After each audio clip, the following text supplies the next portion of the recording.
Prepare the sails. Let's go.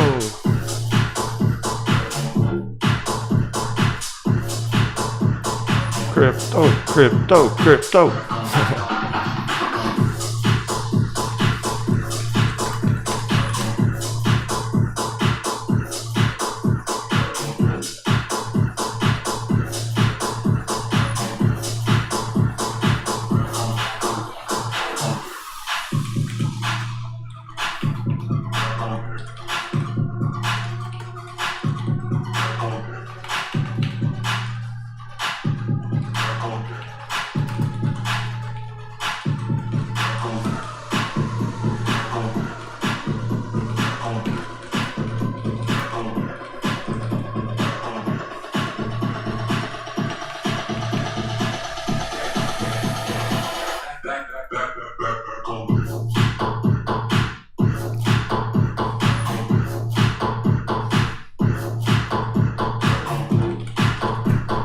Pipe in the chat.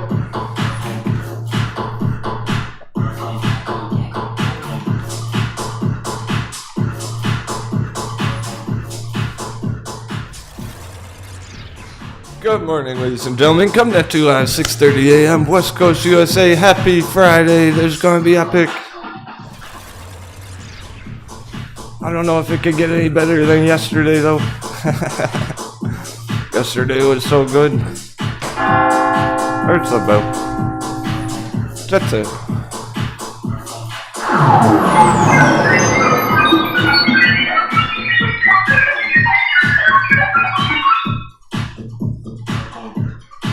If we just have a repeat, let's just have another day like yesterday, it'll be fucking epic. All the altcoins were green. Bitcoin went up $1,000. We got a bit of a speed bump, but Dixie triggered the alert. Look, our dollar chart went under the line 106. That's the line in the sand. About to jump off the cliff.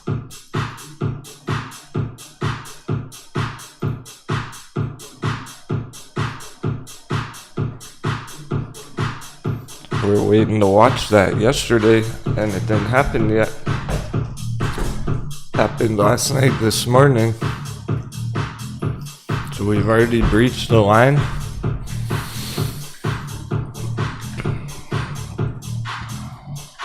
Now it's gonna test our patience. S&Ps are actually still green right now. Remember, I was expecting a red opening on certain things.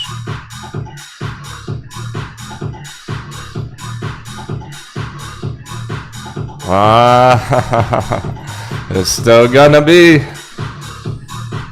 Oh, okay. Here we go. We got our pop.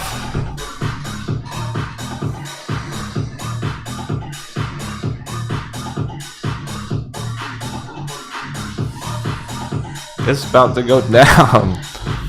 This is exactly what we were planning the whole time. We got our pop. We're hitting our resistance. 409, 410. That's the resistance. Got it perfectly tapped the line. That was all we were expecting out of it. Now it's in trouble.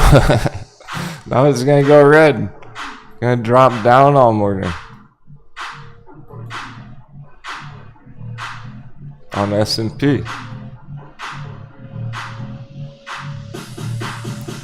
Oh, you gotta realize the chances of it continuing upwards right here, going to 420s, it's like almost impossible. Very low. Very unlikely.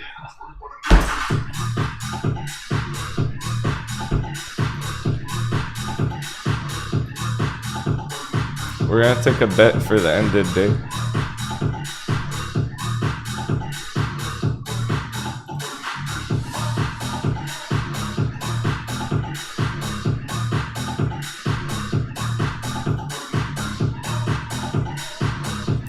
Buy red or green on the close.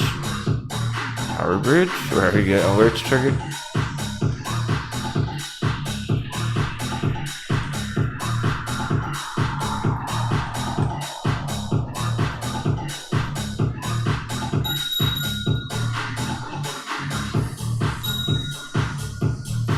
Bet S&P red or green end of day.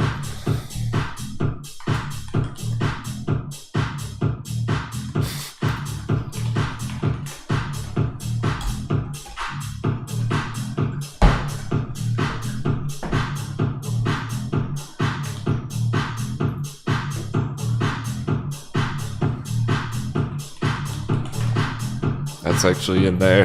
Power bridge breaking out. Oh shit. You know what this means? Not only are we going to the next target, well, we already knew that. What it really means, some of you about to make 10x on Power Bridge. Whoa.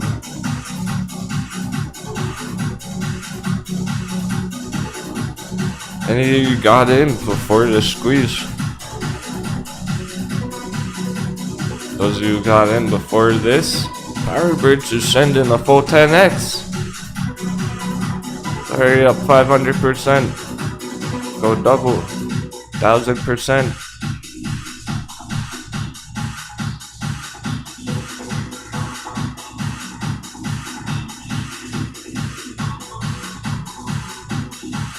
Anyone else kind of wishing they had traded Power Bridge? Excited for the people who are. I know my friends from town is excited about Power Bridge. Crushed it the first time he bought that dip. Stock Wizard. Oh yeah, Stock Wizard. I think she bought the dip. I think everyone played it that way. We had the squeeze, people took profits, some of you bought the dip. Riding it back up again. And if you did it that way, it's even more than 10x. Right, maybe Stock Wizard made 500% there, took profits, bought back in on the dip. She's already up another 100%, so she's already up 600% then.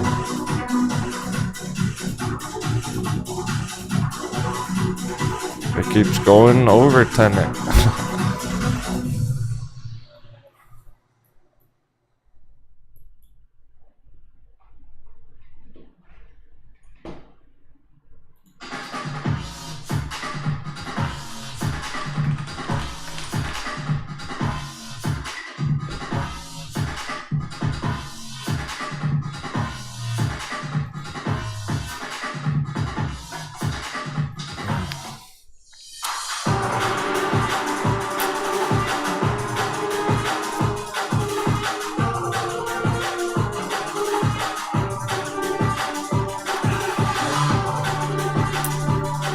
First coffee of the day.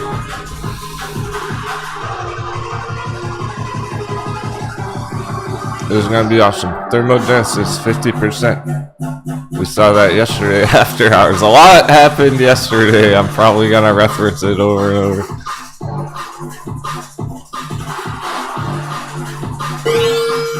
Thinking about trading in monthly ETH for month, and running to low on dry powder to start a meaningful position.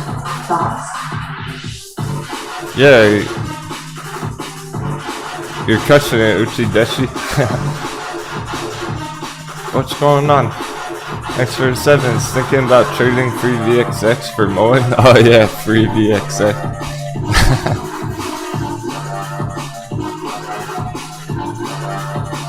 Running low on dry powder to start a meaningful position.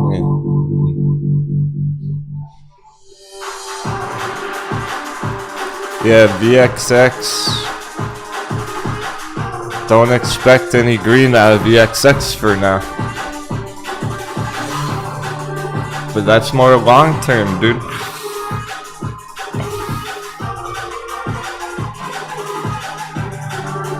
Another reason you must have got VXX was because you wanted to protect yourself against the market crash. That's what it's gonna do when we get back to the market crash.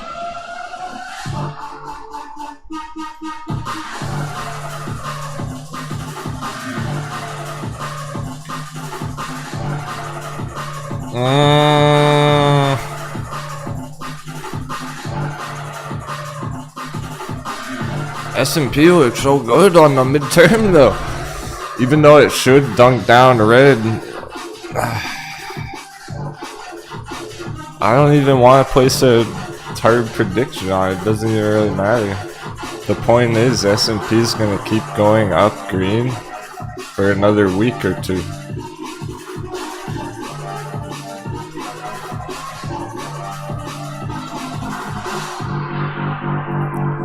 In a week or two, when the S&P is up here, that's when it's a great time to be in VXX.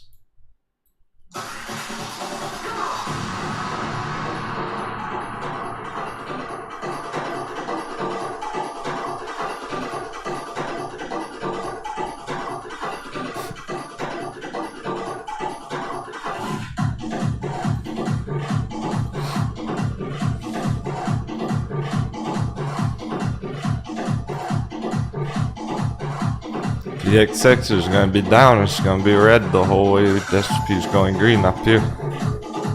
It's pointless to be holding VXX, trading VXX when that's happening.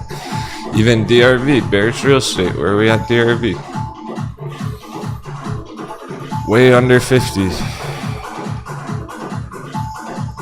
And it's probably going to bounce right here. VXX might bounce today. Like, in terms of the day right now, it's kind of sketch. S&P can smash down red all day. And we're at resistance. 409, 410 resistance. DRV can bounce right there, go green. That's the inverse. That makes perfect sense. VXX can actually bounce today. It looks like it did the other day. Earlier this week, it already bounced off 20. Yeah, we had seen that already. It's probably gonna go green. The inverse charts are ready to bounce.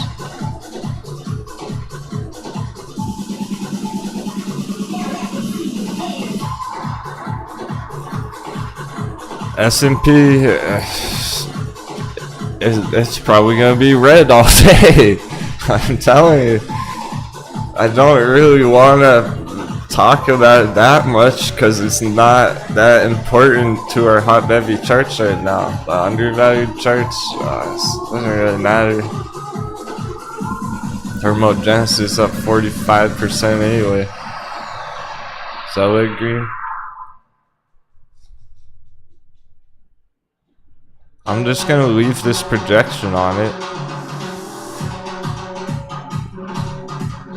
It's more about the long term. I don't even really care about that. It's more about this. This is what's important.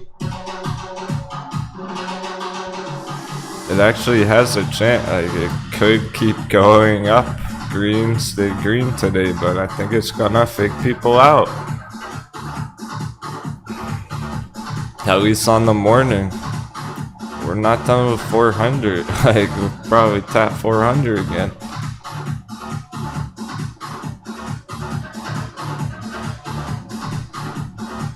Now we're bouncing up in the day, kind of like that, but it's too short term to even care about, really. We'll get some nice green charts anyway. And thermogenesis. It's a total squeeze right now. We saw it when it was going up like 20% after hours.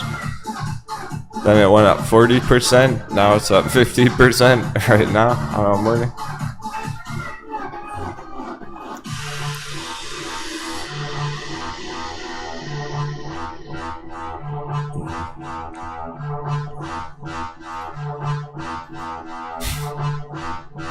Huge targets.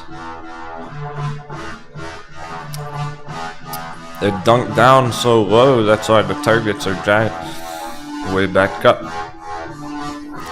Here's a tombstone candle. Gravestone candle.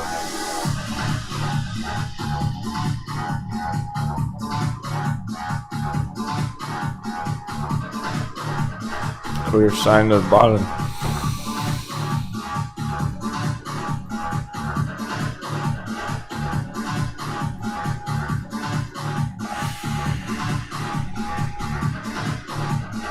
Do you want to check GovX?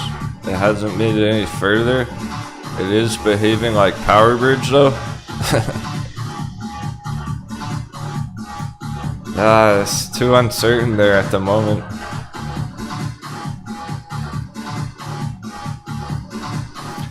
Even though it's set up to go up like that, it looks like visually with your eyes, visually that looks like it's trying to go up. Same with the S&P.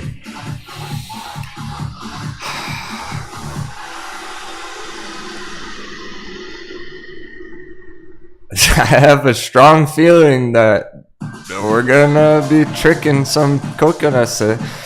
Anyone who FOMO'd in is about to go red, basically. If anyone FOMO'd in GovX like that right there, they're about to go red. That's what it looks like. Same with the S&P. Any new traders who entered SPY calls yesterday, it's probably gonna shake them out. I don't trust this opening at all because this is right where we left off. We just ran out of time. The bell hit. We were expecting this. And after that, we're expecting this. So I'm still expecting this. We got the pop. We're hitting resistance though. It's going a bit too far too fast. That's too far too fast. It's not gonna hit 420 right now. 420 is more next week.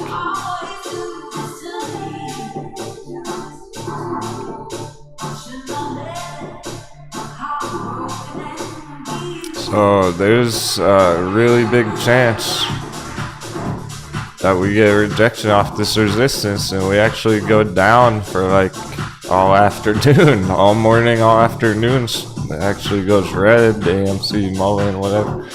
They're actually selling off on the morning for a bit. Don't be surprised if that happens. We're just gonna stay confident about after that. Whether it dips down, we get a retracement like that or not, we're gonna stay confident about next week. About what's happening after that is kind of irrelevant on this midterm, long term here. It's like, okay, that candle could just turn red for the morning, for the afternoon, and then finish the day green by the end of the day. But for it to just keep going straight up right here right now is very unlikely.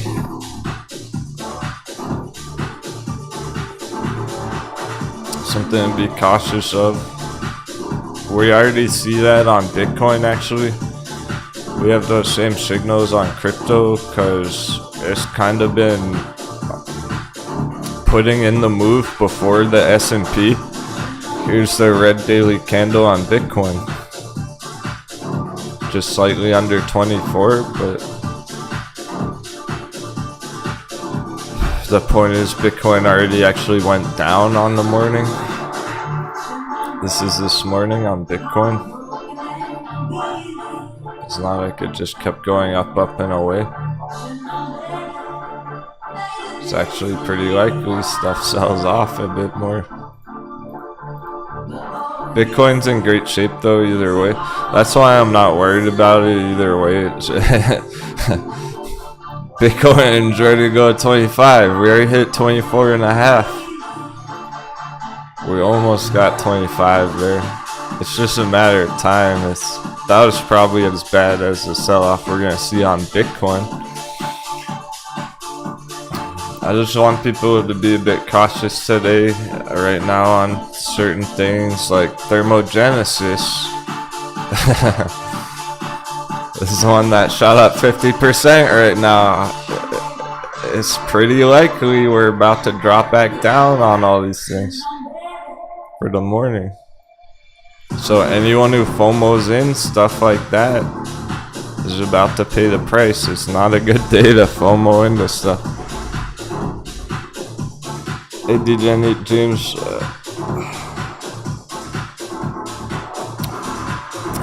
That was funny.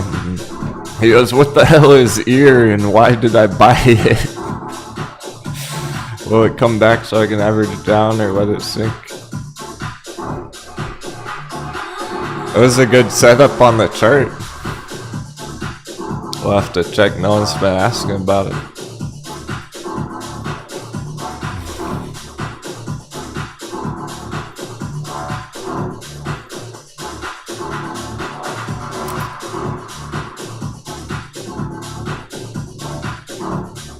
Here's the here's the slam dunk.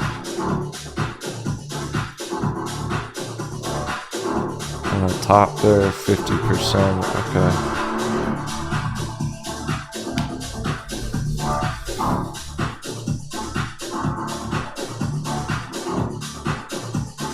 It's definitely in the slam dunk situation. Anything under that orange line. All-time low slam dunk. Let's see how the indicators look on this one. Got bullish momentum there.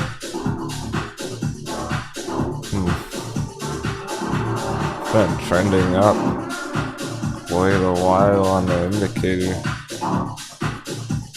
That's interesting. Just bullish divergence all along there. Back here, here, here.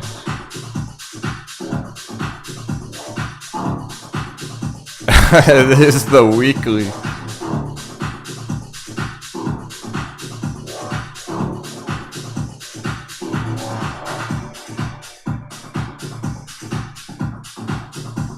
There's no doubt about it being all-time low. Huge crash. Undervalued. I want to check the dates again. So here's back the end of the last year, November, December, up around 10. That's why you bought it. I see why you bought it. Because this can recover back to where it was 6 months ago, 7 months ago. 10x right there. Because the targets are huge.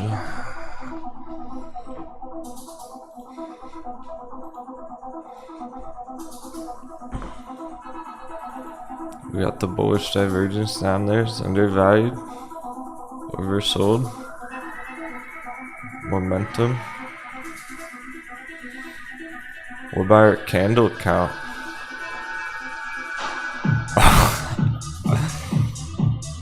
Yeah. Okay. Interesting. Yeah, I wouldn't give up on it. Look at this on the candle count indicator. We got our 9. That's the bright green candle, bright yellow color or whatever. That was here, and then we got more candles after all these other candles. Here's a bright yellow one. Here's 2 more bright yellow ones, green one. When it changes color like that, it's hinting at bottom candle. This is saying that was the bottom right there. This is definitely the bottom. According to the indicator.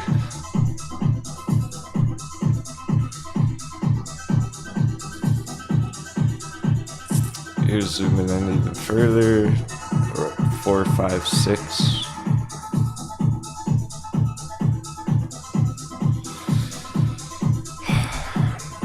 I wish I could say it looked good. It doesn't really look good. It just has potential. Terms 8, 9. There's not much going on there right now. That's the real problem. But again, we have all the bullish divergence and everything.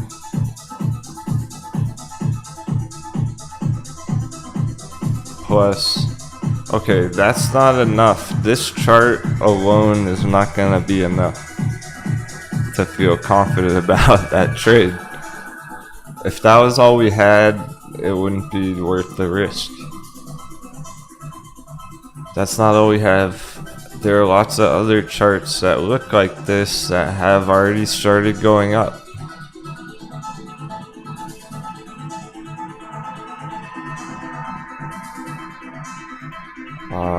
Power Bridge, for example. I mean,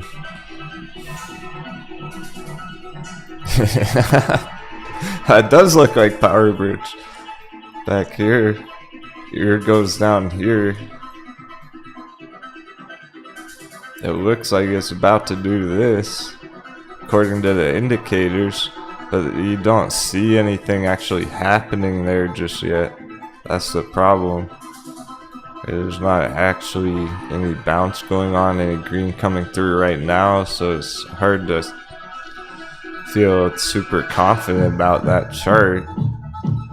But luckily we have stuff like Power Bridge that have already done this, so that's extra confluence that tells us, hey, it's not, we don't have to take a shot in the dark. We know that these charts do recover when they're ready.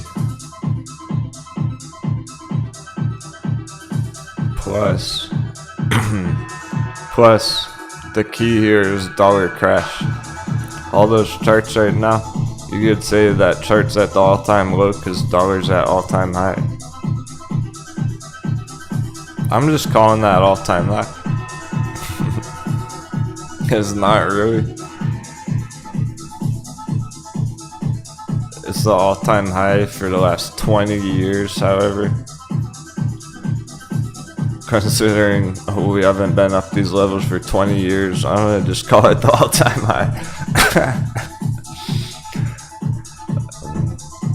That's like longer, guys, that's like longer than some of those fucking wannabe traders on YouTube have even been alive. Aren't some of those AMC YouTubers like 21 years old?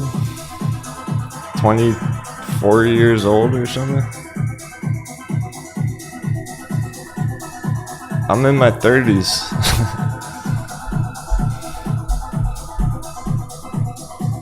The dollar hasn't been there for 20 years. It hasn't been there as long as fucking AMC YouTubers even been alive.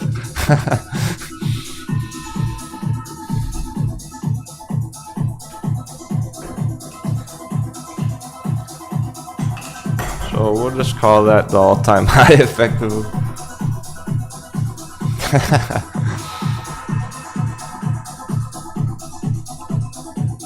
Shout out to the mature audience. Most of you are older than I am who watch our show. I think that's really fucking cool. I didn't expect that. I figured, you know, I like to have fun, I like to make jokes. Maybe there would be more young people watching, but nah. Most of you are like mid-30s. We got a bunch in their 40s and some 50s, 60s.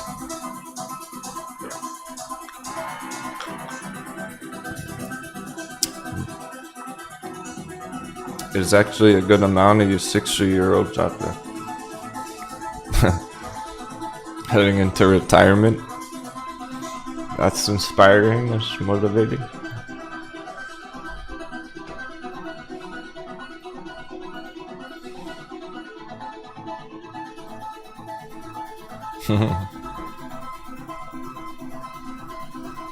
Okay, let's play a game. Who's the oldest one in the chat?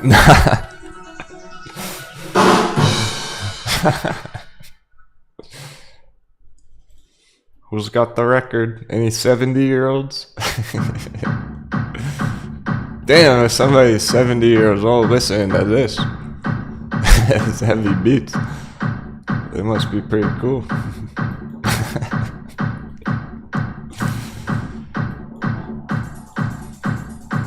Honestly. My dad pops in, watches the show from time to time. He's almost 70.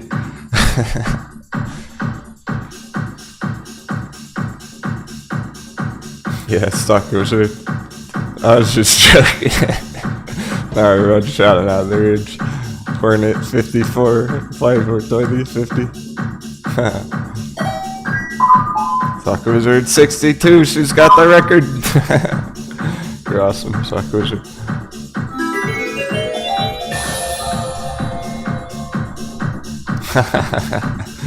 People are shouting out Denwo's dad for creating Denwo.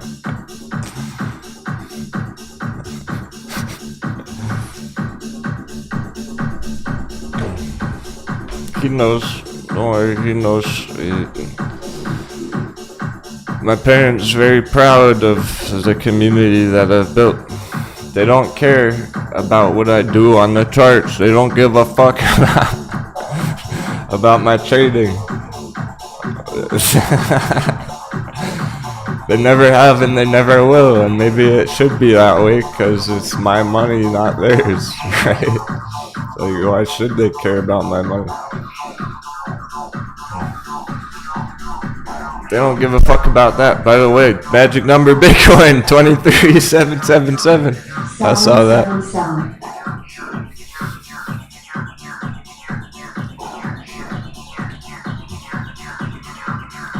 You know what they're really proud about? All you folks out there.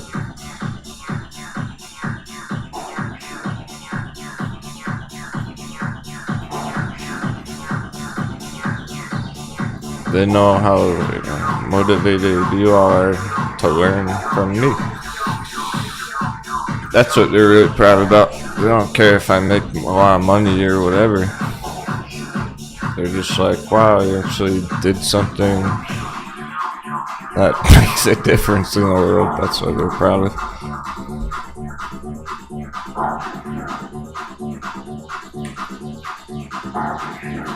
We're hitting 410 S&P. We already hit. That's it. That's the resistance. Perfectly right there. Resistance box. Time to go down S&P, but we're not gonna worry about it. It's okay.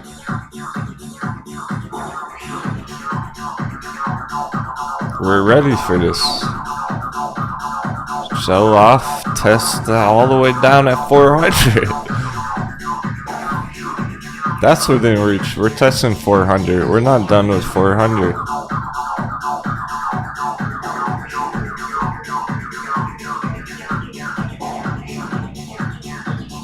All the new traders are gonna think it's gonna go straight up to 420. They're gonna think, oh, Friday FOMO, green all day.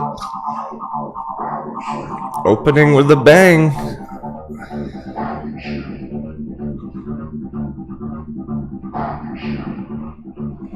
This is where new traders trip, fall on their face.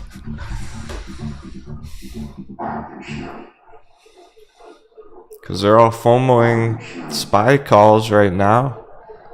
It goes down and it battles out 400 and they get shaken out every day. I think it happens every day except for today. I mean, it's been every day we've been getting a shakeout. We're hitting the resistance. I don't trust it. We were expecting it. I was saying all day yesterday, if it goes up too fast, it's going to drop back down. This is the pop. We're probably going to get a drop. Pop and drop. I don't expect it to go all the way to 420 today. It's probably just gonna fuck up new traders, so we need to just kind of steer clear of that. Let's just steer clear of that. It all goes back to Uchi-Deshi's question about VXX. Let's go to our long term. This looks so good on long term, right? We might even go a bit further. Look at this. We could even go a bit further before we drop. So it's very up in the air on that today. I would be so careful about making day trades that I wouldn't even do it right now. It could even go a little bit further and then smash down. It's way sketchier than what people are thinking right there. We're in the resistance here, coming back from the left. See that? That's why it's sketchy right now. It could just be a big pop and drop right there.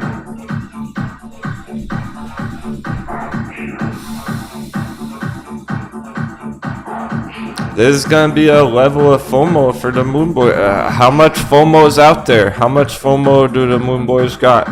Are they just gonna buy all day long? FOMOing into everything all day long. Green all day. Or are we gonna get some chop? I say we're gonna get some chop. I don't think it's gonna go that smooth today. Stuff like this, thermogenesis opened up 50%, pop and a drop. Just be ready for that, I guess. We don't have to worry about it too much, just be ready for that. Stuff starts dropping back down, all of a sudden you know why. Let's see the bear charts. I gotta check the bear charts at this point, because okay, Amazon 12%. That's actually on track, but oh fuck, it's hitting up resistance. That's what I'm talking about though. Amazon's probably gonna hit the top today and then it's dropping. And it crashes next week.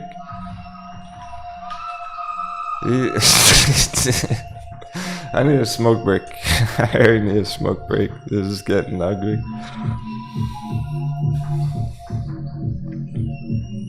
We need to keep our cool, because there goes Apple. Get fucking ready, Apple puts. What? If we might hit Apple puts already today. We're ready for that next week. It might happen today if that goes up far enough. These things are popping and dropping some of it. Like, okay, Tesla can keep going. That's why it's ugly and sketchy. Tesla, this can keep going up all week next week. Apple, that might smash right now today and then crash from there. That was it. No more green Apple after. Well, shit, but what about the S&P? I legit am gonna go have a smoke and just settle down for a minute. Just reflect on all this. Let's all just calm down. And because stuff's going crazy. We got more green for another week, but some of these, Amazon, this is ready to crash again. It's at resistance now again. That was the move I had drawn out right here. It's already done it. That's looking to go down all day. Like, that's not bullish. That doesn't mean it's gonna be green all day long. That's ready to go down now.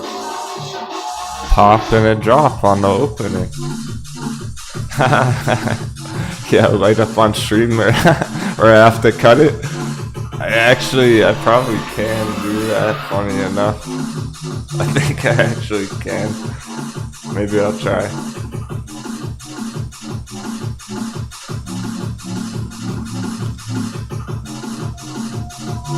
Smash that thumbs up.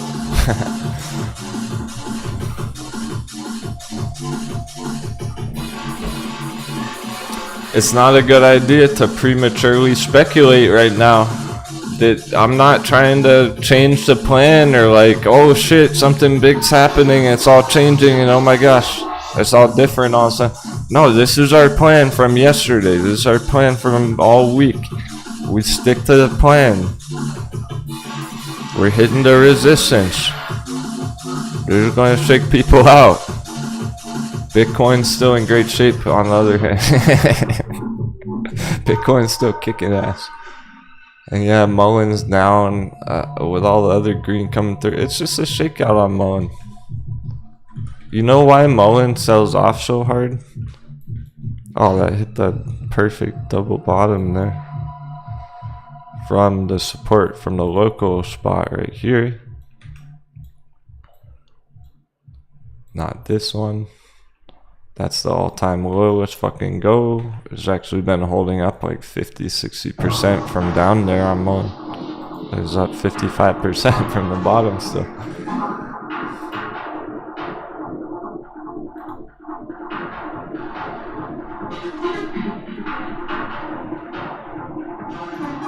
Mullen's great entries is completely undervalued. You know why it sells off so much? Because there are a bunch of fucking noobs trading it.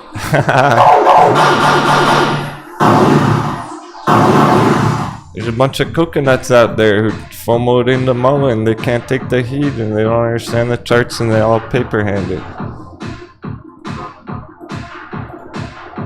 There are all those new traders who FOMO'd in thinking, oh, Mullen short squeeze.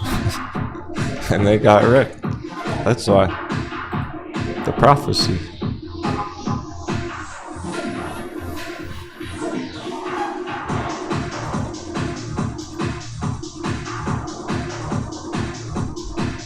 Thermogenesis definitely stopped going up. It's starting to come down. S&P's stuck under 410. Here comes the red. So there we go. It's look, there's not even that many green charts on the watch list. This is a red morning. It's not a green morning.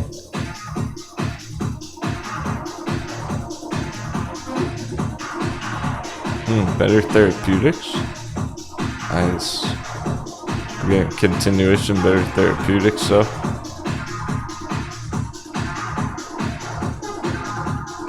I'm feeling better now that it's going as expected. S&P is chilling. Alright, we're gonna have a smoke break though. I'm gonna try some.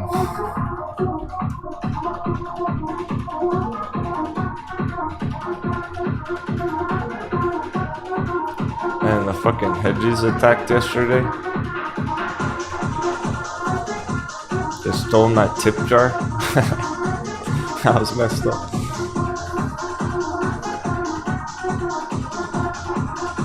I'm gonna try and bring you outside with me on the camera, on my phone. I've never tried this, but I think it's gonna work somehow.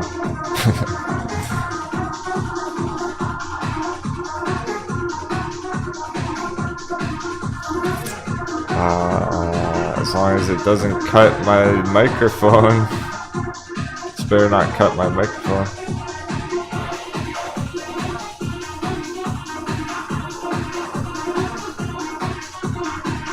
I want to try it because if it actually works, maybe I can do that once in a while.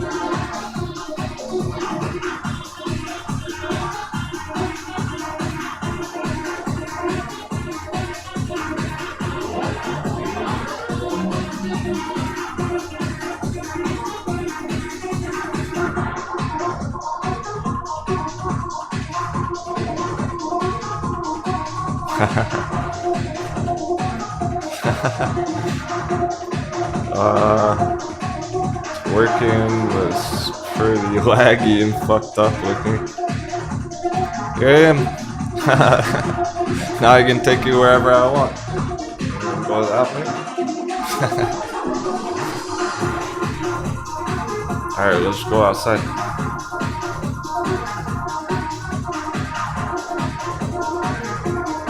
The picture quality looks terrible.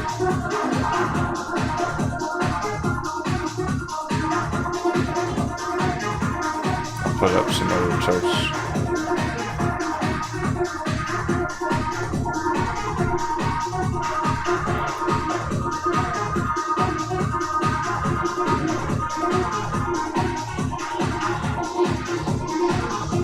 It's gotta feel good to be buying Mullen there though. Anyone who's buying Mullen at those prices or stealing it from all those paper hands. DUO is pretty hot thing network. Bitcoin over 24. Bitcoin doesn't give a fuck, S&P. It's just stopping it from going up.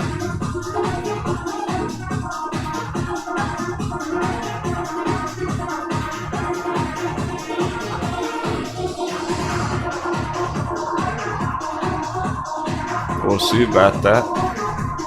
Can we keep going? Can we keep pushing Bitcoin even though S&P's looks done for now?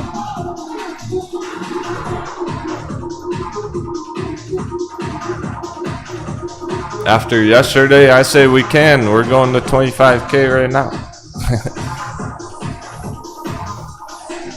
Damn, I didn't buy any altcoins last night. I wanted to buy some. I I got too tired. Nano already hit $1 yesterday. It was 101.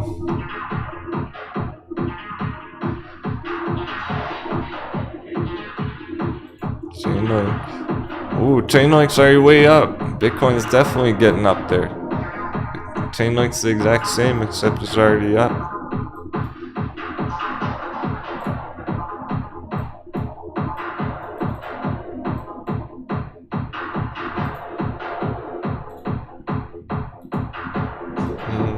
I'll leave S&P on the other side.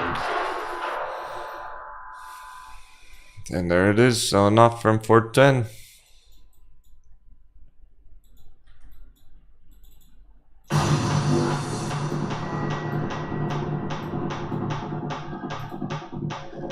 And I want you to appreciate, I want you to think to yourself and appreciate how hard it was to call that.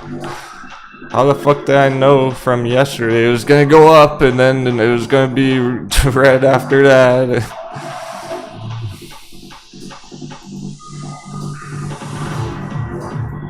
Because this is what we always planned on it. That's how. I didn't change anything. We've been ready for this for a week. Stick to the plan. We hit our 410 resistance. We're going back to 400. We're gonna stop on 400, 399. Happy trading. Alright, onto the phone. Let's go outside. Take it with me.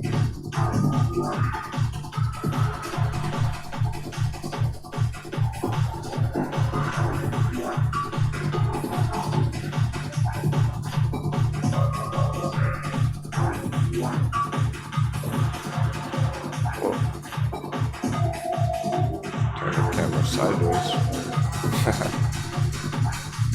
There we go.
I know the camera's blank right now.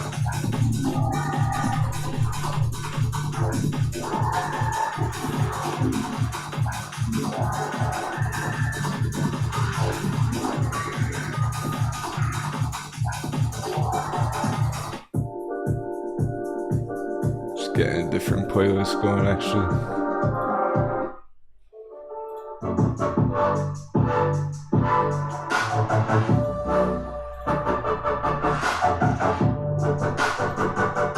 let's put the pirates on the battlefield as well. Stuck pirates on the battlefield.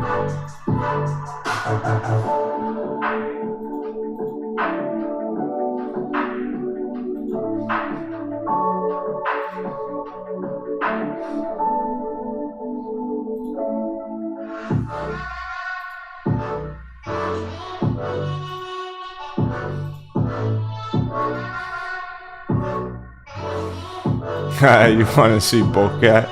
I think she's sleeping right now.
That was fun. S&P still green. Oh my goodness. The FOMO is not stopping.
Telling you, there's no limit to people's greed.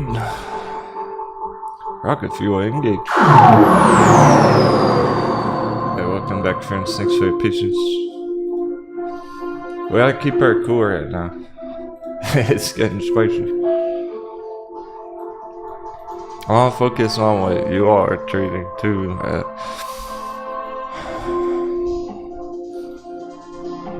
Not just the major things, the major markets.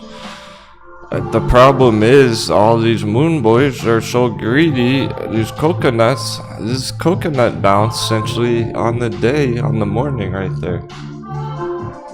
And you're gonna have traders who are FOMOing in SPY calls right here at 410 for end of day 420. And you know how long it's been taking. You know how long S&P's been taking. As long as possible. It's not as green of a morning as it might appear. Only really on crypto. Like, is AMC green? People are saying it was red already. It's red right now.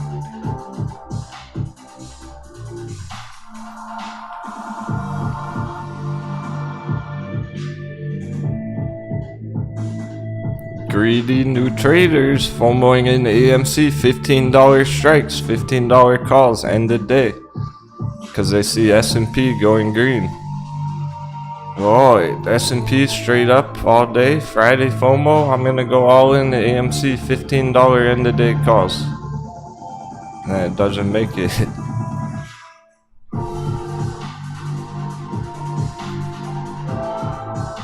Or Amazon. What the fuck? Amazon puts. Day traders. Amazon puts.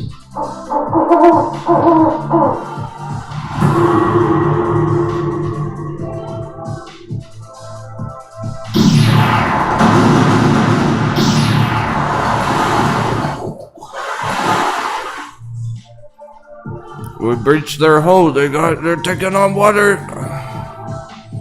There's no way it's gonna stay afloat.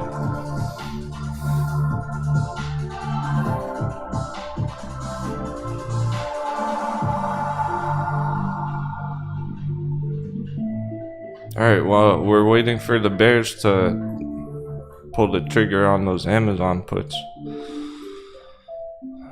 Even just for the day, just for right there.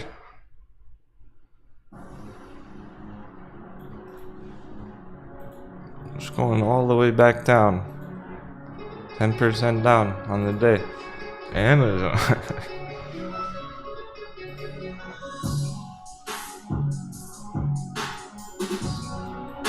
That's kind of like those Tesla calls and Copo.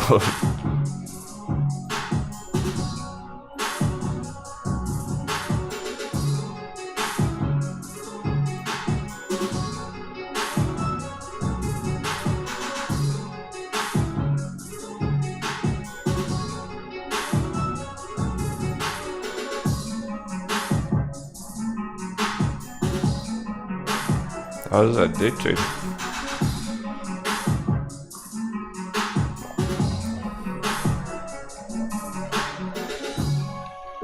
Day trade Amazon puts.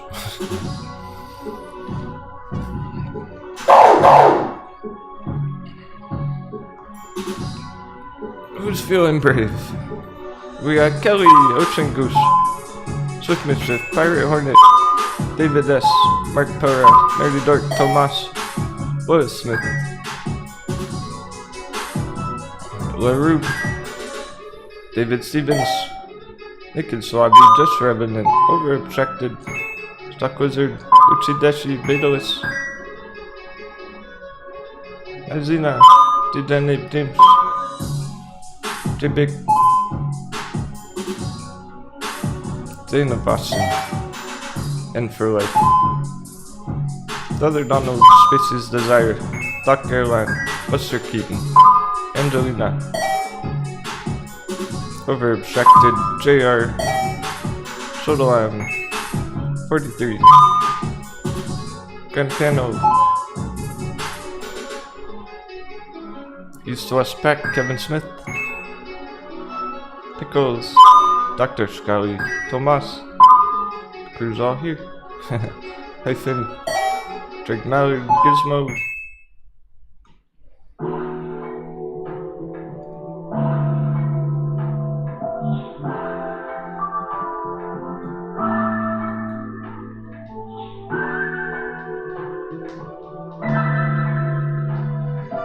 yeah, it's nice of you out there in the yard.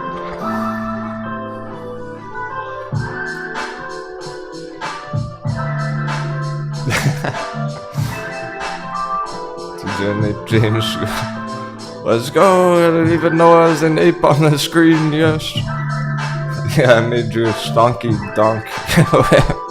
Whatever his name is. Donkey Stonk. Donkey Kong.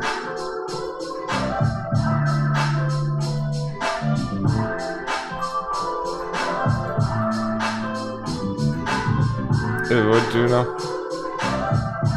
Yeah, this is, I'm still on it, I mean. Amazon chart for the days, thinking about those puts. Alright. Well, a big part of this is because S&P. This, it's literally a part of the S&P.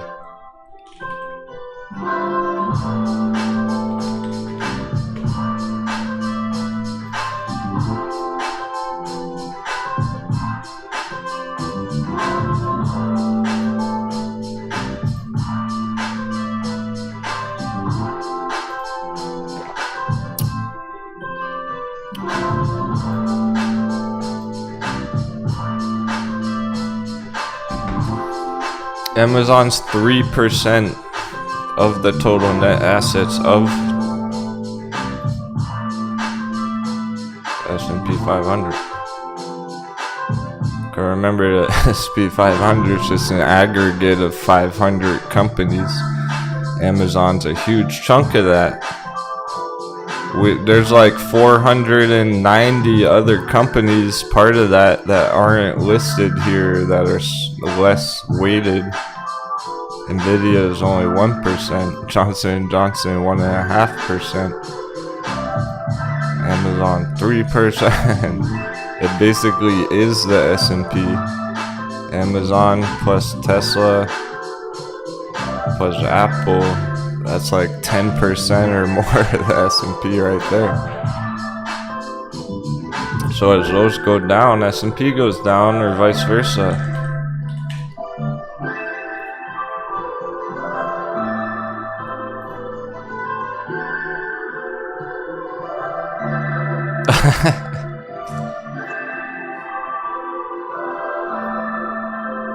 There's no limit to new traders' greed. They're FOMOing in Ethereum Classic. That's what everyone's been talking about.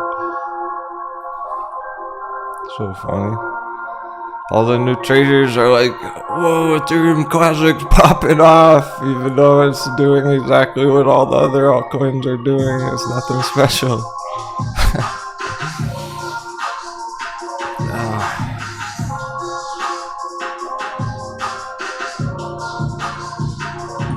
I'll get back to Amazon in a second.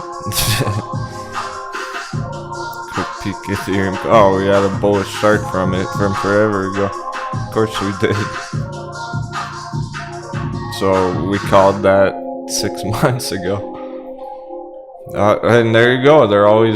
We're 7 steps ahead of the markets. They're 7 months behind the markets. 7 months later, they're FOMOing in Ethereum Classic.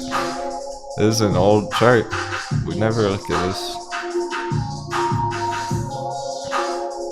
And I must have said, you know, it's gonna go 10x, but Ethereum Classic, why would you choose that over any other altcoin?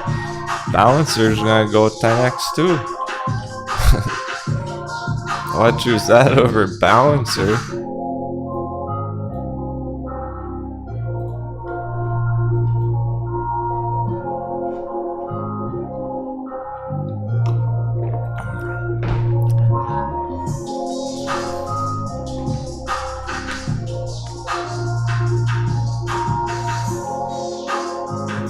James says, I hate Balancer, will never touch it again. LMO, AO, how come? But he is trying to diversify, and he is holding Dash and Litecoin.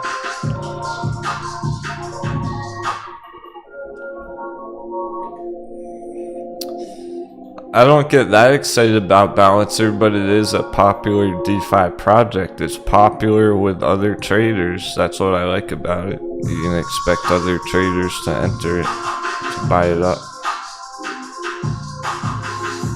Yeah, you just lost money on the downside last year. So that's a personal bias.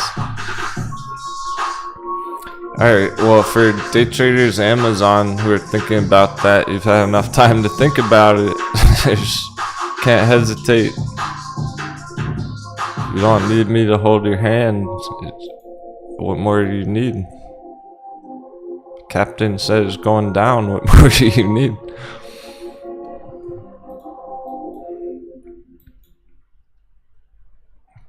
But the reason why is because it goes right alongside the S&P. This is the S&P. The S&P had the pop up to the resistance, and now we're still expecting the drop. You better believe it. This drop is coming. Like, I'm still expecting that. Look, it's right between our orange lines. Right in the middle of the resistance at 410. Five's coming down. The sky's falling.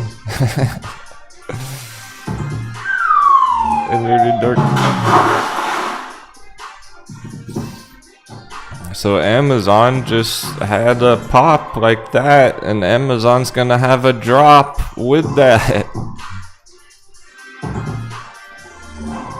And the fact that it opened 10%, 12% green Amazon, that's up way more than it should be for a company like that. It's almost certainly gonna sell off. That's like Tesla opening 10% green and then it just drops right back down. That's too much for Amazon. Amazon, when it has a super green day, maybe like 5%, like this. This, 6%, 12%.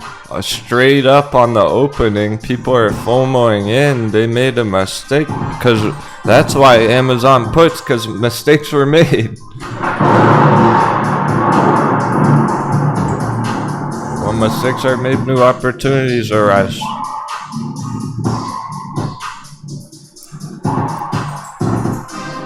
Dude, JBIC, you don't even need till August, but nice job pulling the trigger, being brave. This is a day trade. This is going down today.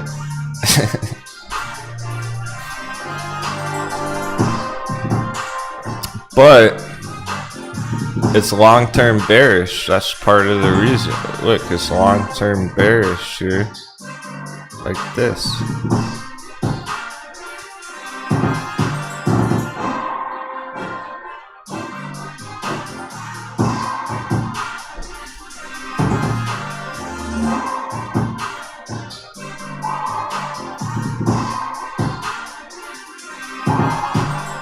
That's where it just popped up to. All of that resistance. If S&P goes down, this is going down. So it'll hold up, it'll stay right here until S&P makes a move. If this were to go up, it'll go up some more too, but that looks super sketch. Let's check dollar. Because here's the resistance S&P on our long-term chart. I don't think we're going to be breaking through that line today. That's for next week. S&P goes here next week. To get through that today is like almost impossible. There's very low chances of it getting through that today. And it's hard to understand that because it's so green right now. Because it opened 1% green and it's sitting there. And it hasn't gone red yet. So all the new traders are thinking, oh my god, Amazon straight up. All in Amazon calls. And they're being greedy about it. Thinking it's going to keep going. They're thinking Amazon short squeeze. What the... You got new traders thinking, oh, Amazon short squeeze. Do you really think Amazon's going to go up 30% today?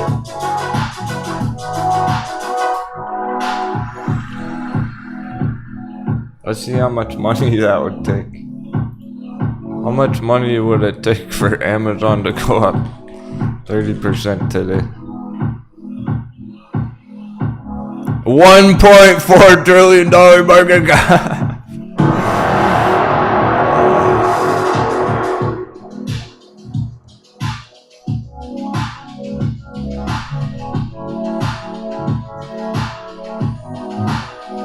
They just had some earnings or something. Perfect. All the new money's, all the dumb money's FOMOing into the news. You're gonna get wrecked. Oh yeah, let's check our show Litecoin. Litecoin's been killing it all night. First, quick number crunch. Bust out the calculators.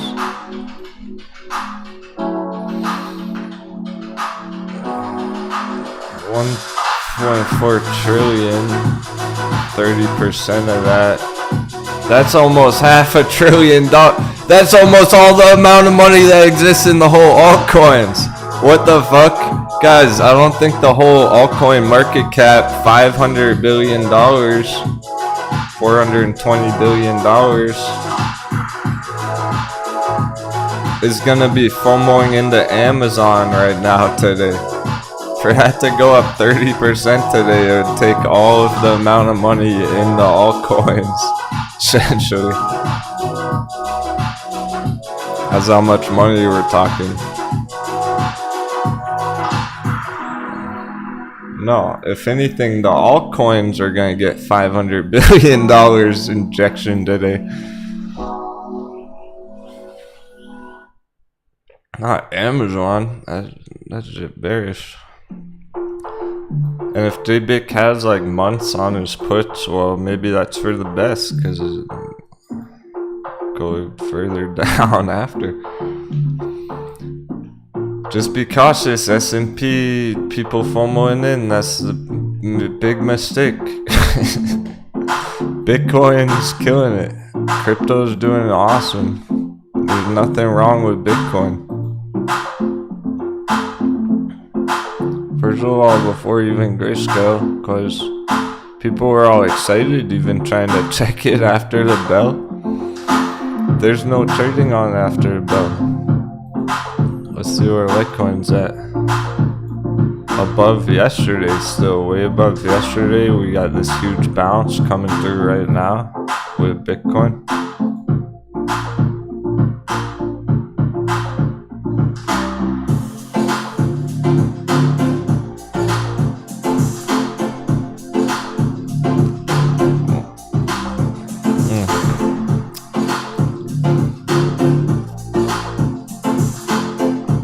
Yeah, Degenerate,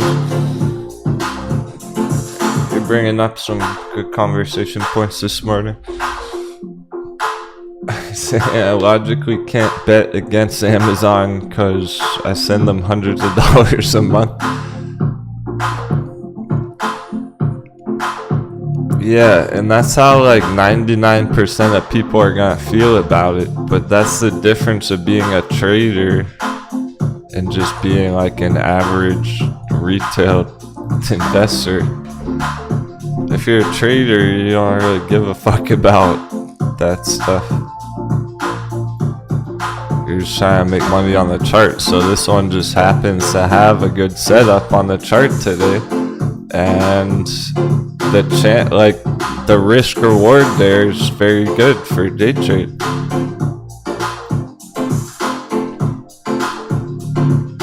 Let's say, oh, if it broke through, if it goes a little bit higher up, then you cut it.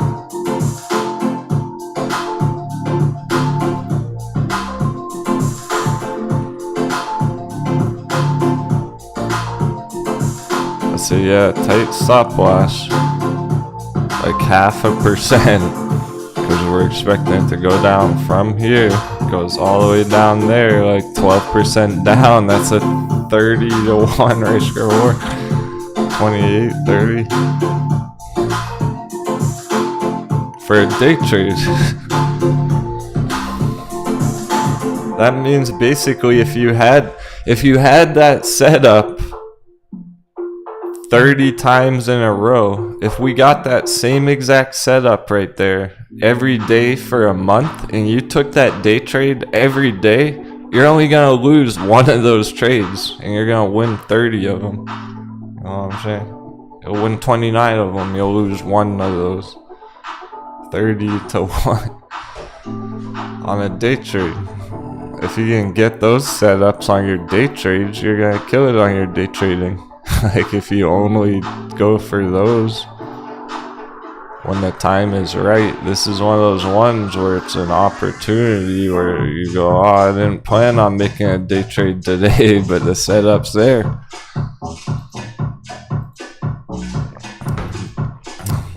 Is the altcoin market cap together blasting off? I'm just trying to plan some more accumulation. I was wanting to accumulate some altcoins like next week, and they're all going up so fast already.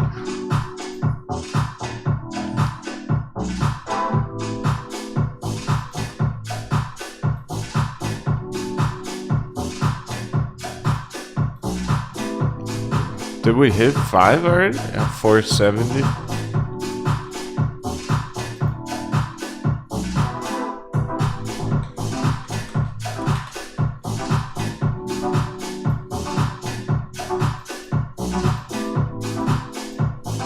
Okay. There's a breakout box, so we need Bitcoin to go up further. We need to hit 25 on Bitcoin. We're gonna hit 25 on Bitcoin. Yeah. 7's in the chat. 777. We need some magic 7s. For Bitcoin 25, for Litecoin $70, for Grayscale Litecoin 777.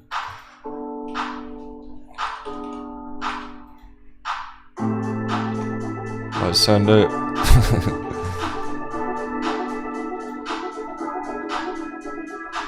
We get through the $5 breakout box, we're going to a magic number.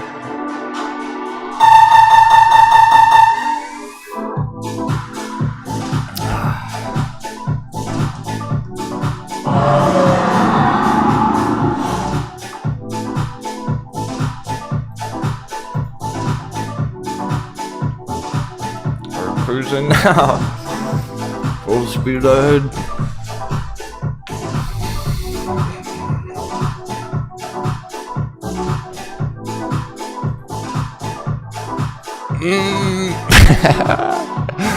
Trippy Digi. We'll go Trippy Digi day. Oh man. It has the potential to go 100% today. We might fucking be squeezing Grayscale today.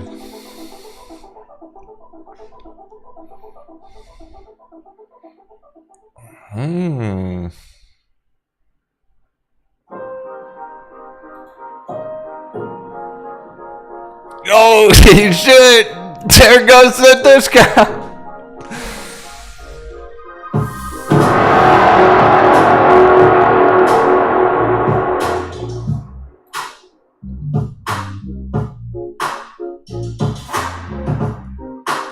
Oh my god! This is it! The squeezing ink, the crunchitized me.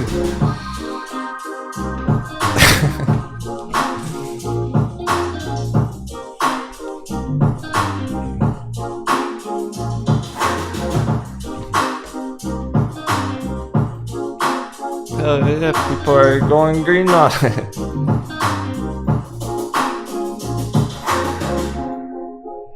SHIB Junk Randy and everyone else.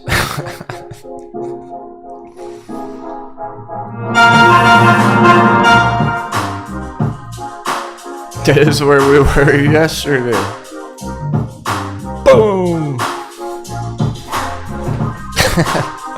What the fuck is that candle juice? That's a Denwo Vengeance candle.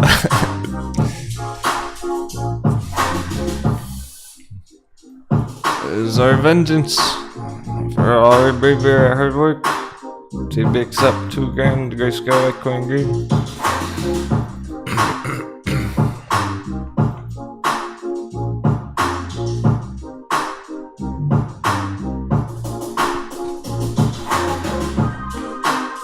You see what's happening?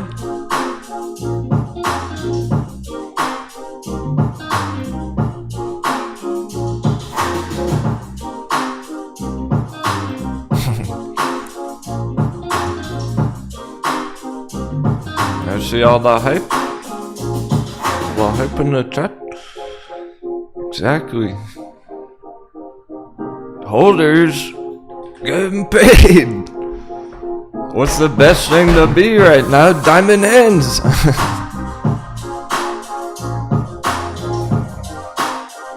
Anyone who gave up on it, they're done. That's the bear's grave right there. That was our gravestone candle.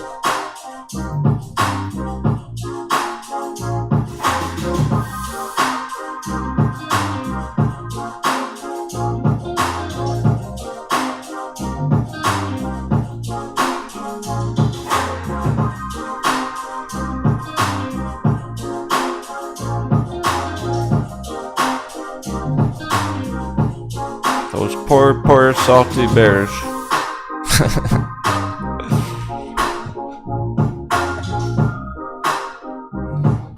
And really,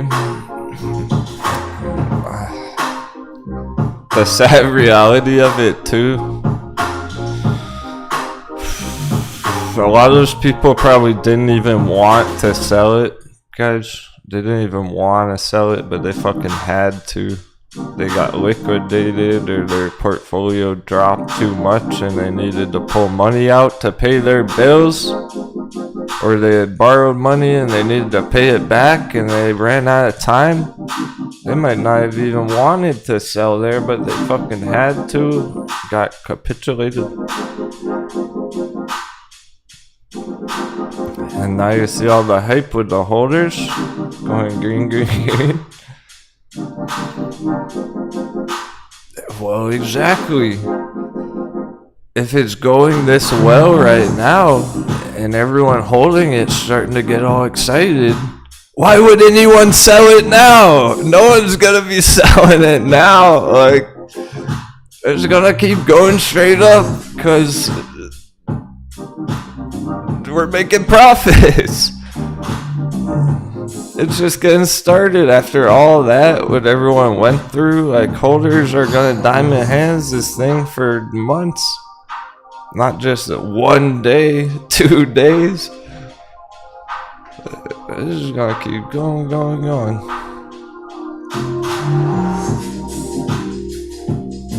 Anyone who entered this, not just in our crew, but in the world, would have been ready to hold it for a long time.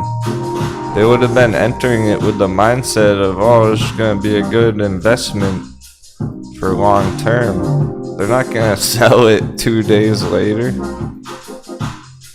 Everyone's going to be diamond handsing that for a while it's going green. Like, only day traders would get out there, like exclusively day traders who don't even do swing trading. S&P under 410, here we fucking go. This is crazy.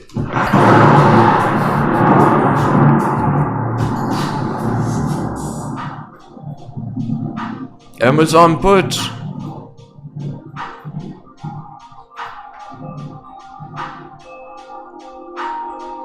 Amazon's starting to lead down too.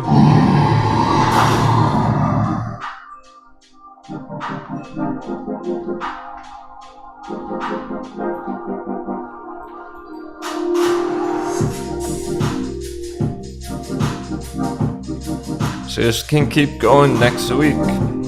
This can keep going up next week, but it's too far up right now on the morning. We're going into bearish lunch. Amazon's coming down.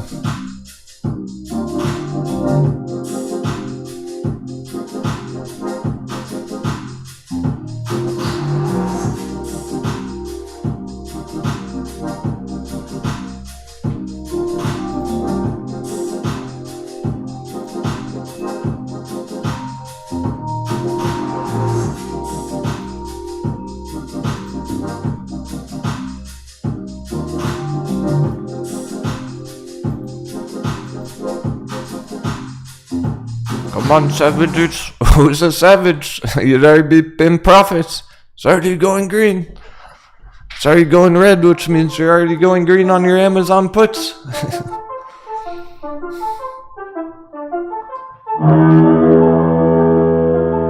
Yeah, Angelina, any of the strike, it almost doesn't matter. Like no, that's pretty low. Like 125 strike. 130, 125 strike day trade for today, for right now, for the end of the day. They can go up hundreds of percents, but you gotta be fucking quick. They're probably already double. They're probably already up 100%. They're about to go 200% on the puts. How your puts doing? He said Amazon puts going green as fuck. It's already going. You're gonna miss it. It's now or never. It's already been 30 minutes. We've already been talking about 30 minutes. It's day trading. You gotta be quick. You could already double your money.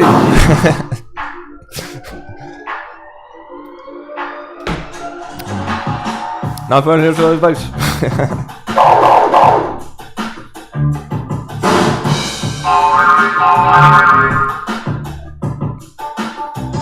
But they're probably gonna go up 100%, 200, 300% just today on those day trades. Not if you wait too long, not if you miss it, the entry. Only if you get in low enough. Just revenant in with 131. Alright.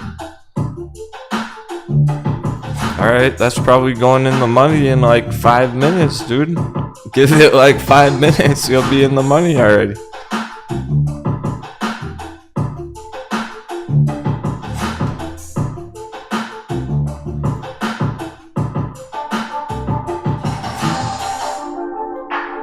The whole world bullish on fucking Amazon. Jeff Bezos can suck my coconut.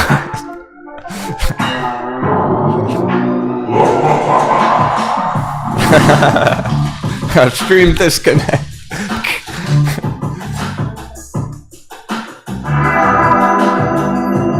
We're traders. Jeff Bezos probably shorting it. I heard his wife got Amazon puts. I mean, his ex-wife.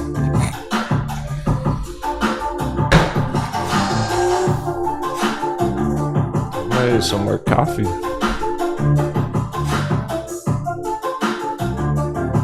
GovX got the breakout. Anyone who still has leftover GovX that got the breakout is pulling Power Bridge, still going. And Better Therapeutics primed.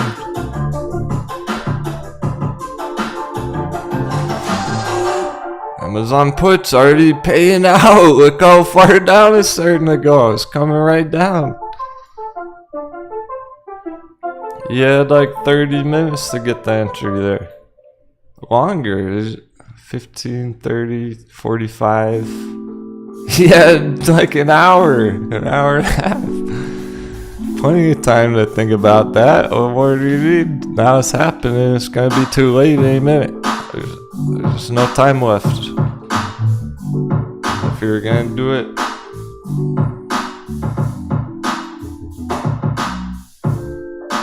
then I don't know what you would even be waiting for. I'd already be in it 30 minutes ago.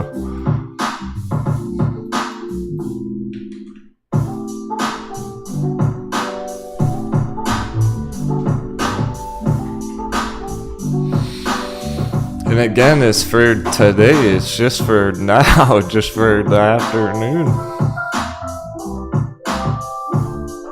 They're better bear charts for the long term, but it's just way too far up all in one morning. Or a trace and then bounce from down there somewhere later.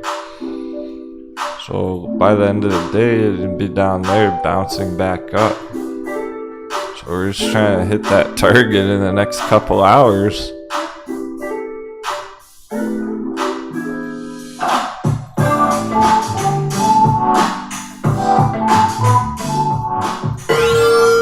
I love put season. Thanks for teaching this nugget bull to be a bear. 777. Okay, bro.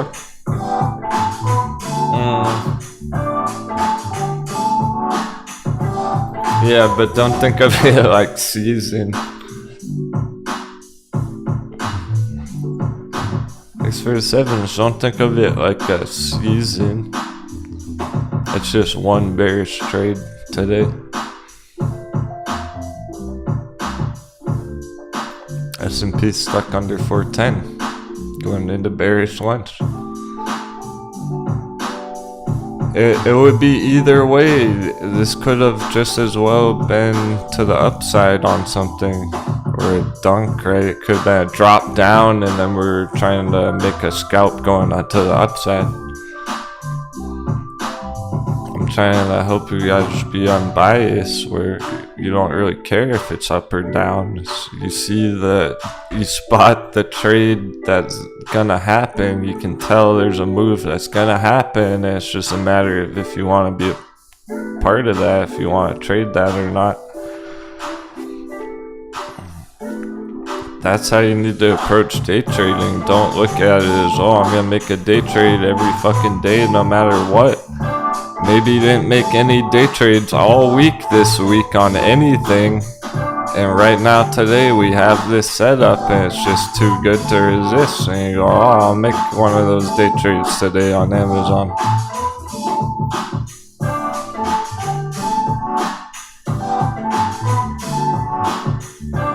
And Litecoin, Bitcoin, they're gonna get speed bumps. When S&P is going down, they're at an interesting level right now, 24 Bitcoin, where it's crushing it. But we are kind of bound by this zone right here.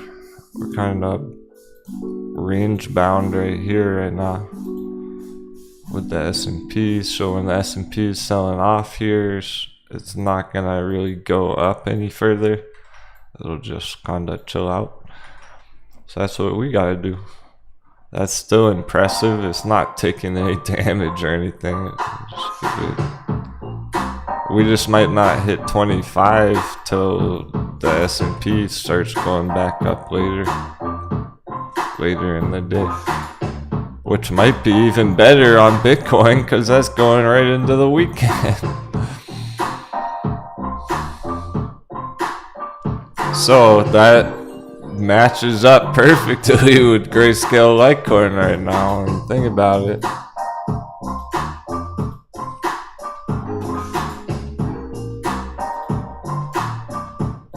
We got our breakout box in purple here, and we're just right in the middle of the breakout box, so we're kind of range bound right now. It'll just stay here in the purple box like Bitcoin. If Bitcoin smashes 25 right now, we'll smash $5 right now, damn. If Bitcoin smashes 25 later in the day, we'll smash $5 later in the day. If Bitcoin smashes 25 after the bell, we're not gonna get through 5 till next week, see? But pressure will build up either way. Even if we close the week and this stays right here, Litecoin itself keeps going upwards and onwards, we'll open with an explosion. And we really will get some more short squeeze action on that on Monday. Hey, Leah, the investor. You got any active trades you're watching today? I'm gonna need a coffee refill soon.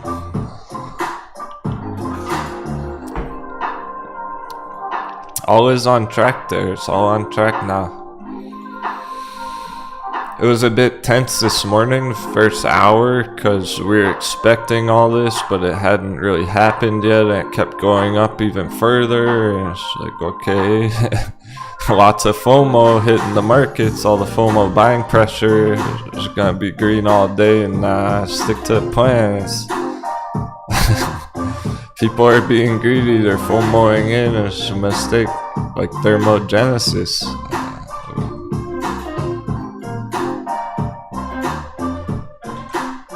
We're gonna need some more charts.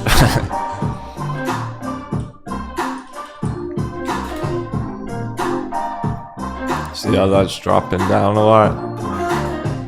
The FOMO's a mistake this morning. Any moon boys buying the green this morning?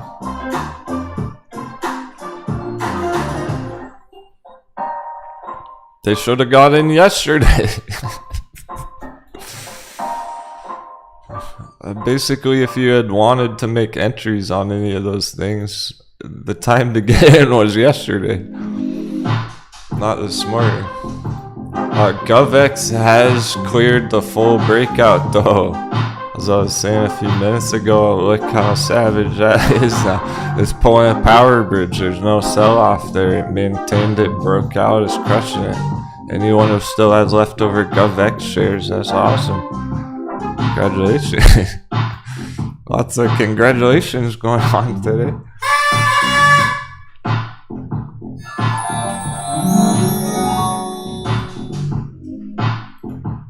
Everyone already took 100% profits out of that, but I know you all kept some leftover shares.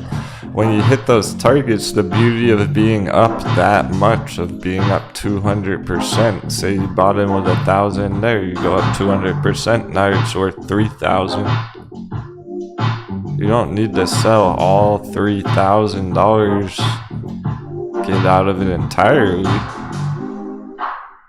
You entered with 1,000, it's worth 3. You could just sell a third of it, get 1,000 back out of the trade that you started with, and you still have 2K on the table riding for the bigger, better target. Or you took half, you took 1,500 and you put that into Amazon puts, and then you got 1,500 still in the trade. It was a win-win. It didn't matter if you took some profits there, you're trading something else, you already won that trade, your winning is going up more. Even if it went down, it didn't matter because you already won. Win, win, win, win. Lots of winning.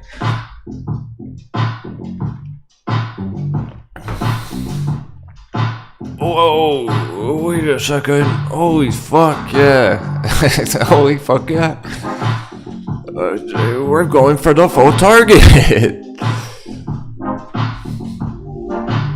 Oh man, if you got in GovX at the bottom, any of you have this, your cost average down there, 60 cents. The target $6. It's going full 10x. That was fast. That just started squeezing like last week. What the fuck? That thing's going for it. The whole 10x long-term target in like 1 week, 2 weeks. Holy shit. Excuse my language. You got me too excited, GovX. That's like one of the fastest 10x's we would have ever seen on any chart all year, if it hits that next week.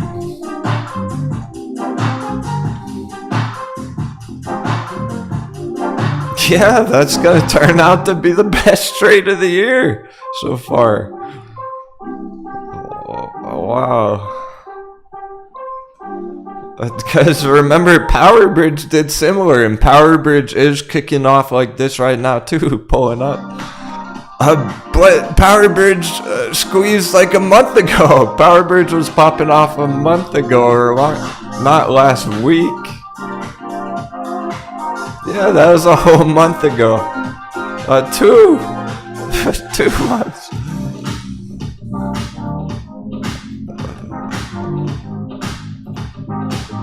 And this was savage. This was epic enough.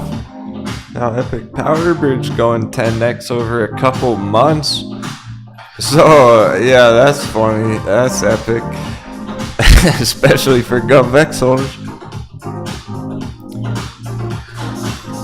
Cause this morning I was like, hell yeah, Power Bridge is going for the full 10x. That was epic. It took only 2 months to go 10x. And now GovX is like, oh shit, GovX 10x in 2 weeks, not months. That's even stronger than Power Bridge. If it doesn't stop there, and the reason it wouldn't stop there is because we're expecting more green next week. The S&Ps, it's time to go down on S&P and stuff like this even right now. Sell off a bit, bearish lunch right there. And then next week I keep going with everything else. We already broke down 106 on the dollar and we're down there again. The 7s worked. Y'all killed it. Great job, everyone.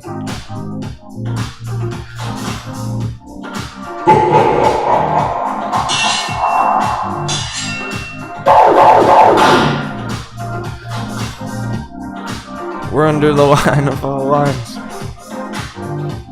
Ah, nice, Gregory DeLoach, let's go. He just pops in, first message of the day.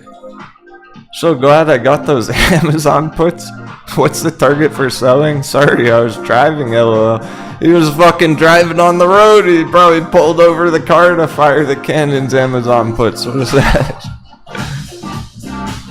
Yeah, that's going nicely. All red candles there. S&P's coming down further. Right, we're barely even 409 now, S&P. He said, LOL, I did. That's savage. Us being a stock pirate, he's living that pirate life. He's like, I gotta do real life stuff. I got places to be. I'm on the open road driving my car. Fuck all that. Trading time. Always a pirate. There's never a bad time to be a pirate.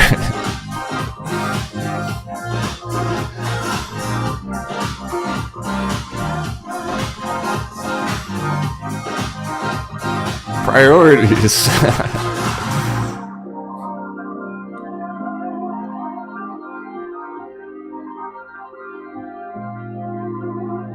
And it's hopeful too. It's kind of inspiring. There's a lot of the team who does drive for a living, even truckers out there.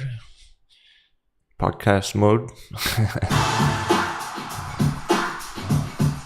And they're pulling some epic trades.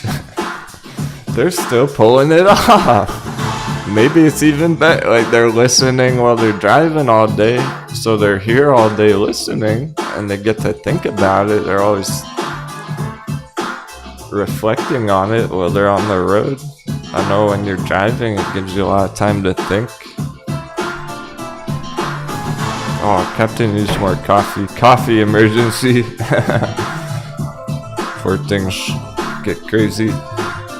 Crazier than they've already been. Yesterday, super epic, green.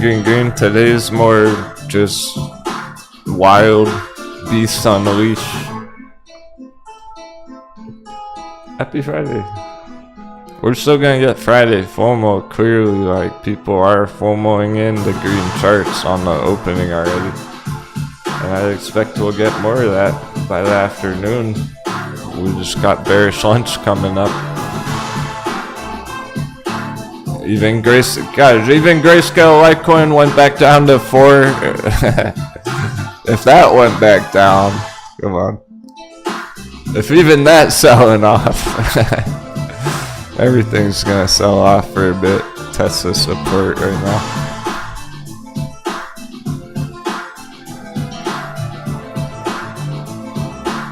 If S&P was gonna keep going straight up, then this will keep going straight up.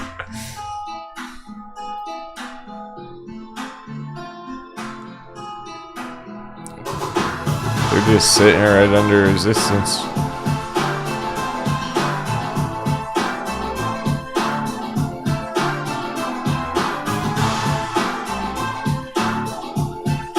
Yeah, so a lot of these Power Bridge, Better Therapeutics, these are all continuation. They're not new.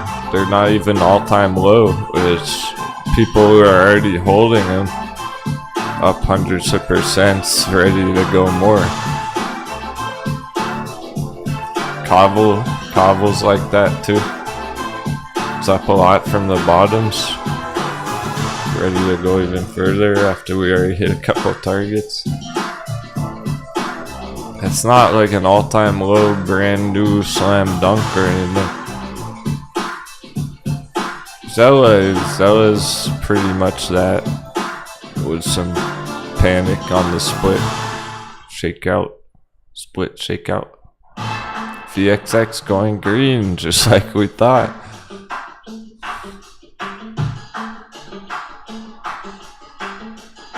That was tough to call that this morning. I had to step away from the charts and think about it for a minute. And I concluded it's the only thing that makes sense. The only thing that makes sense is this. Doesn't make any sense to go straight for 20 right now, S&P. We're not done with 400. We'll be right back. I want to keep going, but I desperately need coffee because my mouth gets dry. All the talking.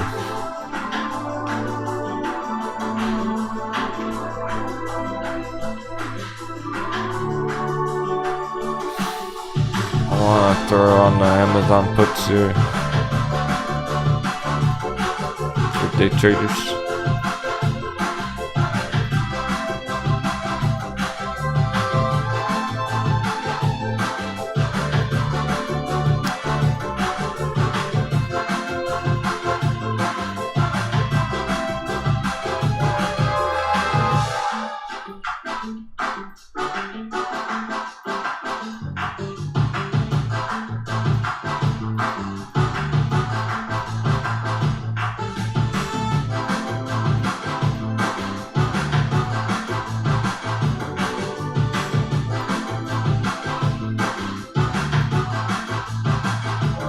That looks like. I gotta say what that looked like. It's supposed to be an exclamation mark.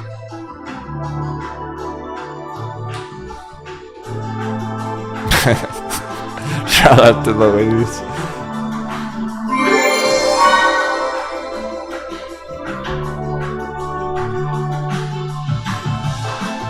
Well, might as well watch GovX squeeze.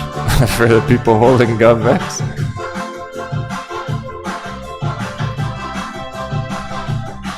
See if we can break through that last line there. We get through there, it's gonna go another 100%.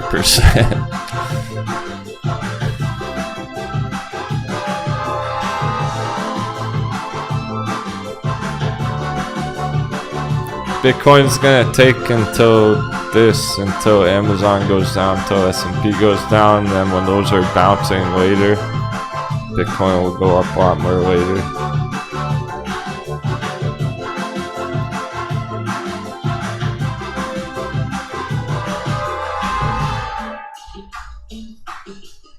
Those charts selling off are stopping these ones from going straight up.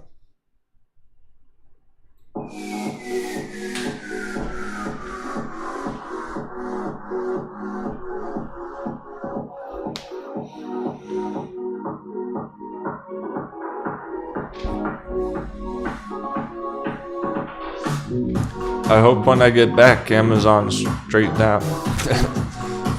I'm visualizing Amazon being all the way down when I get back in 5 minutes.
Excellent progress on Amazon puts.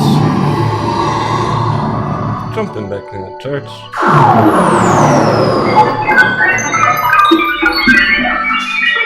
Welcome back, traders.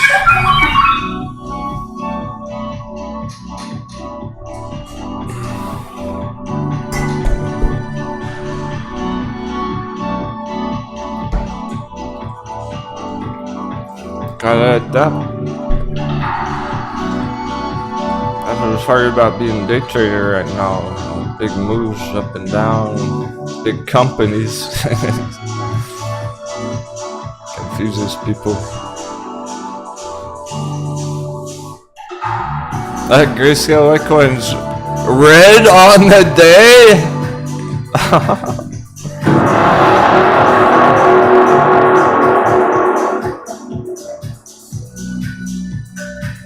If that's not a sign.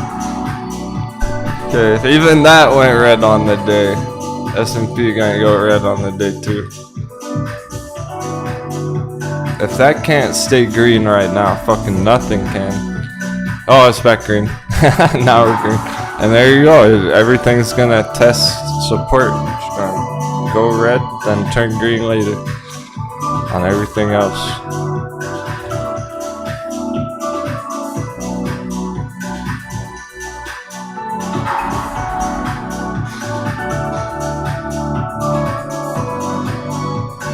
Since we're really trading it, there's a lot of focus on the quick moves, the short term.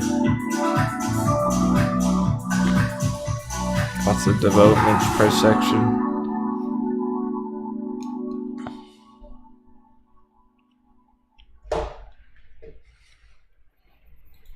The fact that that just flashed red.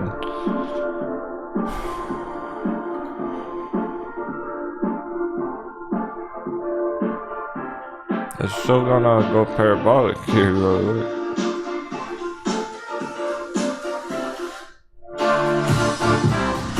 Opened with a pop. We got pop and a drop on the morning. That's what it is. Pop and a drop, and we'll finish with a bang. Finished the week fairly strong, nonetheless. Going into next week.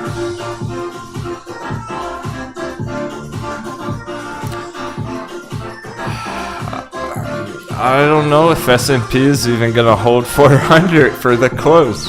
It probably will.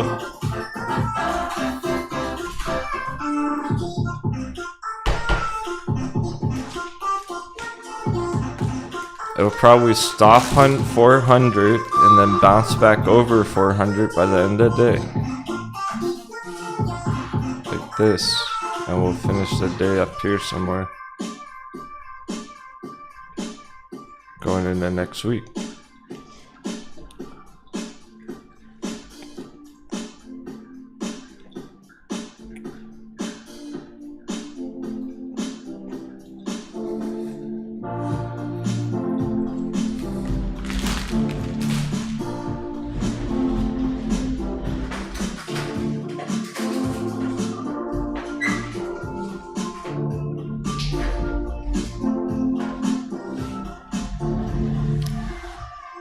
Ow.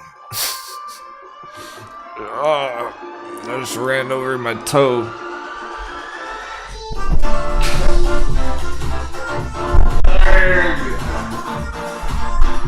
Bullish toe stub.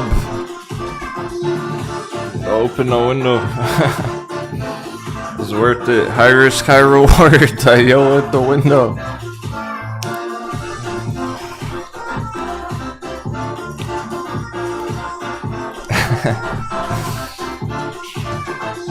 I was trying to hide the pain. It kind of feels good, honestly, some reason. So I learned to like the red. Actually, it kind of feels good now. I don't know why.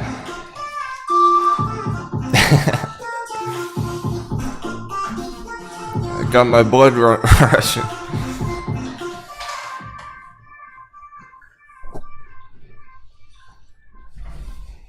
I was feeling like I was gonna throw up. I was like, oh, I'll just open the window. Toast stub. Surprise toast stub.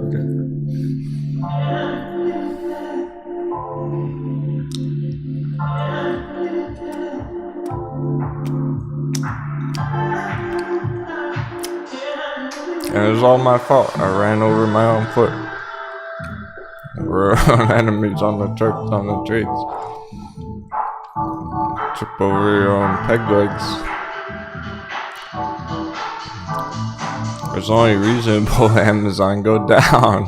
How far up would it go in one day? Is I up like 14%? Amazon really gonna go 20%, 25, 30% in one day? No.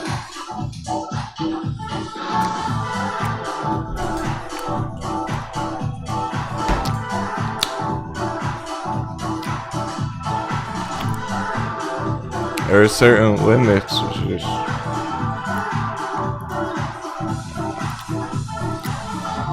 unreasonable. And yeah, the markets behave irrational, but exactly, they just did. They already just did. That all was pretty irrational. Just from like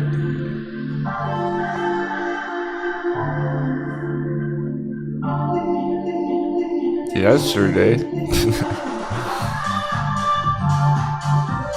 All this right here, that went too far too fast. Back down.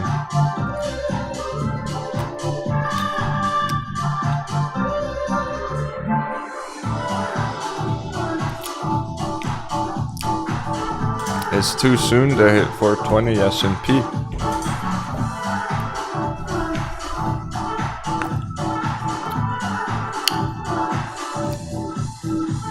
Let's see dollar though. Dollar just broke under the line, and that was part of the projection.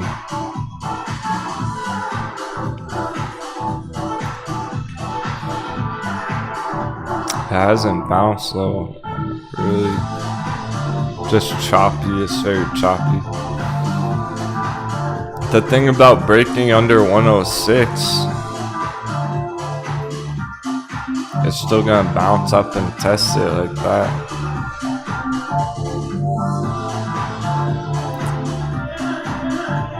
Right now, it's right on the line.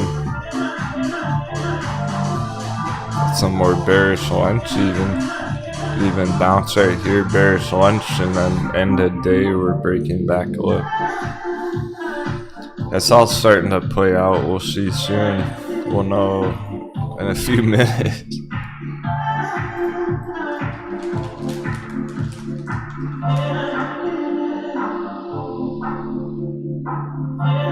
I don't think the dollar is affecting the S&P as much today, though. S&P has kind of been doing its own thing with that last wave. It's already priced in other words.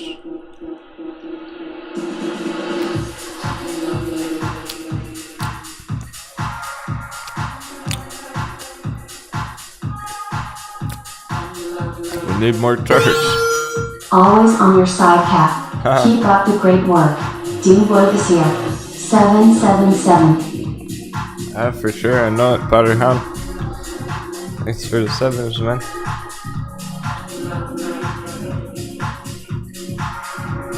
It seems like he's been watching more.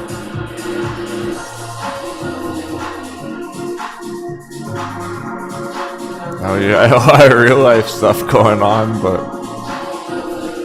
obviously it's time for action. It's time to be watching more, getting back into the groove of it.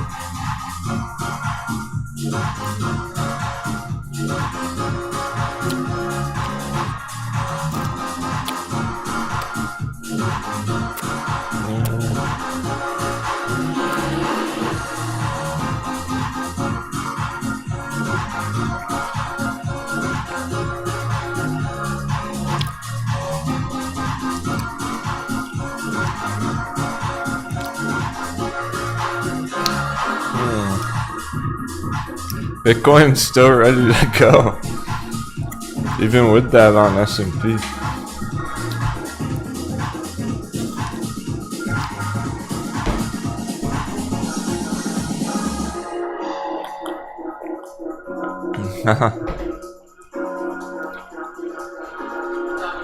David goes, guess the ladies took Friday off. Yeah, probably because, you know why? Because they saw Grayscale Litecoin go green, and they're like, fuck yeah, I'm not worried about anything.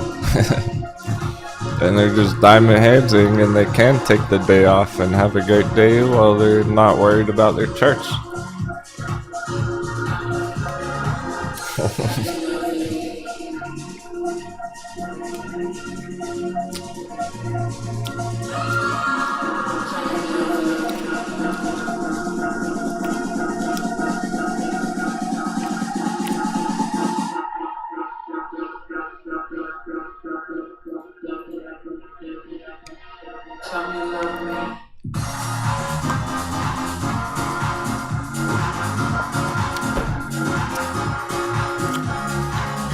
There's really not even that many green charts right now.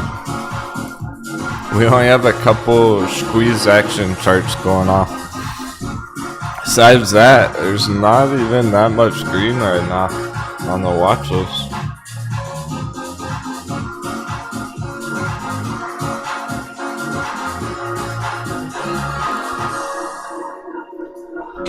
The red's not bad either. It's all okay down there. Looks like bottom of the list. Just Great Panther mining at that $1 spot. No problems there. Vine's been crushing it. Redbox. We knew it was sketch. That's why I know day trade Redbox. Amazon.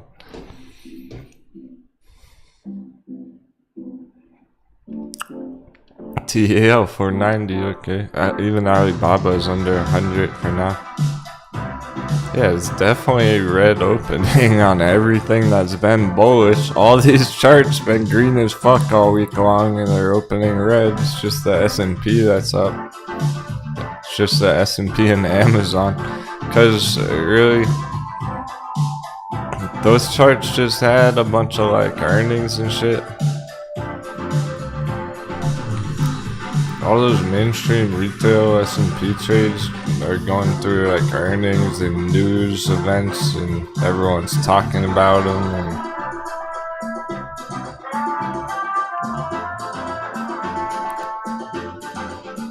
And So you got all the FOMO kicking in on like Amazon and Tesla and Apple and stuff. That's where all the green's at right now, not the real good charts, not the actually bullish one. Hershey.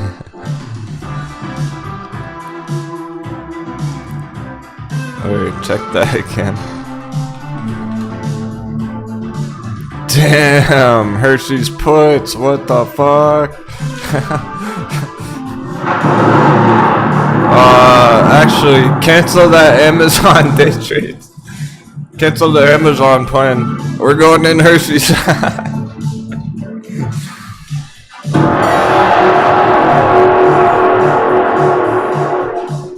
Just kidding, but not really. Kinda half joking. Half joking.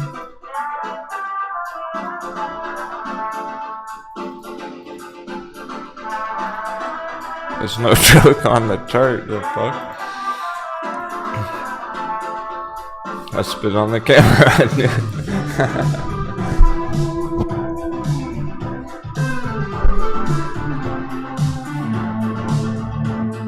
That's bullish. Lots of bullish signs.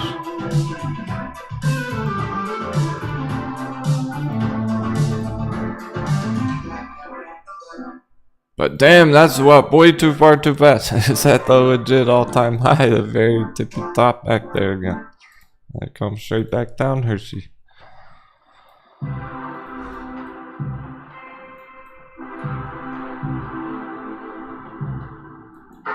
So half choking Hershey put the chart's fire, but I don't know how people feel about that one. People don't like Hershey's puts because it's been taking 6 months to do anything.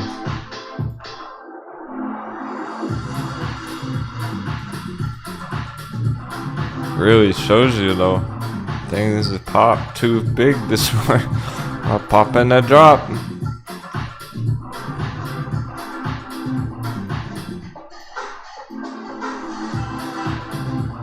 Doesn't make any sense for Hershey to keep going right there. See what I mean? For the S&P to keep going right there, for anything to keep going right there, it's time for those to go down today. And then next week it can bounce. Be green next week again. But it's pretty clear that it's actually a red morning.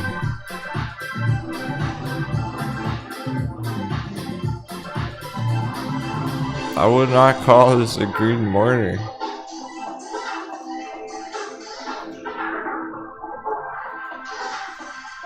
Coconut bounces.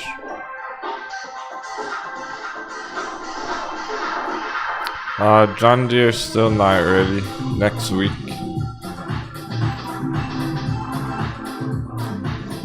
I'm assuming you're waiting for that John Deere put.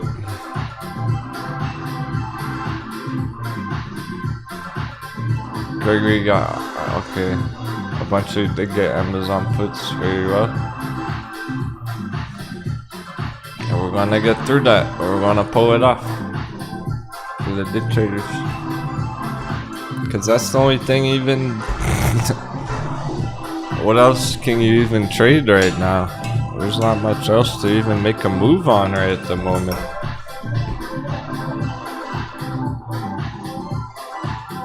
Hey, Headstock said, whoa, Grayscale Litecoin fell hard, crazy. And that's what Hershey's is about to do. Exactly. If even Grayscale Litecoin just did that, it opened huge. We had a pop up on the morning on it, on a lot of stuff, but they're gonna drop. Nothing's just going up, straight up right now, today still. Everything that opened green's selling off essentially. And they'll test their lows. This even flashed red for like a minute. And now it's back green and it's gonna finish strong. It'll still finish strong the day of the week and next week keep going. But This is people, okay, because this is new traders FOMOing in right there, making a mistake. I told you the market's gonna punish every single mistake right now. For real.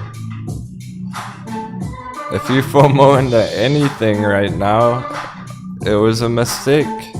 And the market's gonna punish that.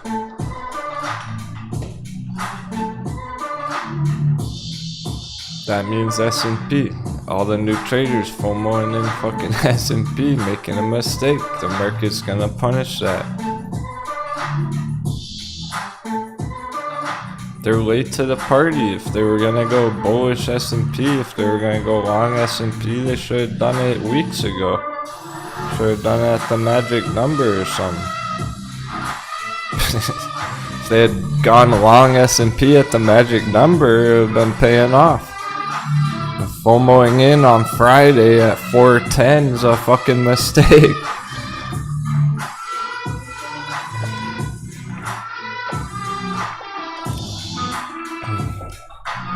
Yeah, for sure, native, no FOMO, just continuing to hold what I have.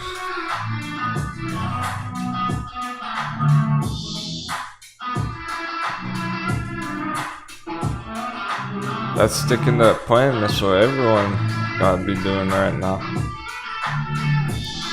But more so just for the whole week. The whole week's been leading up to this every day. Hey, PP.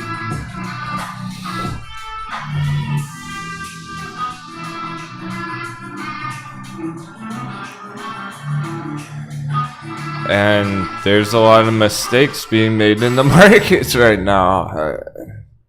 And now we're seeing it play out. This is what we've been preparing for, is don't make those mistakes that all those other traders are making. So exactly, don't FOMO into anything, that's a fucking mistake. Keep diamond handsing, because the paper hands are making a mistake too. If it goes down here today and people paper hand SPY calls at 399, well, that was a mistake too, and the market's gonna punish that. It goes back up. There's no reason to even fuck with that. You can actually capitalize on it. You can profit off of it. All those other mistakes the Moon Boys are making, because they all FOMO'd into Amazon this morning.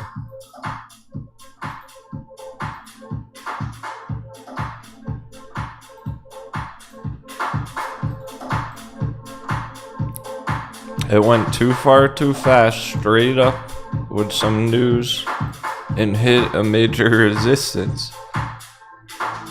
Anyone who's FOMOing in Amazon right now made a mistake, and the market's gonna punish that, so you can actually profit off their mistakes by trading the other side. Is it a good idea to enter bullish right there on Amazon? That's a terrible idea. That's what makes trade to the downside worth the shot. And after this bounce right here, like there's a bit of a retest going on. After that is likely to be the huge drop on the way back down after these green candles here. Just hit the red spot again.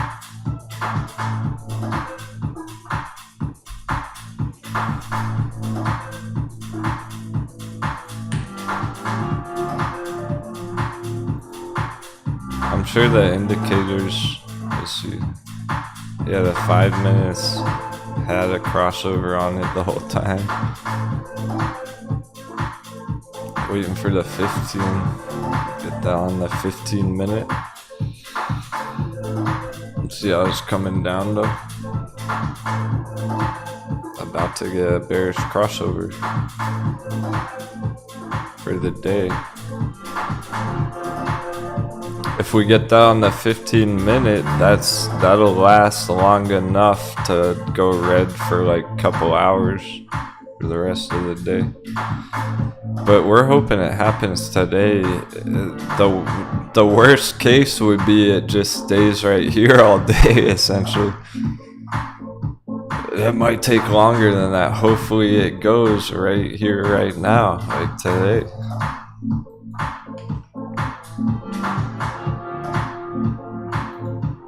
Okay, dollar's holding the line, so that's perfect actually. And it's bearish lunch, is it?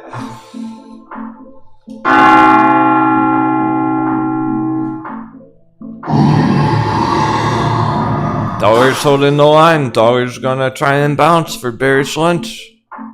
And then we'll finish the day going down. Power hour, get dollar dip.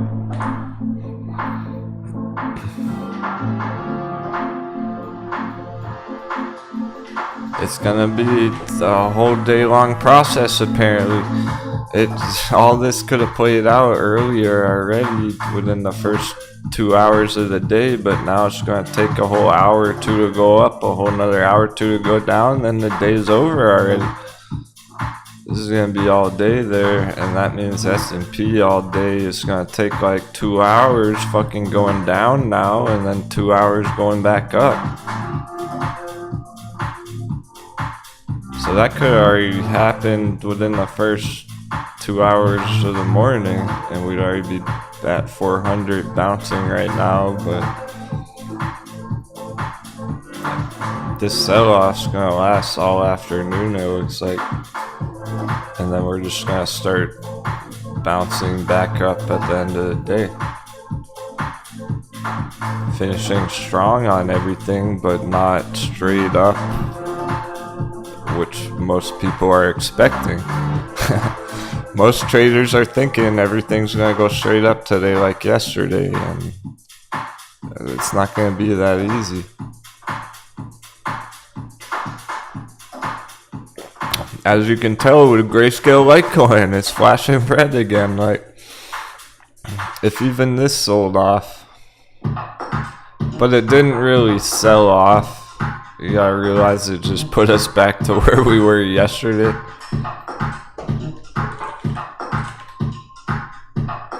We're just still in this box area.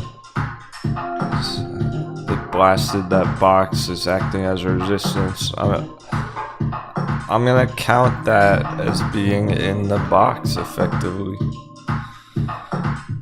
Like, we're in the box even though I didn't have it drawn that way, so I'll put that line there and I'll extend it.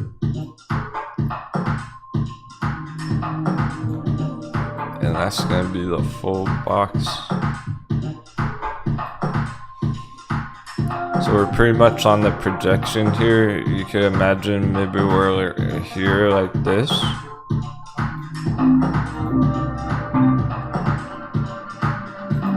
We got this first huge rally. Hit the top of the box and then came down. Alright, back up. Straight to the magic number. Will it happen today?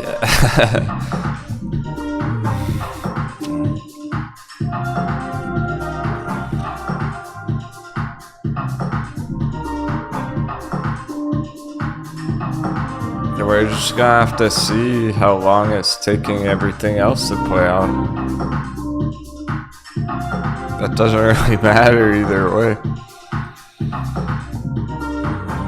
It's more likely next week, yeah, but we already tested the low. We're already gonna be bouncing here. Bitcoin's been healthy still. Unlikely, but possible. We're just gonna have to see in an hour or two how much progress we've made on everything else, on S&P and on Bitcoin.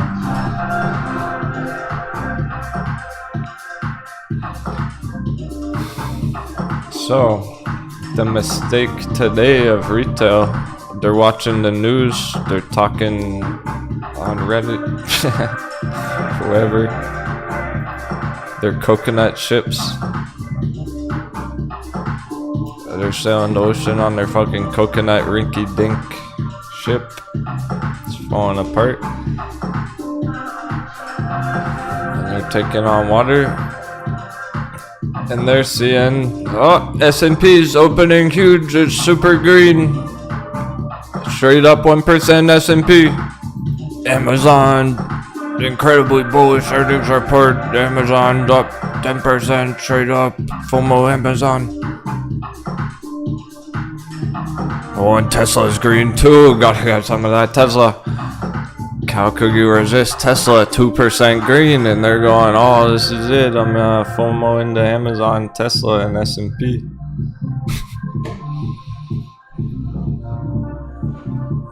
Our other charts, the good charts, the real bullish strong charts that have been rallying hundreds of percents and killing it lately, aren't doing shit right now. Okay. Where are the real bullish charts? You know AMC is still bullish right now. Well, AMC's been red all morning. And it's still red right now. If everything was really that bullish right now, wouldn't AMC be green by now? Like, it's not what new traders were expecting. GameStop red for now. Like, it can still finish strong, finish the day green, but new traders are thinking, oh, the S&P is going straight up. I'm gonna FOMO GameStop, end the day all in calls, and lose all their money.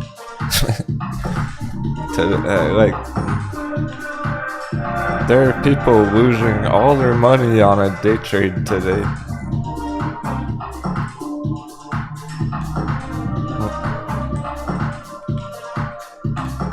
Hey, Thomas. Imperial Petroleum? Yeah, it looks fire. That was a really nice secondary entry down there.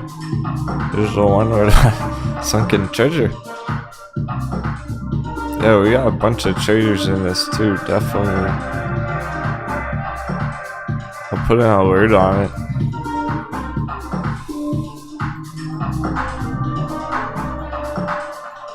So look at this like a secondary entry, and we already had breakout, but like hedgies manipulated it. There was news on it. Hedgies manipulated it. They saw it breaking out, and they're like, the hedgies, and they go, we want to buy the dip, let's put out some news. Bring it back down. Secondary entry. So there's already good entries here. We broke out already. Smashing resistance. The hedgies dunked it down. It's just a secondary entry.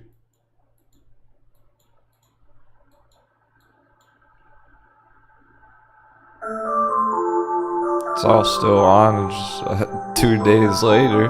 Took an extra couple days.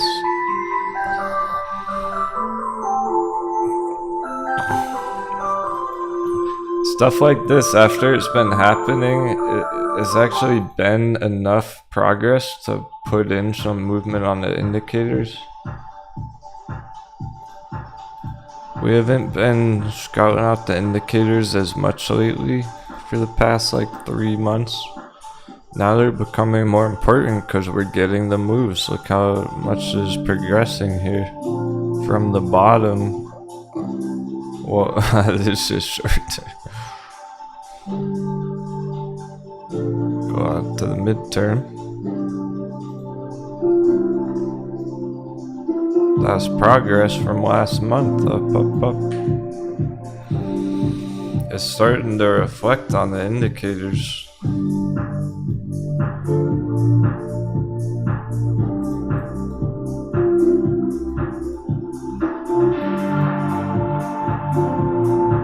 Probably some bullish crossovers here. 4-hour green. Is it midterm? Probably not. I'll look anyway. About longer term daily. Daily's just green the whole way.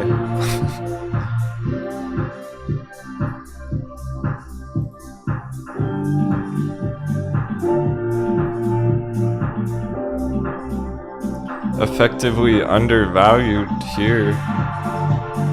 That's the last 3 months. Now it goes overvalued for 3 months, hits big targets.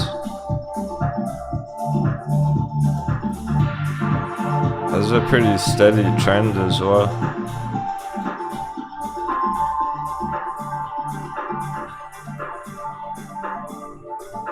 So the indicators are set. It's all there. We're just waiting for the price action to catch up. Just have one more hedgy dunk.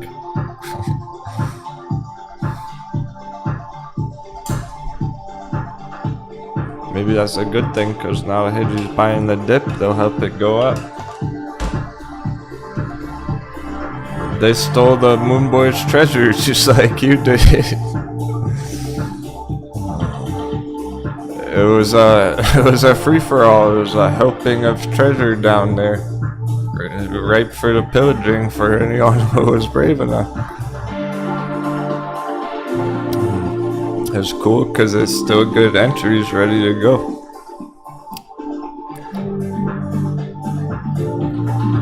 And it's just having progress. Nothing bad at all. Okay, we got the green on Amazon. Time for more red there. Bearish lunch. Day traders.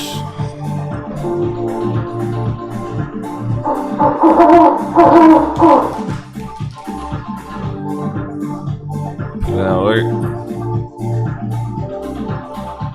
Now it starts coming back down. This is where it'll drop a lot further.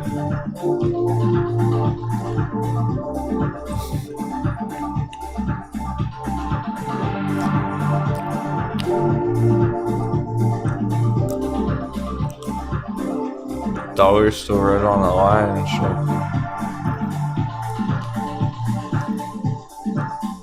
hasn't changed, but even crypto's kind of selling off slightly. Bull USD 199. Dash 51 is barely even 50.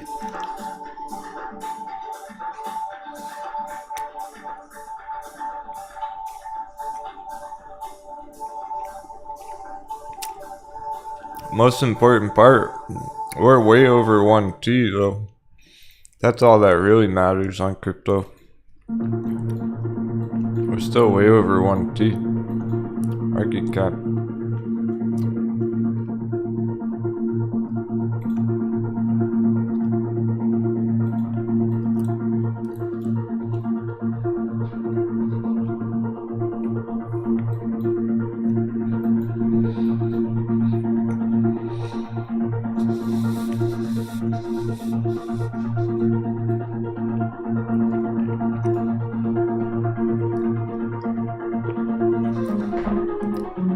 That green right there shooting us through 1T. A bit too far too fast all at once. That was all in like one day. We're just kind of retesting today. By the afternoon we can be going green. Over the weekend it can keep going. We still might crush 30K over the weekend.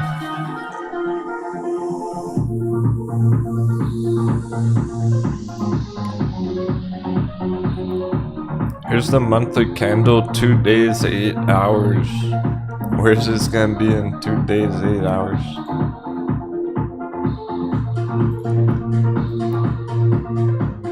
Get all the way back up there, and then it just completely had recovered that entire last month of downside on crypto. If it gets up there in the next couple of days over the weekend, that's like the crypto crash never even happened. That means Litecoin $100 over the weekend. It's all gonna be pending. We gotta see over the next little bit, over the next couple hours, let's say a couple hours. See what kind of momentum we get for the end of the day, and then crypto after hours, going into the weekend on that. But it's pretty clear right now that they are testing the low points, the local lows, and that makes perfect sense with the S&P.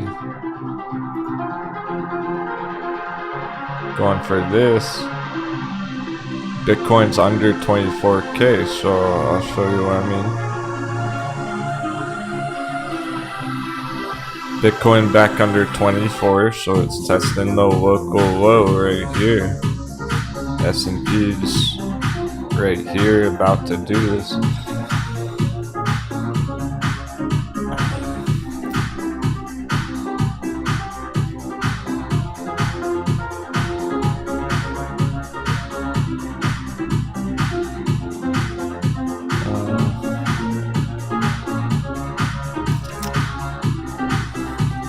Ethereum under 1700,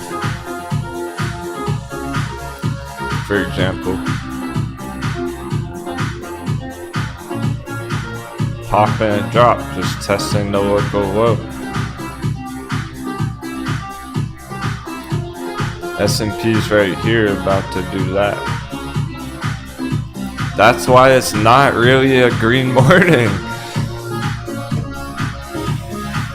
It would be easy to be fooled and think, oh, it's super green morning on everything, but not so much. It's choppy, very choppy. Hey, Andrew.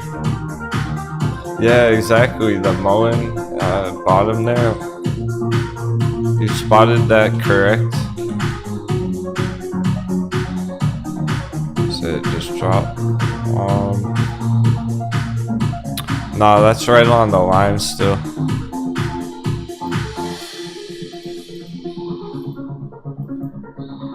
This is still valid here. Yeah, on the longer term.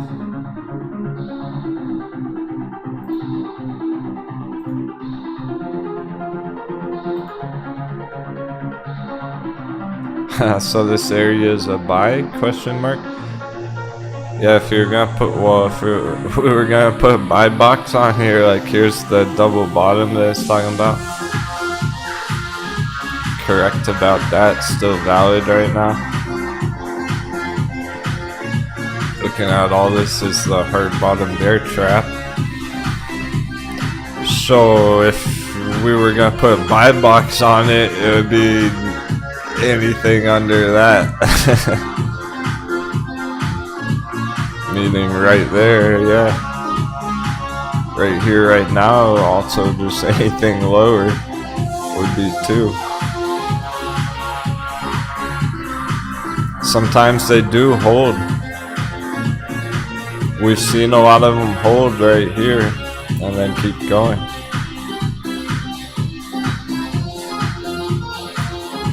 So that's actually maintaining at the moment. It's still valid on that double bottom, but if it does break down, then it's just super hot baby, anything underneath that. And it really is, because last time people were able to get in here at these prices, they made a lot of money on it going up. They made hundreds of percents right after. Just shaking out all those paper hands.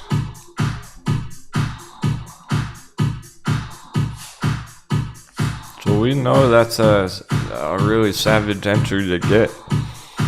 We're probably not even going to be able to catch it down there. We'd be lucky if we could catch it down there. Again, it's not even likely to do that, because there are holders holding it from back here, and they're not going to sell it.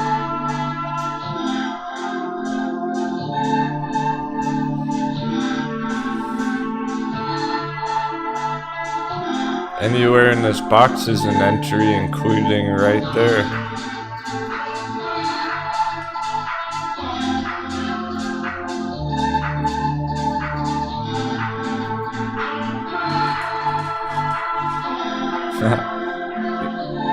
Yeah, nice job, Andrew. He wasn't panicking about the red on the last couple of days. He was zooming out, looking at the monthly chart. The monthly time frames, you know, going back here for the double bottom, and he's going, oh, that actually looks bullish, maybe it's an entry.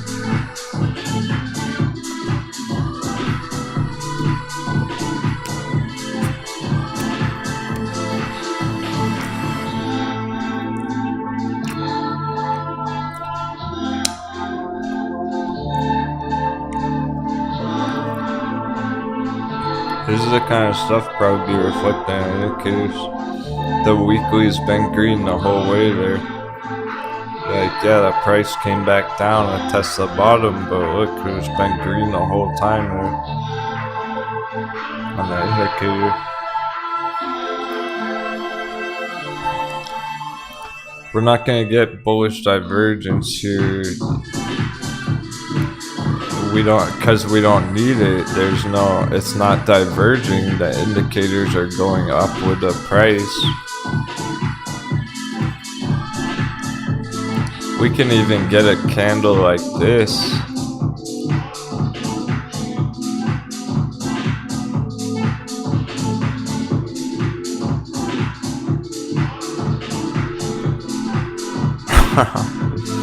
Today? Huh. Mullen might pop up to $1 today.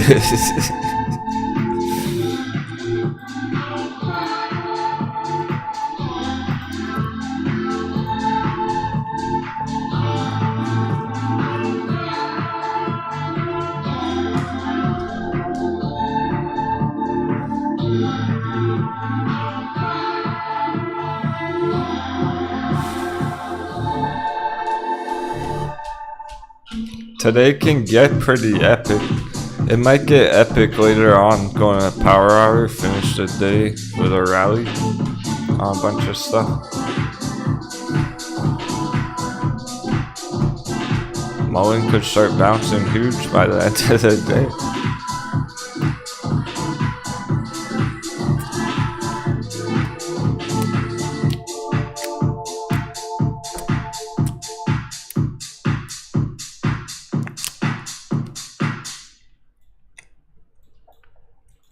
Bearish crossover 15-minute S&P.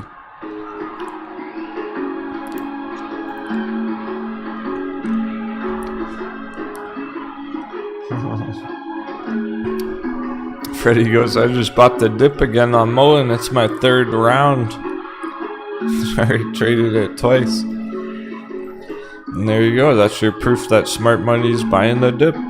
Smart traders are buying down there, not selling.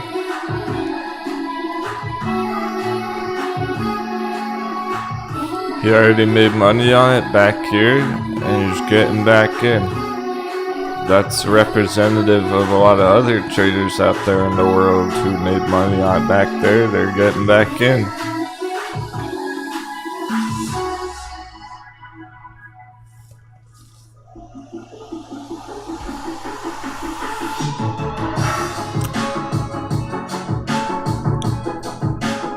Well, also,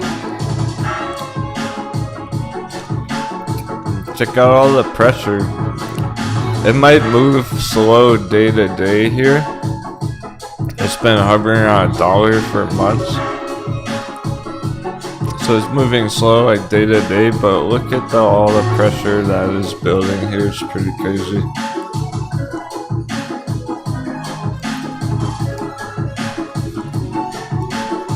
That thing's gonna snap.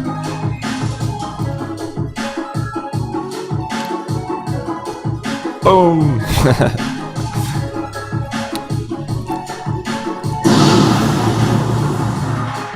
All that pressure. Like a giant spring. Giant launch pad.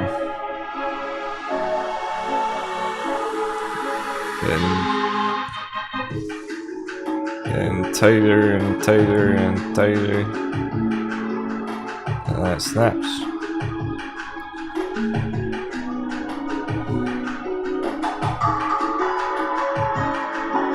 So even if it's moving slow on the short term there, there's more going on like than meets the eye behind the scenes of all the bullish pressure building up. Once it starts running again, it's really gonna send it.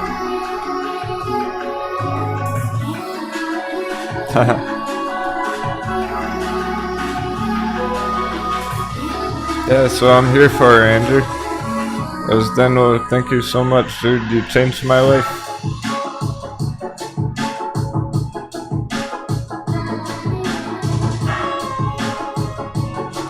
inspired him to chart mode.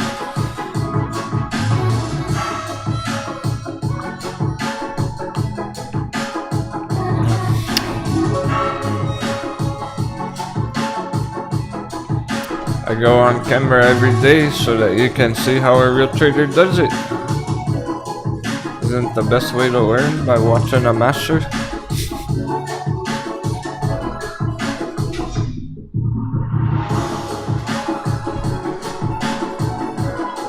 How does a real fucking trader get through a market crash? Their diamond hands, they're mulling. They pillage crypto diptos. They stay calm while they hold strong. And we have some fun too.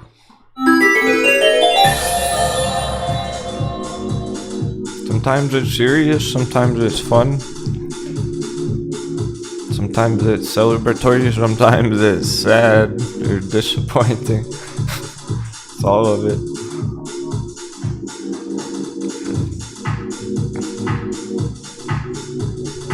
Because the markets are just a mathematical representation of life, of human emotions. So the charts behave emotionally just like humans do. S&P is under 1%, really. Even though it's holding up here, it's been under 1% and stuck under 410 psychological. This should really drop any minute. This very pancake is just chilling right there. That's what I mean by taking forever. That's why it's gonna take all day. Even if it starts going down now, it'll probably take a whole another hour or two to get all the way down. And we only have an hour left for power hour to go back up. Hopefully it doesn't just stay right there the whole time. Let me check the Amazon puts again. People do have a time constraint on this, so I'm gonna keep that in mind. If some people got end of day calls on it, I don't know if anyone really did go for the end of day, but we don't have all day for that.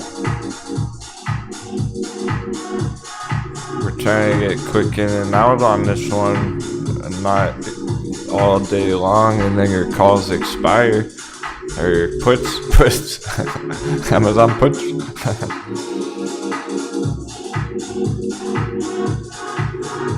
If it takes fucking 3 hours to go down, we're gonna run out of time. Like, we gotta go right now.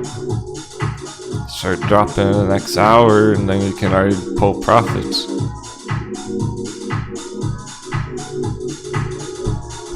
We don't have all day on that day trade. See if we got the 15-minute crossover yet. Oh, it's so close! We just need this 15-minute bearish crossover.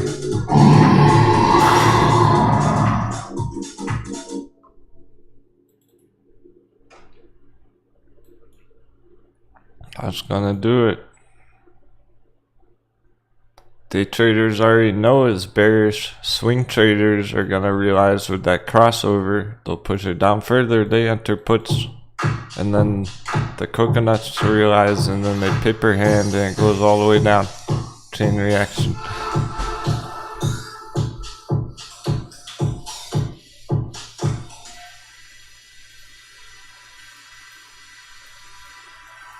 Alright, hedgies, I know you're watching. I know you're listening. Who is it? Melvin Citadel? Elon Musk? What? I don't know which hedgies are watching, but hedgies are watching. Alright, do your thing. Do the thing that you always do when I make a call like this.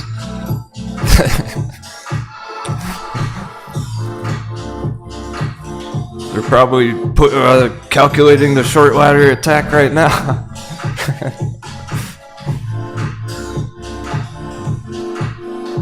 They're turning on their algorithms.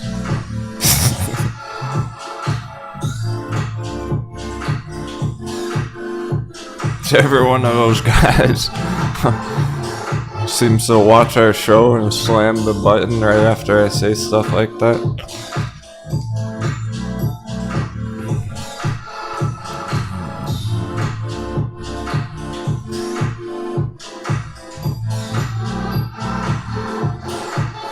See how I spotted that right when it happened? You can't even really see that. It just broke through, but I saw that already. I can just visually tell that's a straight line.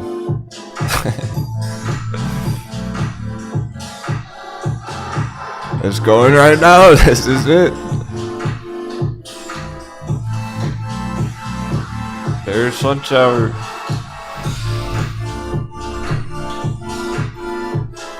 You like my shirt? Thanks. I went with the green shirt today, just to keep the green in our minds, in our hearts.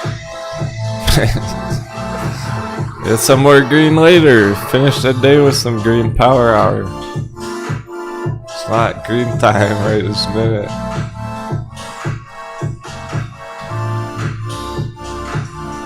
Except for Amazon puts.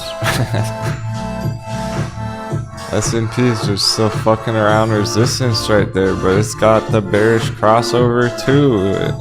The indicators are there. 30 minutes about to go. We're about to get a 30-minute bearish crossover.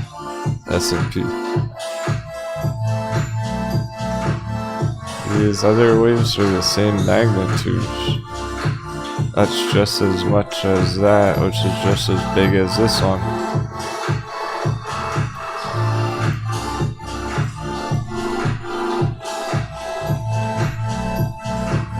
That's about to cross, but it hasn't.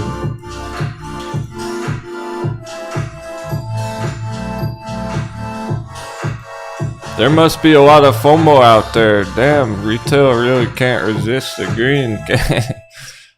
Can you even believe there's still coconuts out there buying the S&P? That's right, quick question. You know they do. It's about to bring the pain, but there's a remarkable amount of bullish traders entering there still. Like, how would there still be people buying Amazon right now?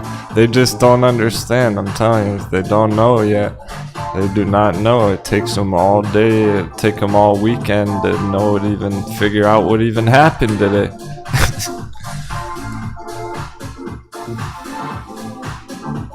There's people who like just woke up who are FOMOing into Amazon right now. What the fuck? For real though, there are people who just get home from work or on their lunch break who are buying Amazon.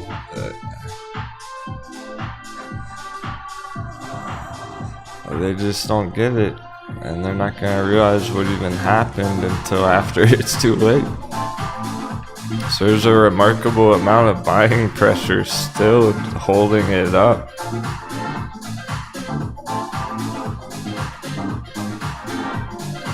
It's about to get the hammer though.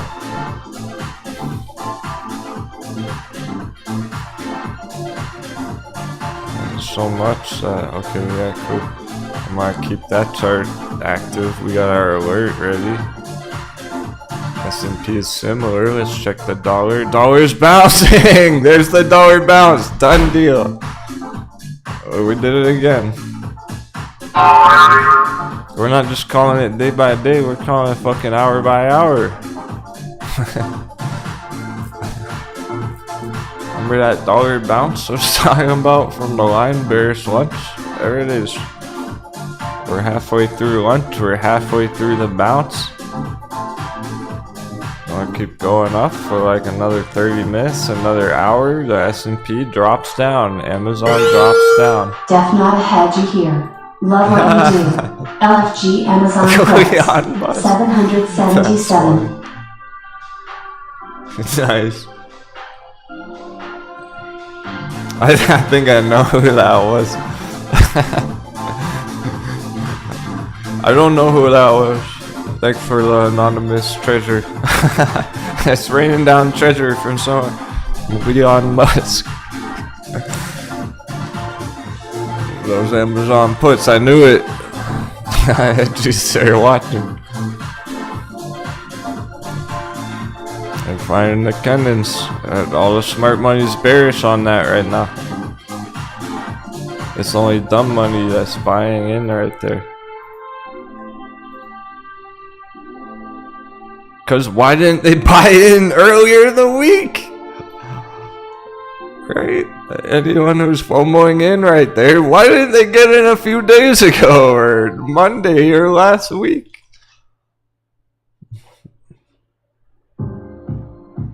They wait till it breaks out 400, hits a huge resistance, and then they enter. It's so dumb. This is the only thing that makes sense that's happening. And some of you gonna crush it on those Amazon puts, which is epic. If this is what's gonna happen, might as well trade it. Might as well make some money on it, right? Otherwise, we're just waiting for green charts till power hour. Instead of just waiting for stuff to go green for 5 hours, Amazon puts.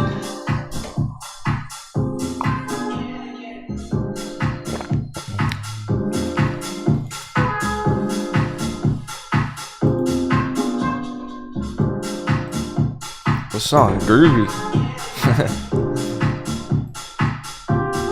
We're cruising today. It's just another day of sailing. We're gonna hit some waves. There's gonna be some ups. There's gonna be some downs. GovX is the up. That's the squeeze action. You want a green chart? We got it. GovX.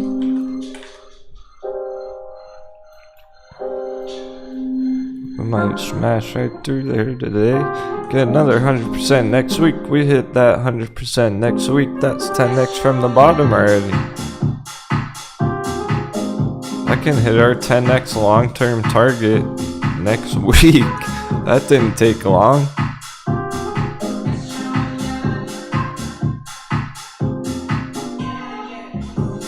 Those ones are still epic bullish as fuck.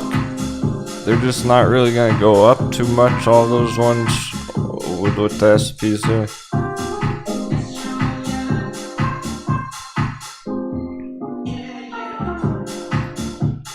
Hershey's coming down. Hershey's bullets.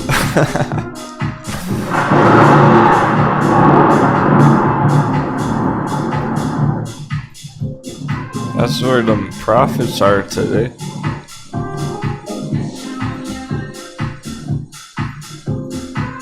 The hedges have the advantage today. They trade Hershey's. They trapped the coconuts on Amazon. Think I get hedgy.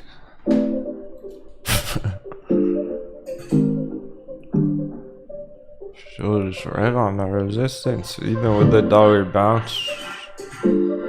That's a delayed effect though. Dollar's still going up a lot. Dollar's going straight up. That means in like 15 minutes.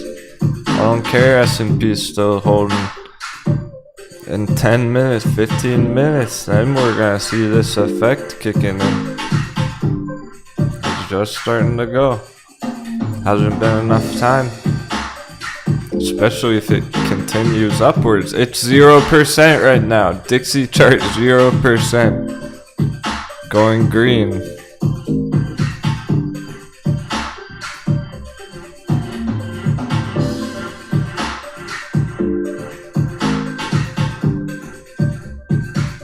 Dollar pop, stocks drop.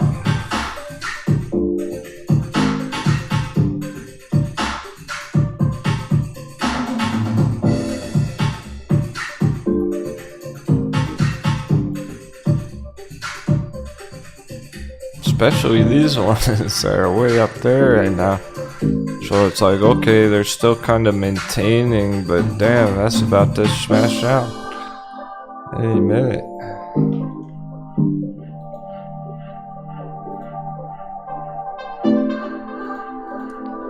Better therapeutics impressive. Here's some more green action. bullish as fuck, as good as ever, there's no problems at all. It's just that only a few charts are really doing this right now.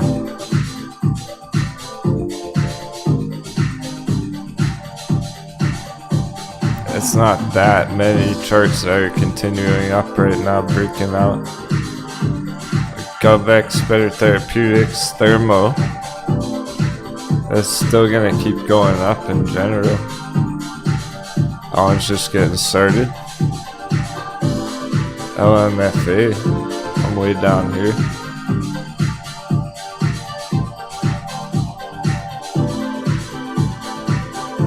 And other random things, Kavil and stuff, few percent here and there, but nothing significant really on those. There's not that many charts popping off right now. It's like half of them are green, half are red, and a lot of very small moves. Only 1-2%. Hardly anything moving substantially. And Grayscale Litecoin still red on the day technically, even though it's perfect holding support. Still red on the day there, just shows you that it's not as green of a morning as people were expecting. All the new traders see it open super green on everything and they think it's just gonna keep going all day. And clearly that didn't happen in his bearish lunch. And it can finish strong green.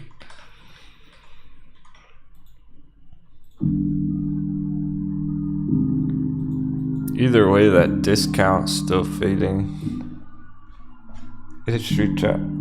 Hey, and Coke.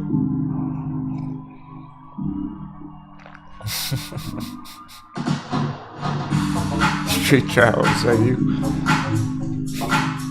Andrew just goes, I doubled down on Mo and fuck it.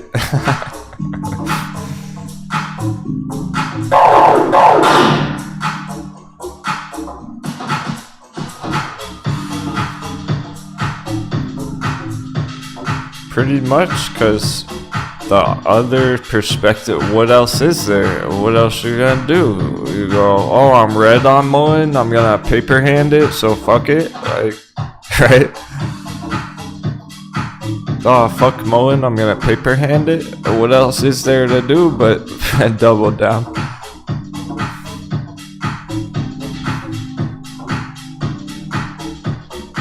You gotta be brave. You're just being brave. That's the hard part. The chart's not hard right there. It's at the bottom. Bulls are in control. Undervalued is gonna recover. Fully expect that to recover over time. And we've seen signs of that.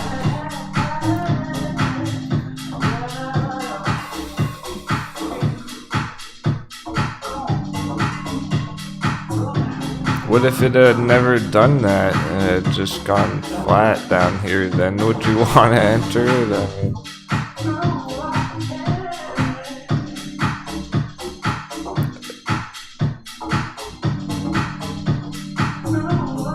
it's almost even more exciting entering it here than it was back here because you know what it's capable of. Everyone saw what it can do when it's going on a rally, so as soon as it's turning green, everyone's gonna FOMO in.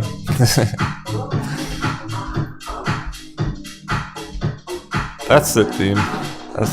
That's what today's about. We're getting Friday FOMO, it's just not in the way you'd expect. It's not on the good charts.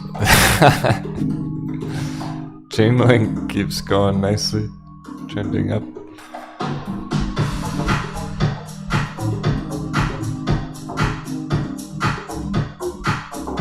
Oh no, Vercoin! Oh no! Be right back.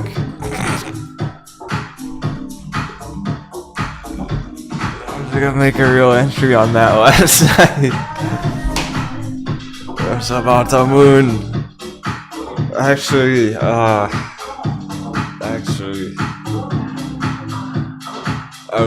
was kind of staying up late thinking about it. I decided it's just as good as any other altcoin. I wanted to get Bitcoin. Hey, Zick. I almost went for it with his targets, but I realized it's pretty much as good as any of our other ones.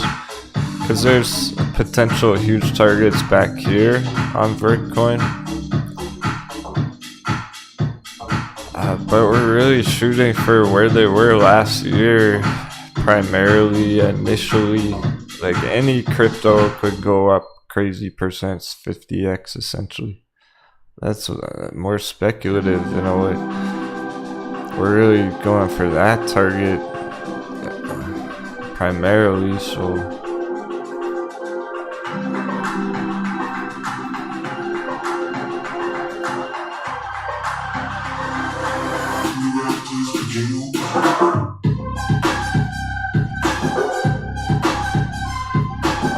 I decided, well, that's a nice target on it. However, that's just as good as any of our other altcoins, really. It might as well be the same on Dash right here. Dash, nice targets last year. 10x the last year. It's like, yeah, Dash can go up here. Huge targets. And so could Bitcoin, so could Dash. Whichever one you like more, really. I like Dash more. It's more popular. So I decided, even though Bitcoin chart looks great, there are a lot of cryptos that have that kind of potential where it's nothing extraordinary per se.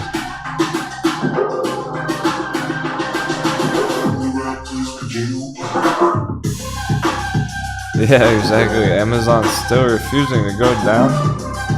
S&P's still 409.9. It's just right on the resistance. It seems like it's gonna take all day. Let's see. We got 3 hours. We might not even get the bounce at the end of the day. This might just go down for the whole rest of the day. It's really, at this rate, it's been hovering up here for long enough, for too long, where shit, like, say it drops down here in an hour, drops down here 2 hours, we're already running out of time. This is normal right here, this 410 spot, this 410 bounce, whatever, green candle, that's all normal. I was expecting that. It's about what now? Just like Amazon, it's just testing the resistance. It should have already happened hours ago, that's the thing, like it takes so long, like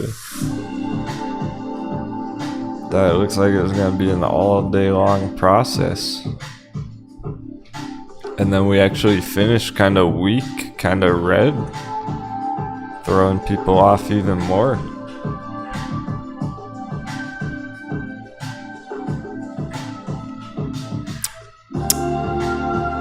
Yeah, so that's what it is with a lot of these bear charts like this. It's very typical, and I'm looking at this bounce being the retest right here on Amazon.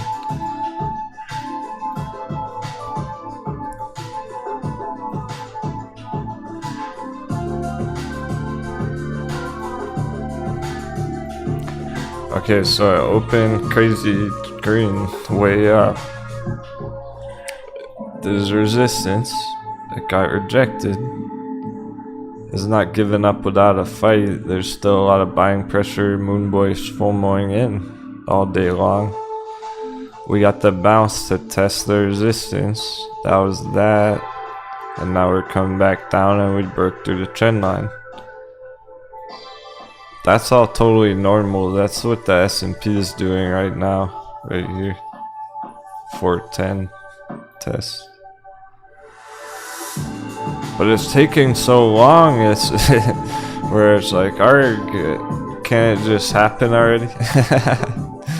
It's testing my patience with it too. Okay, anyone in Amazon puts, let me know if you only have till the end of day. If you really yelled it. Like, on those Amazon puts, tell me if you only have till the end of the day. Or if you guys got them for like a week out or a couple weeks out. But I want to know if anyone has only a few hours left, because if yours expire end of day today, like, we're running out of time already. Okay, it seems like lots of you got them further out. 3 weeks, 2 weeks, awesome. Shift Mischief, one for next week. I think Angelina went for it. I hope she got plenty of time, because I was saying, like, this is for today right now.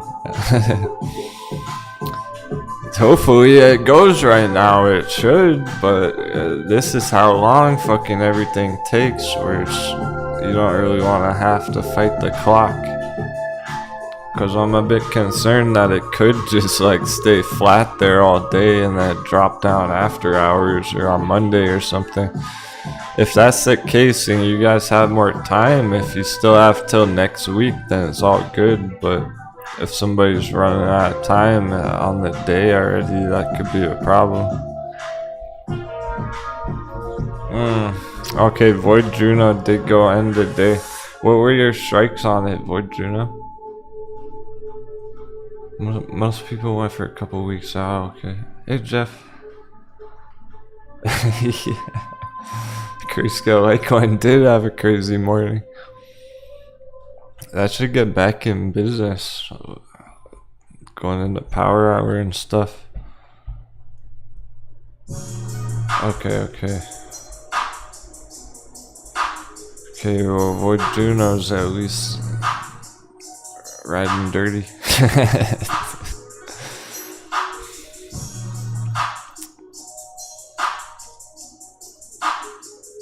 We got the 15-minute bearish crossover though. We gotta give it some more time right now. I think either way, like, be mentally ready.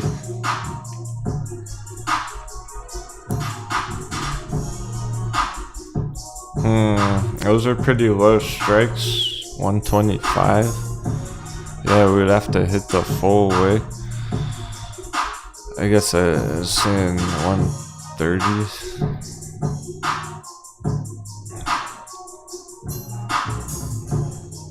I'm not confident we're gonna have enough time to play out the full move today in the next 3 hours. Hopefully. We just got that crossover. S&P still holding up there though. Okay, well, we're about to find out. I would give it a few more minutes and see what happens here. This might be the breaking point.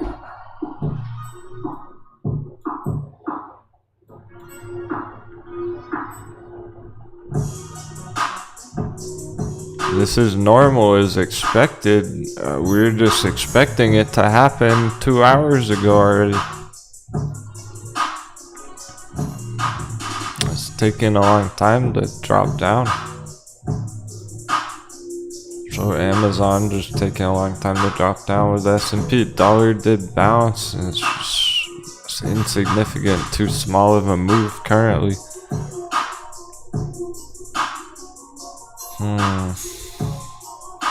Grayscale Litecoin is still at the low.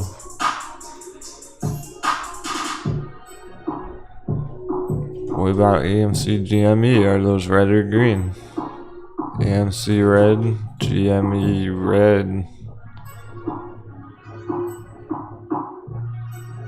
Everything's showing down. Everything says S&P should come down more, but it hasn't. And it probably still will, but will it? My goodness.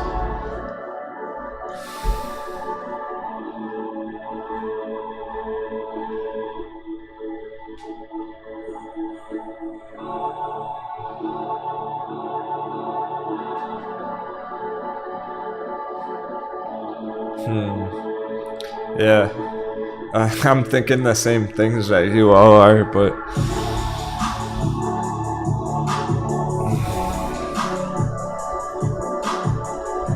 we gotta stick to the plan. We gotta give this a few more minutes before we were to say, oh, it's gonna keep going up and there's no dip.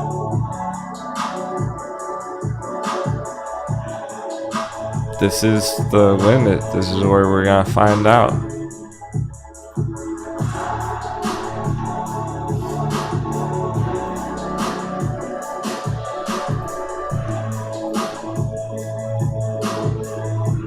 The indicators are bearish. The other charts are red. GovX still pumping.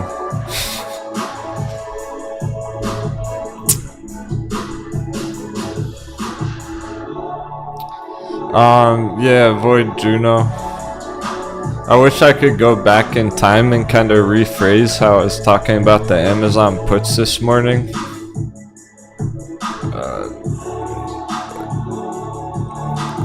To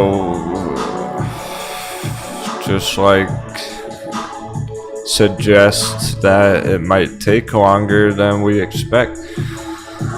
I didn't really mention that this morning. I didn't think it would take this long.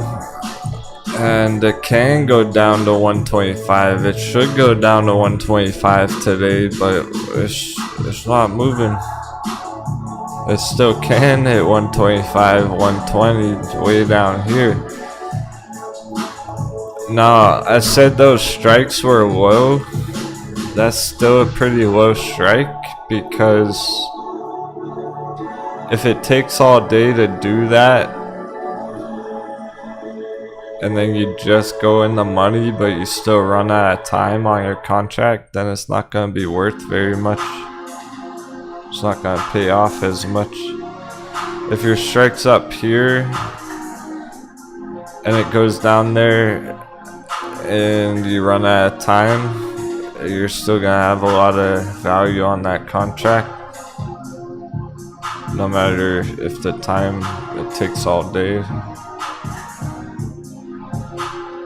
The problem is, by the time it hits your target, your contract expires.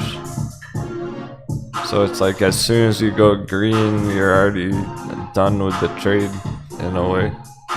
The trade's already over.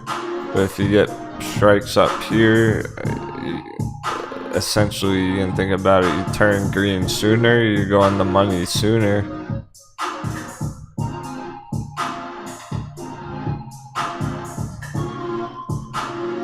And if it expires down here, the trade ends, you're nice and green. You have a lot of intrinsic value on it.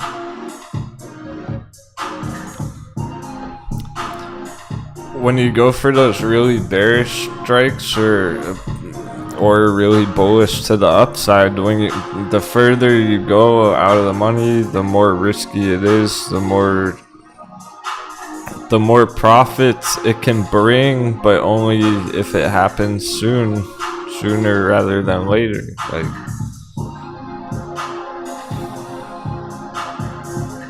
the more bearish you go, the faster you want it to go down.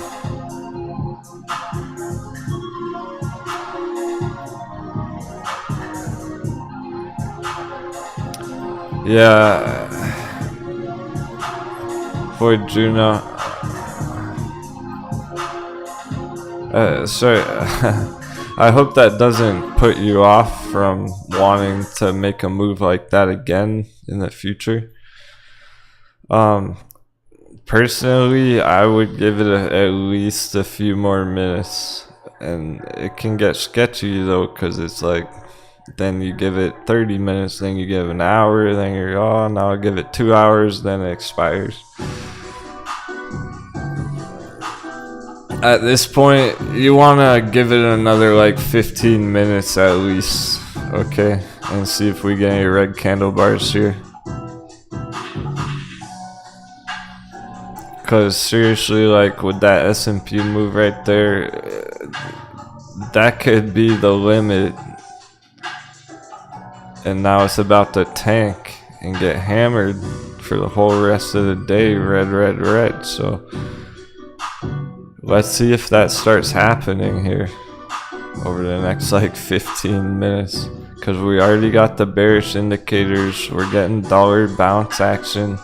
It takes some time for dollar to kick in. We might get another dollar bounce here. We gotta see one more development. Let's get one more development.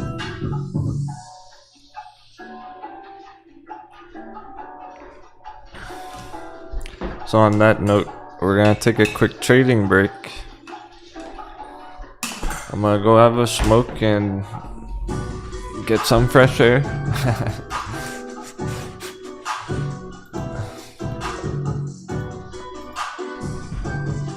And then replace the fresh air with smoke in my lungs and enjoy the sunshine for a minute and kind of reapproach it when we get back, because we gotta give it a couple minutes. We don't want to analyze anything else. There's nothing else to analyze. Let's just watch it happen. Happy trade. Let's see what the bears can do.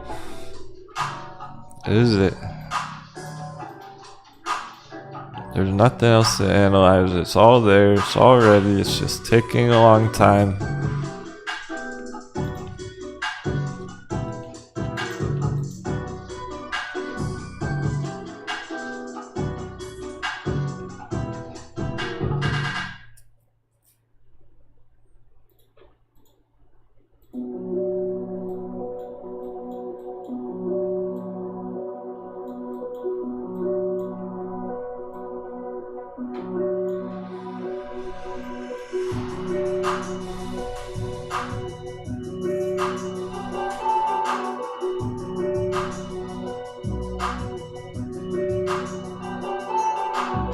So if we get this rejection up here on S&P, that's gonna shatter the hope of the Moon Boys. Anyone who had hope of straight up is gonna get disappointed, panic sell if that turns down.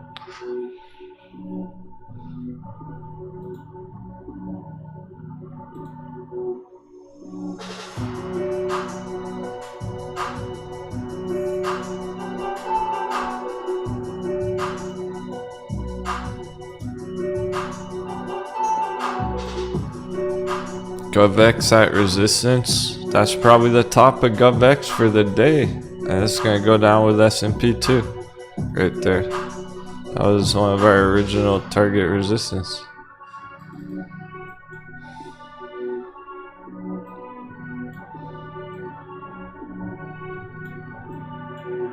If that goes down, Grayscale Litecoin's down. It's not as green of a day as people think. That was yesterday.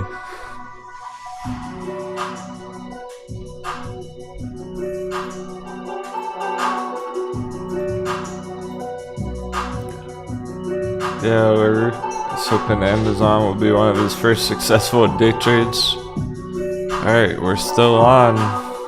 It's just time's ticking. If you have longer than end of day on your strikes, then you should be all good.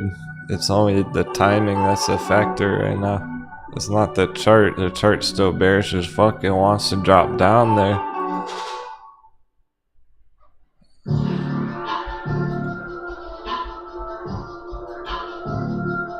I want you guys to crush that one too, because that was the best setup out of any trade today. We could have went for a bullish breakout, but there wasn't any.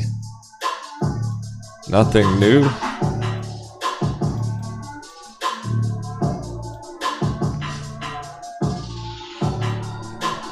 There really were no good trades to the upside. Just people holding GovX.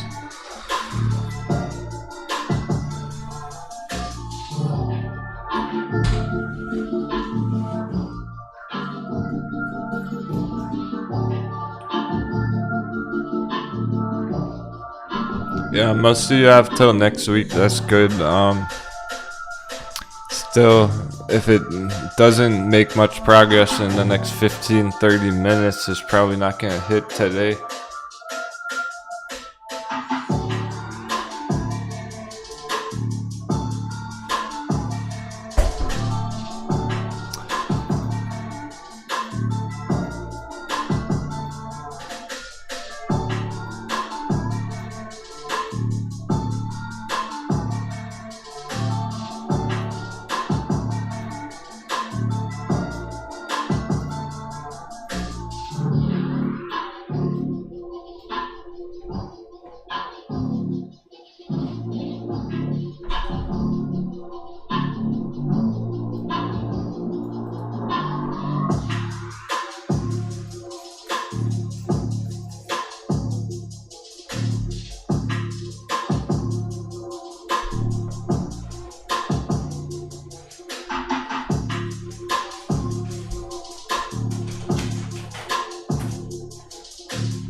Oh wow, still flat as a pancake. Welcome back, my friends.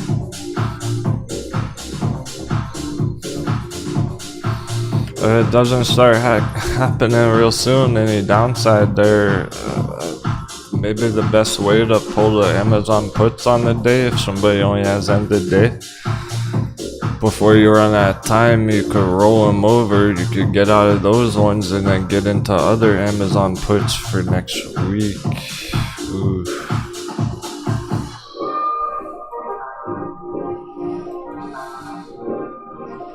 We're not gonna have enough time on the day for that. Not really worried about it, but it was worth taking a shot on it.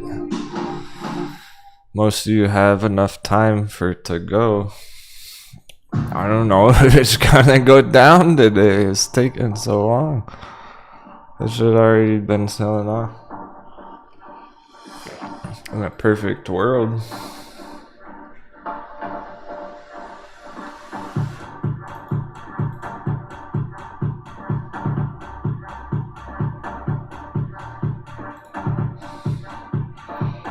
I wanna see how the S&P behaves right here. What just happened? Where we at dollar? Okay, dollar's still holding. It's just at this rate, it looks like everything might finish red. Take the very end of the day and there's no power out. Or Juno, not yet. Damn, it's right there. I hate fighting the clock. Fighting the clock's the worst part of trading. like, you know, the best part about trading, feeling calm, relaxed about it. Yeah, we're gonna give it 45 more minutes. Alright, I think at that rate, since you're the only one I know in it for end of day like that, who's fighting that clock so directly, I think that's a good idea. Is you're making your decision now. He's already looking at it like, oh, I probably have to cut it because it's taking too fucking long. I don't have enough time end of day, perhaps. So he's gonna give it like 45 more minutes, but if it doesn't happen, then he's gonna say fuck it.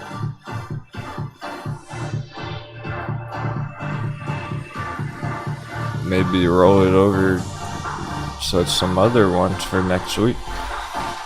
Seriously. We'll talk about it.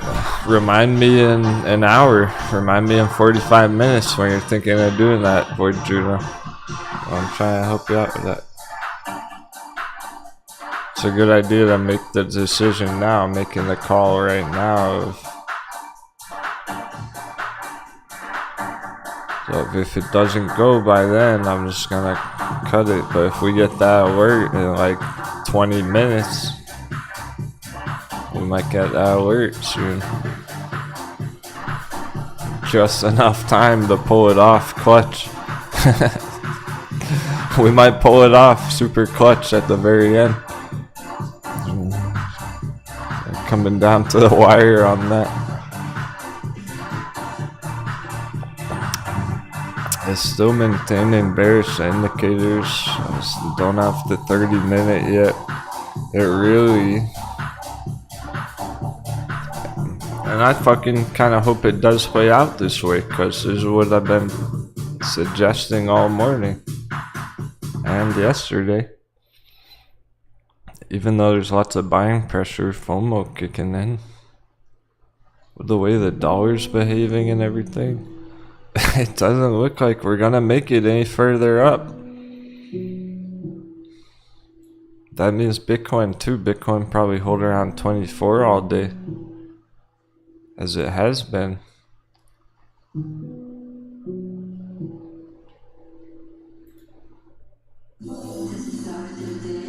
It's kind of serious today, where it's not as fun actually. It's nothing to celebrate really. It's not as fun.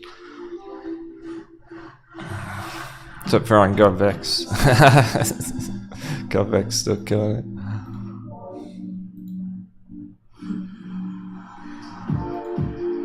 Ooh, we hit the line. But that's kind of the point. We hit the line. What now? That's the limit.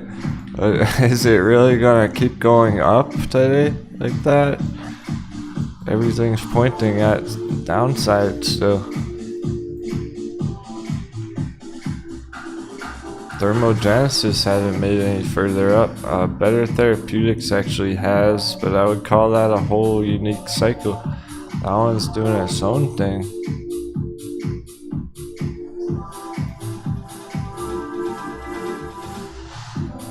GovX and Better Therapeutics are the exceptions today.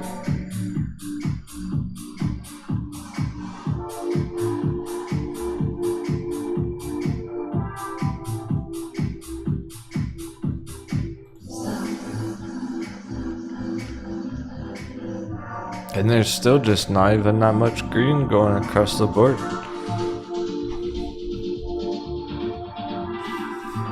Lots of 0%.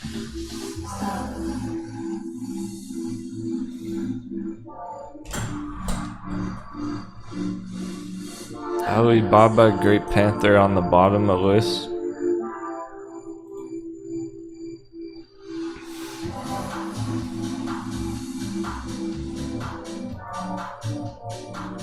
Apple's still holding up that move. What about Hershey's? Hershey's is dropping further down. Amazon hasn't gone yet, but Hershey's is. That's a sign that they are going down more. It's just like the Amazon opening. That's why I was saying Hershey's puts too.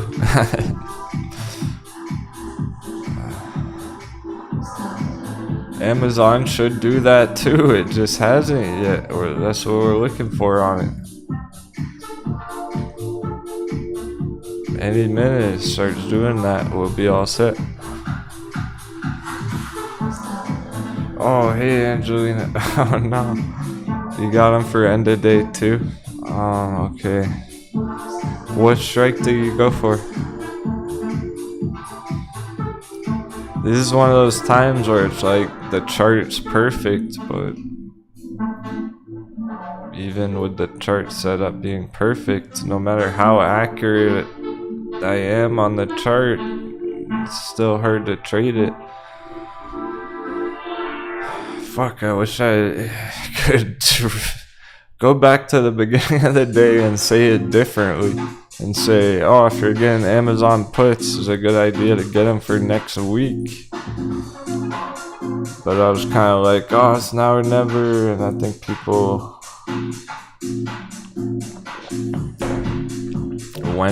some people did go for end of day, and we're running out of time. Alright, so there's a couple people in that. It depends on the strike. The higher up the strike, the better. If you have strikes at like 135, that should be fine. 130, we'll probably hit 130. If you have them down here, 125, it's so flat.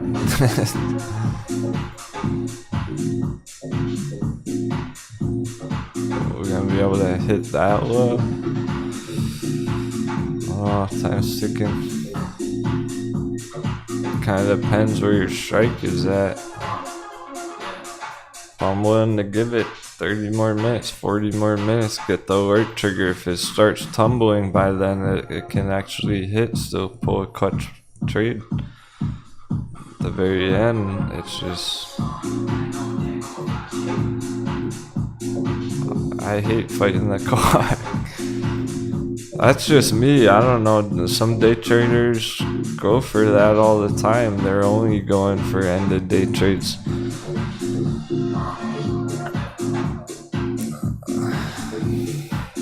In my mind, when I'm thinking, oh, like day traders, Amazon puts, I'm thinking, well, anyone who's a day trader is gonna like decide for themselves how long they want to go, or they're gonna know how to handle it or something.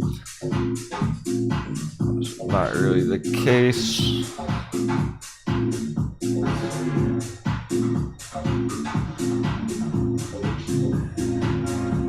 I kind of got myself into that one. Got myself into a pickle.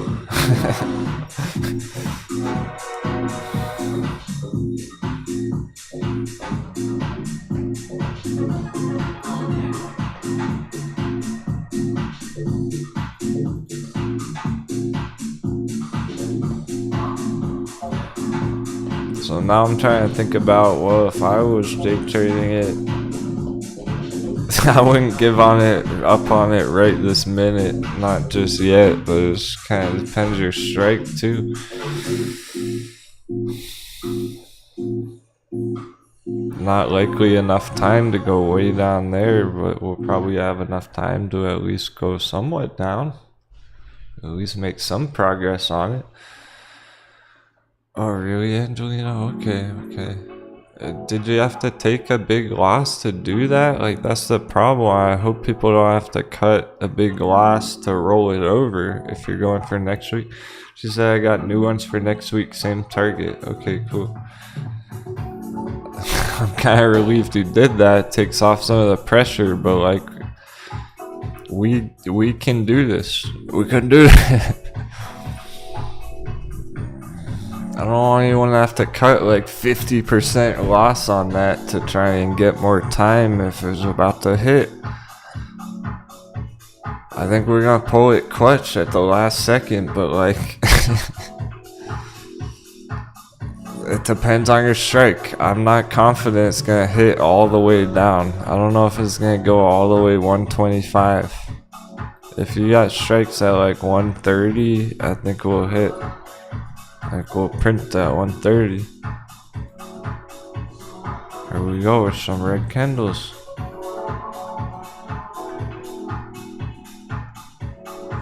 Yeah. Alright.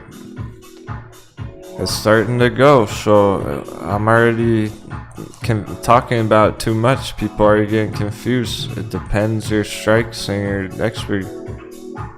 But look at it go. Here we go.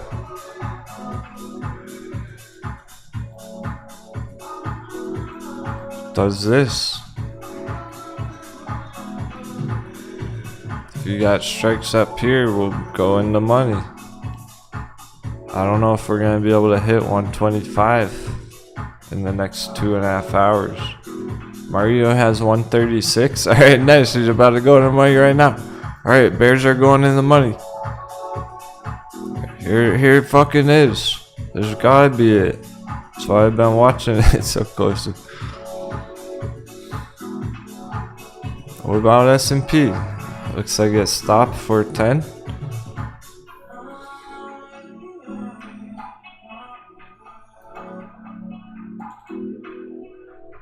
We got the crossover. No. 15 minutes still maintains. If we can get that crossover 30-minute Amazon.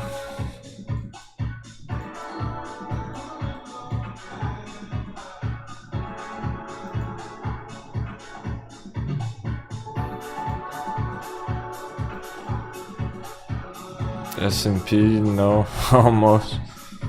That crossover any second. Yeah, how fucking close it is. Bearish crossover, S&P. About to drop the hammer.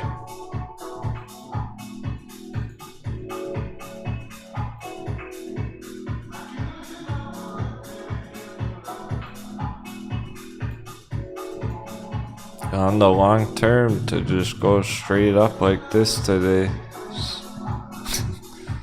No.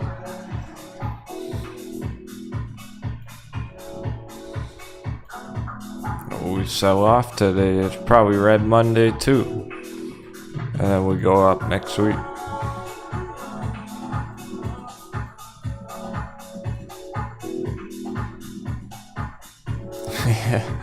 Alright. Oh boy, Juno, you're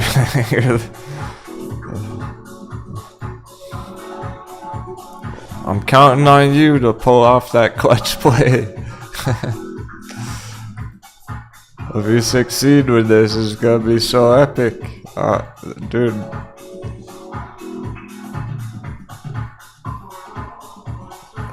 That's play of the game right there. That would be the day trade of the year if you pull this off. I'll be using you as a bragging example for going forward forever. I'll be, oh, remember that time Juno pulled a fucking clutch Amazon puts last minute of the day?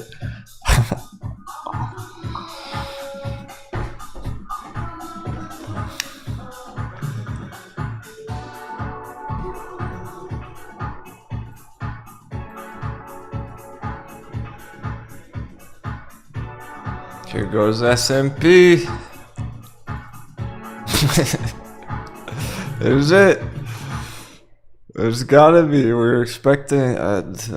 That's all normal. That's totally fine. Just a resistance test. The only shakeup was how long it took.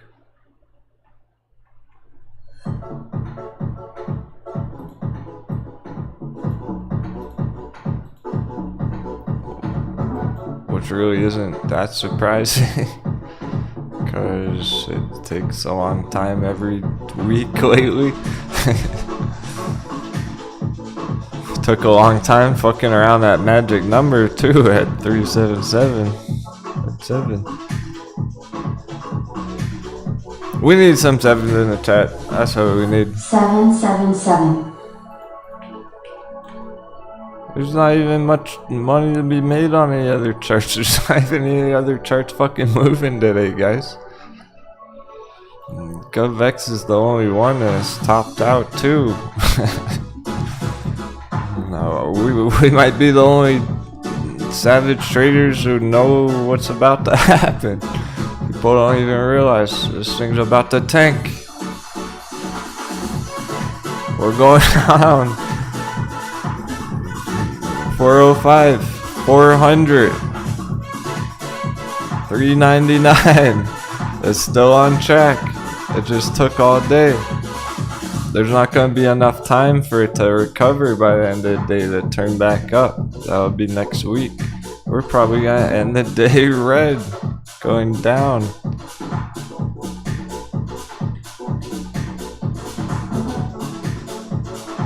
Okay, Angelina, you got 125 as well. Alright.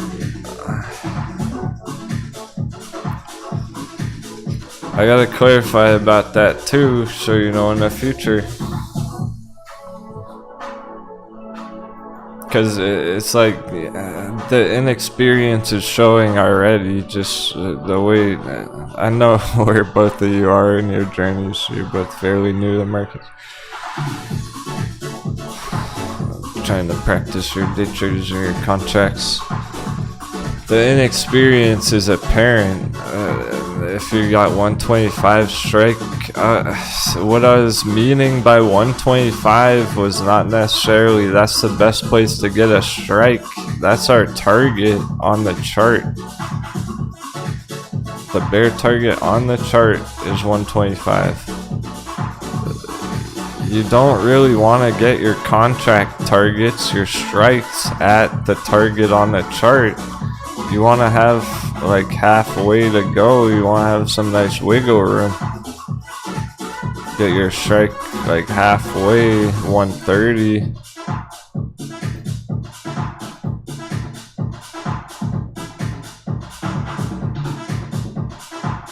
Then by the time you go under 130, you're hitting in the money.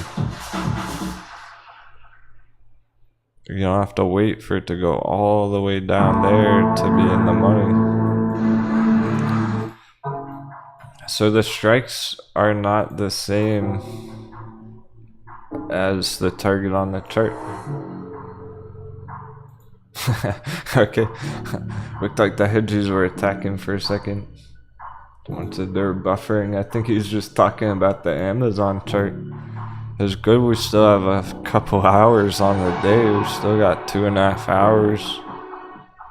We're just watching it all real close. Dollar's starting to bounce again. You know what that means. Dollar's going up in 10-15 minutes. S&P dropping back down. That's already been starting to. We can get some choppy candles here, but it's starting to go down already.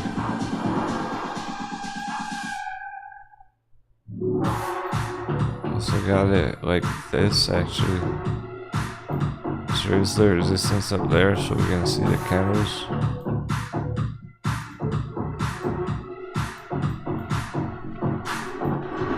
Get a bit of chop there, but it already fell below that line. We got the bearish indicators. It's gonna be pretty clutch if we call this correctly, if this actually plays out according to plan. Because everyone and their grandma's thinking green, green, green all day today. It's not really like that though on the charts. It's not what they're saying.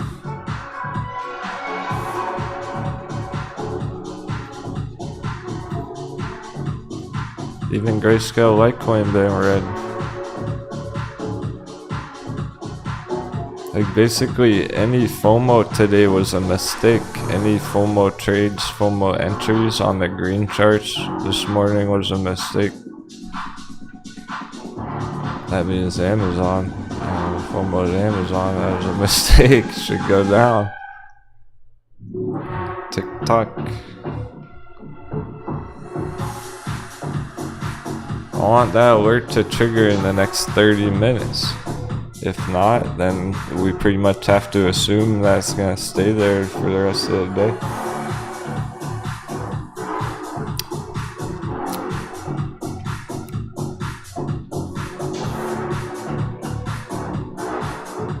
Well, it was everything that we were planning for yesterday. It just took all day to play out. Which kind of frustrating in a way. That tests our patience. That's the stuff that tests our patience.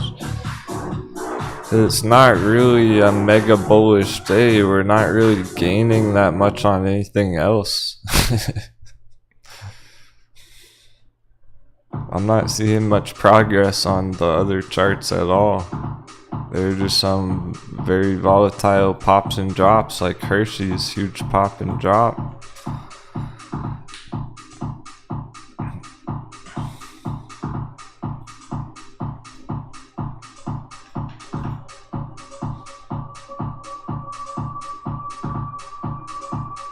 Mario, are you until end of day too? So next time I say puts, I'm gonna say make sure you have next week. Remember, day trade doesn't have to be just one day. I know I was saying it like that this morning though. I literally was saying like, oh, it's today. And it is. It's gonna depend on the strikes. I don't know how far it's gonna go down. That's the problem. We're going down. We got time. How low is it gonna go? Do we have enough time for people to hit 125 strike? That's pretty low. I think we're gonna pull off 130. I think we can make 130 for people who have that strike. When we go all the way in the next 2.5 hours. And be careful because your contracts might even expire before then. That's where the experience comes in.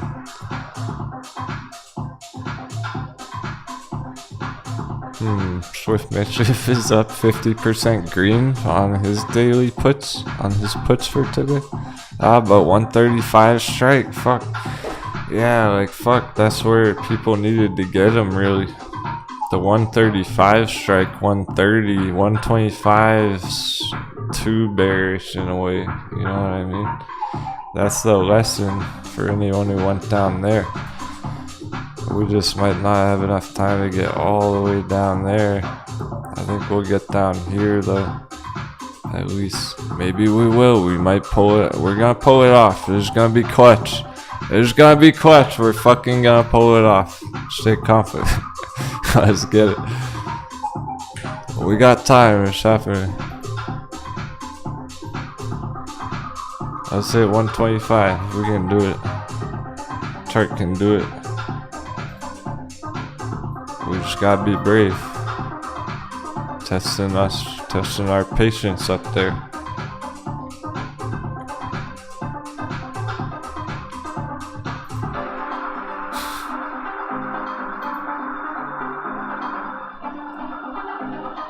I think we would need a dollar bounce going on. Some more dollar bounce action. It looks it will. Pressure's on. And that's far from the most important thing happening right now. Of course, there's like representative of the S&P too, and where everything's gonna be headed next week in a lot of ways. But Amazon's hardly the most important thing going on right now. There's only a handful of you trading it. I'm kind of having fun with it today. It's active. There's an active trade.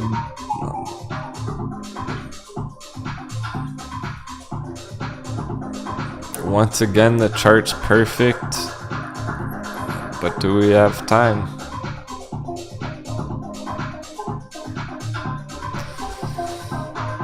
And Bitcoin maintaining as irrelevant. There's been zero developments on Bitcoin today. Well, we are hitting magic number on it. We got a magic number on it again. There's still not even many green charts. Exactly.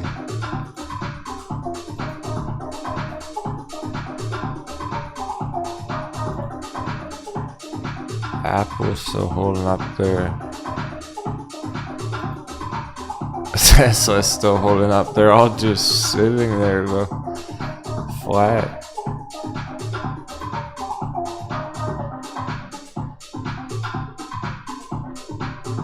Google's still green. That's nothing new. We've been chopping around down here a long time.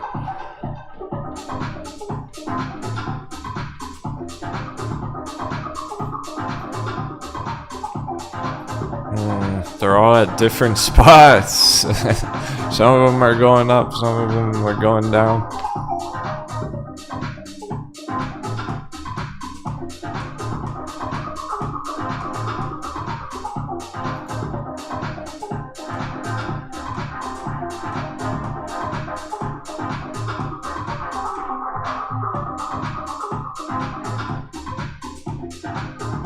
$43 trying to fire cannons nano. Well, it's accumulation nano. Yeah, I think so. She says, don't feel bad, we'll do better next time. You didn't do anything wrong. You all did awesome. You are being brave as fuck. Amazon puts as epic setup. We had a 30-to-1 risk reward on the trade. You didn't do anything wrong. There's just no movement on the charts right now. There's no movement on Bitcoin. There's no movement on S&P. The dollar's right on that line. Really, no one even made any mistakes. There was nothing you could have done.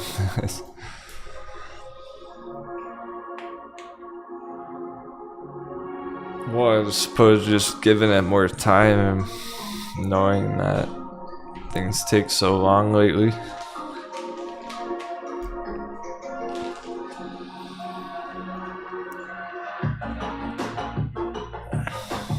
Even still, it's okay. Here's the problem. It's one thing to predict the S&P going up. It's one thing to predict it going down. But when it's just flat at 410, what are you gonna do? How are you gonna make any money trading anything?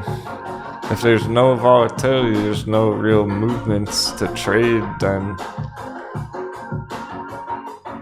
apparently today the best trade to make was not making any trade, which is weird because Friday and we're at these critical levels. Something's gotta give.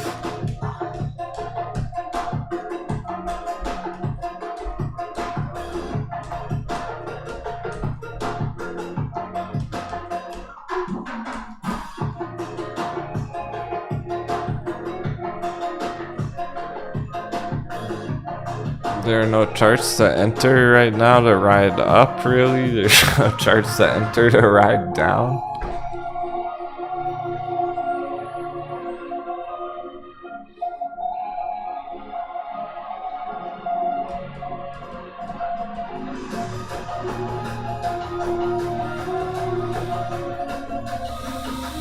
So, not a very active day of trading. There's not much we can do about any of that. We just have to kind of accept it, like grayscale Litecoin, right? What are you gonna do about that, really? There's nothing to do, there's no move to make, it's just flat.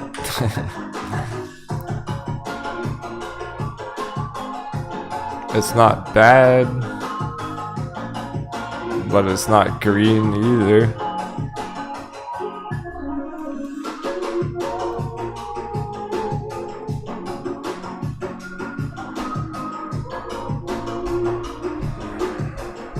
And GovX hit a top point.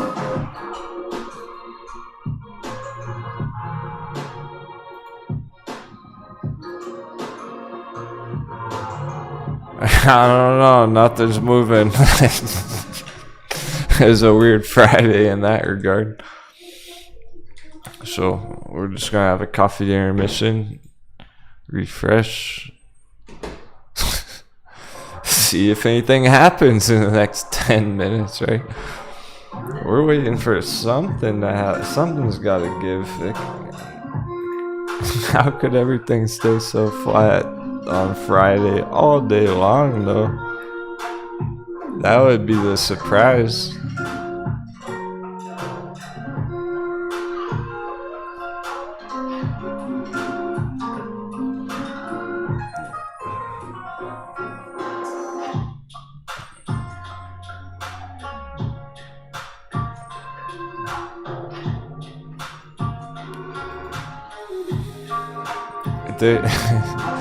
Literally, there's no charts I can pull up that are really going up right now. This is the strongest one. Top of the list is going down. Crypto's not going up. It's just choppy. It's flat. It's choppy. Nothing's even really going up right now. Alright, boy, you know, 15 minutes, make that decision, huh? Coming up to that hour, we wanted to see that alert trigger.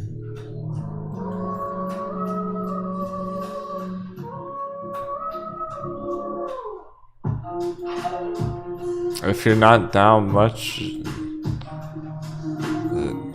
still roll them over for next week. I'm not convinced anything's gonna happen at this point at all with any charts. I don't know if SP's even got moved for the rest of the day.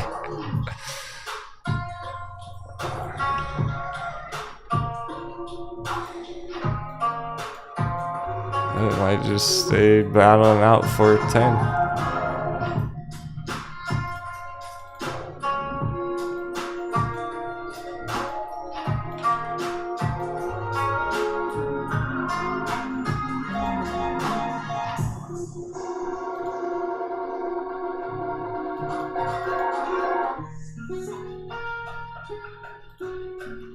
Yeah, it's not the funnest price action on the chart because it's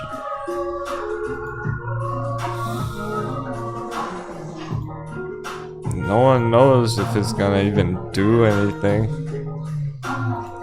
It's again like there's a huge difference predicting up or down. I can tell you the chart wants to go down, but if it's not moving, if it's frozen and just completely flat, like what do you even do? Can't make money up or down. It's just fucking flat.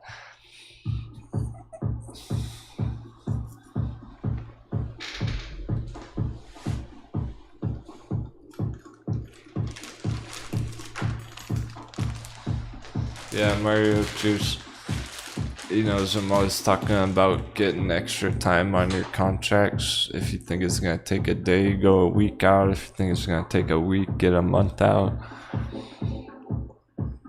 But not everyone knows that. I think I gotta remind everyone every time. Like, hey, just in case you're getting puts, go further out.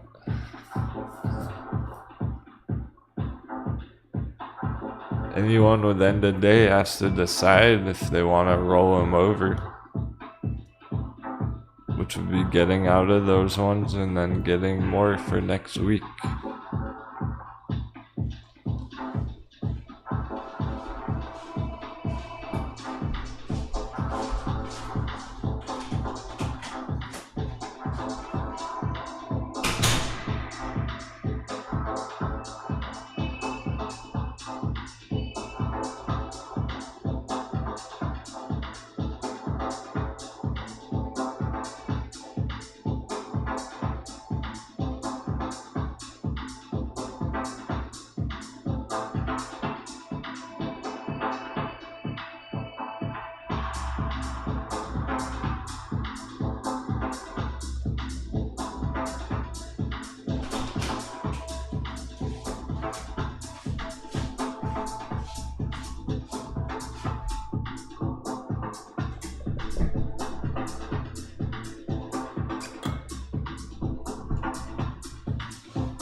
More green.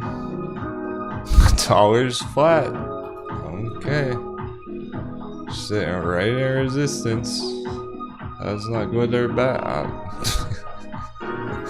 don't know what to make of it at this point. It's okay, I guess. As flat as a pancake all day.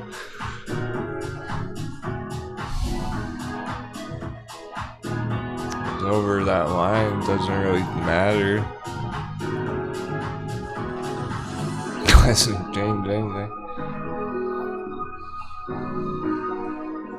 Very strange Friday, unusual Friday.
what the fuck? Jumping back into the charts.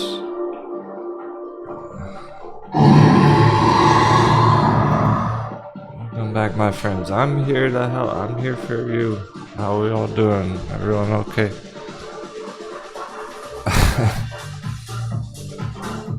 The S&P is so bipolar, it can't make up its damn mind at 410. I was feeling okay, it's going green, so it's gonna be green when I sit back down. Nope, the giant red candle now. Oh, now it's going back green. What the fuck? Would you know you're not doing what? Dude, are those worth anything anymore? I'm sure they're down a lot, but like, you got any liquidity left in that? Because I'm seeing it as if you have any liquidity left in Amazon for end of day, say you had like $1,000 in the trade still, before that goes to zero, put it to next week. And then it could double, triple next week, and then you made it all back. But it does feel we're running out of time at this rate for anything substantial. I hesitate to even call this a green day. Like, where's the green besides 1% on the S&P?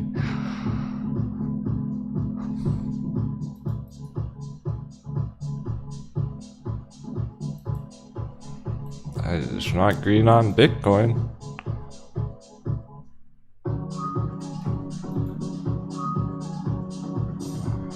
Still not AMC. 0%. I'm disappointed with the markets today. Yesterday was one of my favorite days ever on the charts. There was so much action, stuff popping off. Today there's not shit going on.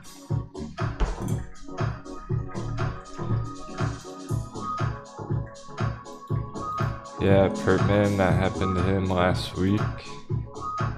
He went for a scalp, and then it took too long. It never happened. It ran out of time.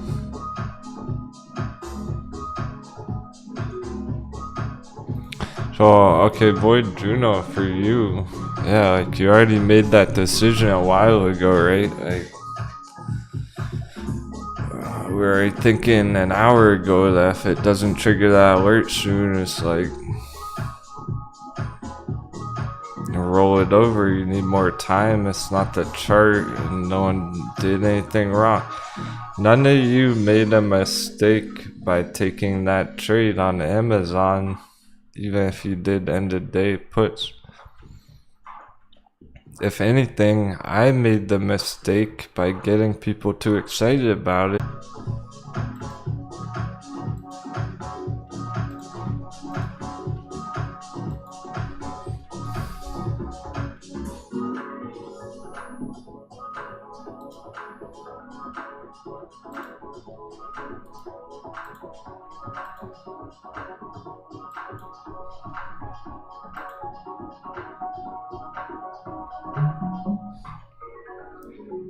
Yeah, you guys, we're all good.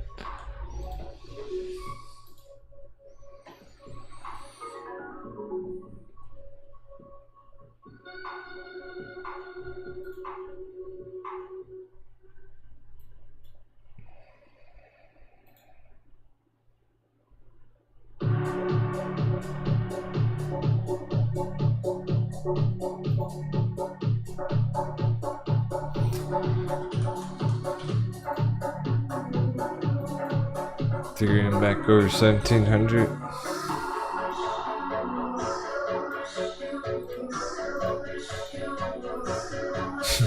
Kelly. Yeah, that was probably the hedgy in the chat attacking.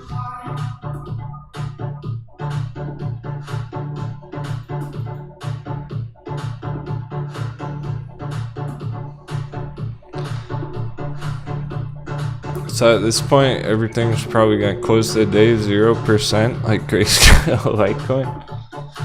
It's literally 0%, one of the most volatile traits.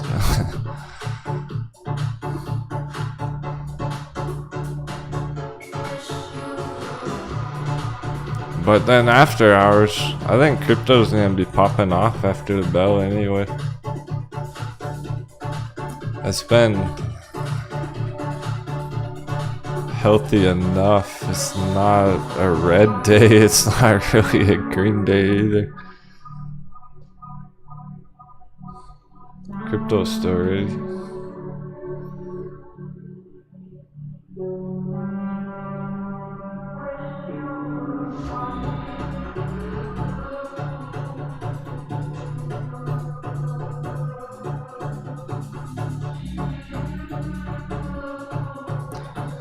Again, Bitcoin been 24,000 area all day though. Still range bound. I think we can pop after the bell.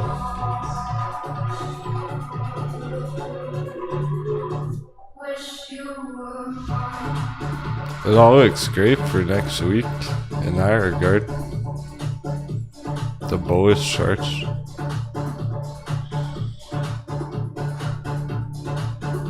At this rate, with the S&P at this rate, be interesting next week. The drop down can happen Monday real hard. Be a smash Monday. It's clear that we've been heading to 420 though, consistently.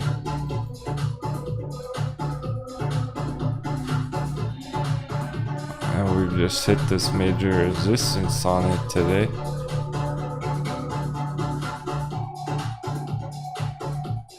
And nothing's moving much, but altcoins are starting to get some altcoin action. It's just enough stability on everything, even though it's flat. It's like stability for crypto to pop off. Right around that, right on the line on dollar. We're just almost out of time on the stock market. Hour 45 on the bell. You would think something more significant would happen with the stocks. Not just S&P there. Hey, what? AMC is gonna go 0% today? AMC 0.2%? Something bigger should happen either way. So AMC is primed for next week. That's all great. Still very flat all day.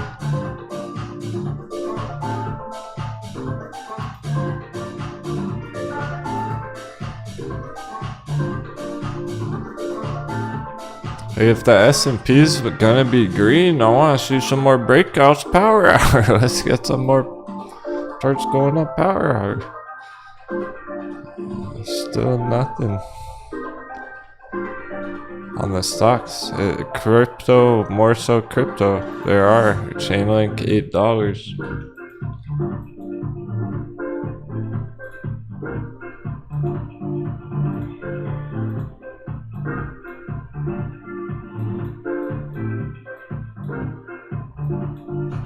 GovX still strong next week.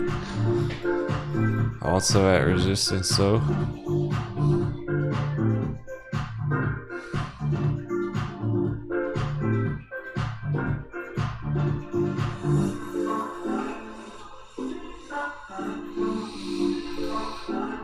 Void Juno, are you still here? Were you able to roll over those puts?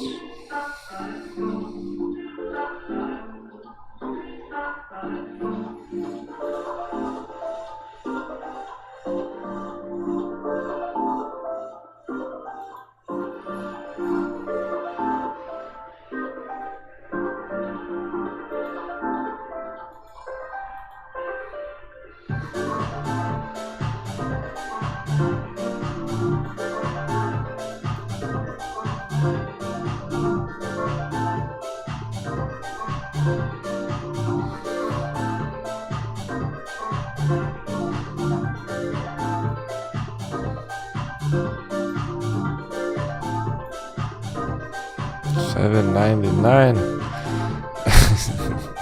Bitcoin's 2400. Well, something's gotta give. There's too much damn pressure. Anticipation is killing me.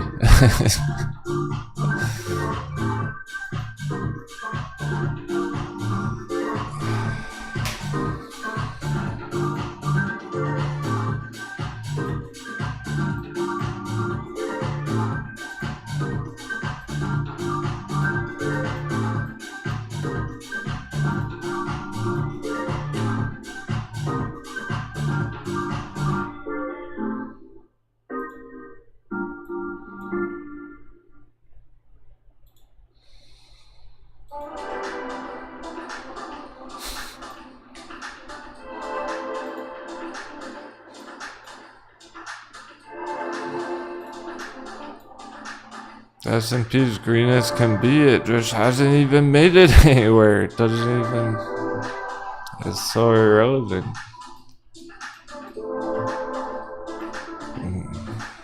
We need the other charts to do something.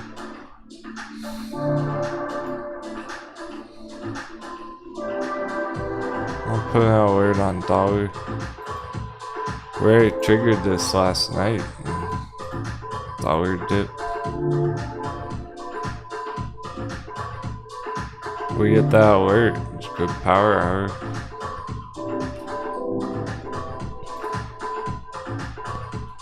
I know the camera's off. I might have another smoke before we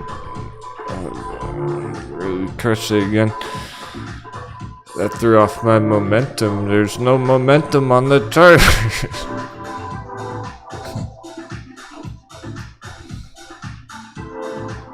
There's nothing even to watch on S&P. It's next week. It's all about next week there. Amazon right flat on the line. It's just we don't have time for end of day on that, obviously. So hopefully everyone was able to extend, get more time on their puts.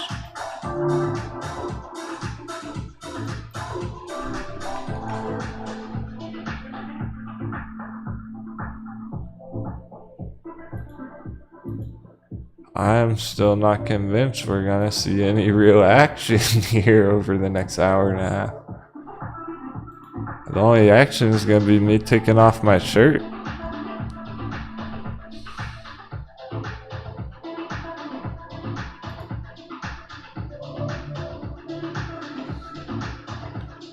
I'm looking at the watch list consistently, checking all the charts.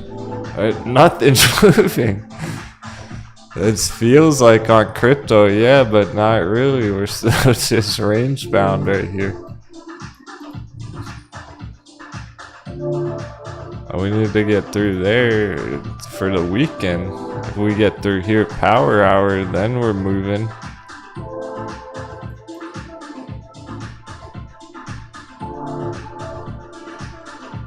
So the S&P is just green enough to do that. It's still not yet. Even though we got a big bounce on crypto right there, it's not enough yet. Spaces Desire, looking at Roku. Ooh. Well, that's just on short term, but it looks like a dunk to set all-time low.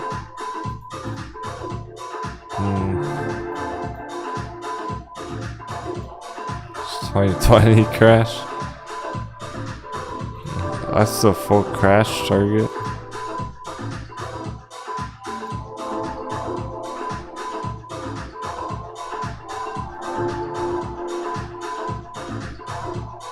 Yeah, looks like that hit its dunk today.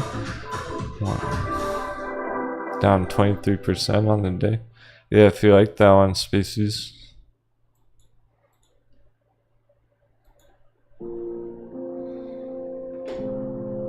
Crash back to 2020 bottom.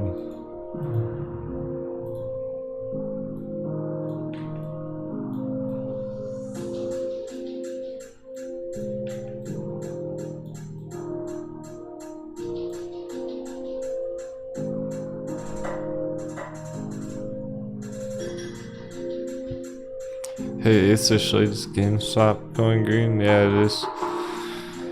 Those ones should finish green. They're all set for next week. The weird part is they've been like 0% all day.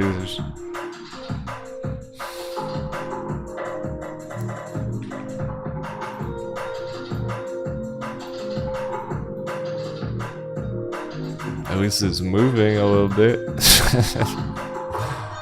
One chart that's actually slightly moving GameStop.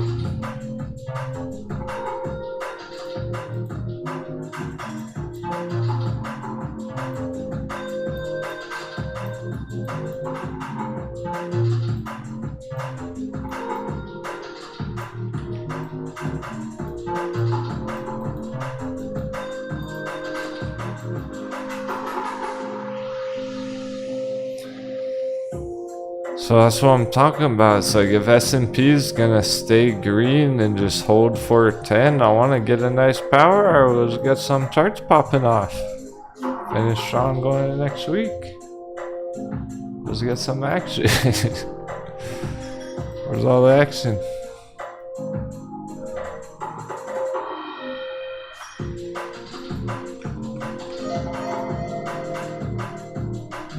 Yeah, as soon as AMC turned green, it's starting to go up more. FOMO kicking in. Yeah, all day was like calm before the storm. That's what's so weird about it. Like, it wasn't really a green day, but we can still finish strong going into next week. And Bitcoin's healthy enough to start popping off after the bell or whatever. Tomorrow over the weekend or something. I hope you all had a good day anyway. So yesterday was one of my favorite day on the charts. In terms of the charts, I've been having fun hanging out with everyone, talking about it all, but in terms of the actual price action on the charts, this is going down as one of my least favorite days because there's nothing moving. On Friday, after an epic week, hopefully power hour turn something good happens. No promises. We might actually get some more action the last hour, the last day of the week. Oh, of the month. Oh, wait, what the fuck? It's the last week of the month too. It's all coming down to the last hour, the last day of the week of the month. Apparently. The dollar's about to bounce. It's all so shaky right there. We'll see if GameStop AMC even finish the day green. It's fuck. Is AMC even gonna get 15? Like,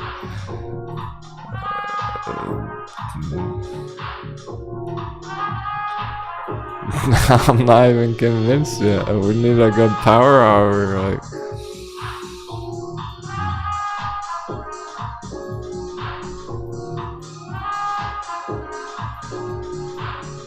It's only 1% green.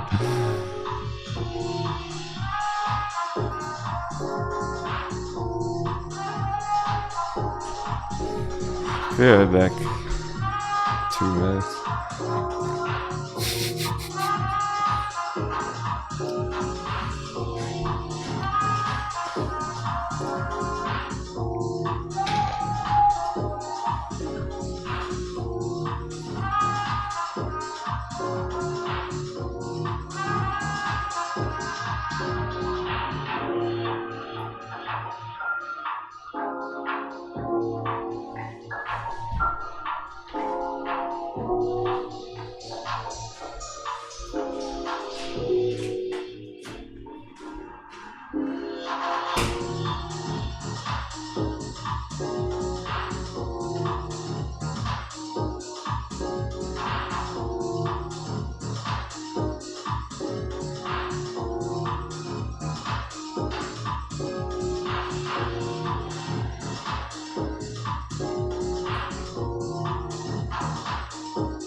Okay, AMC's up another 0.1%. Jumping back in the chart. Any action?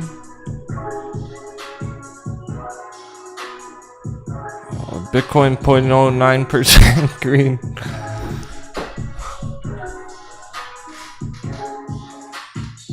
What a day. Dollar flat on the line. Welcome to trading. Ah, left my coffee out there.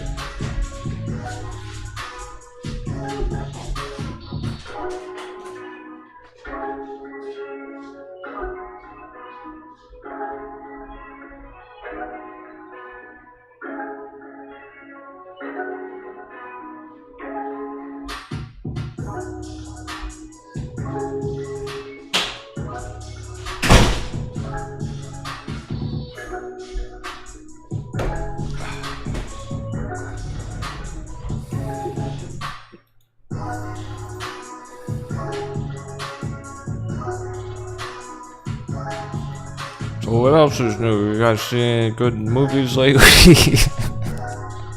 At those AMC movie theaters? Fuck. The movie theaters probably popping off more than the AMC chart is right now. If S&P's this green, how come AMC's not doing shit? It's all next week. It's leading into next week. Today was a non-event day. Amazon probably flat as fuck.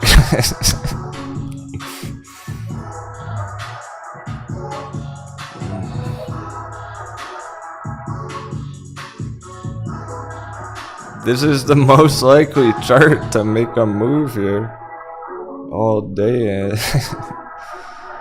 It's always right about to. It's right about to drop. Is it gonna drop? Is it just gonna stay flat range bound here?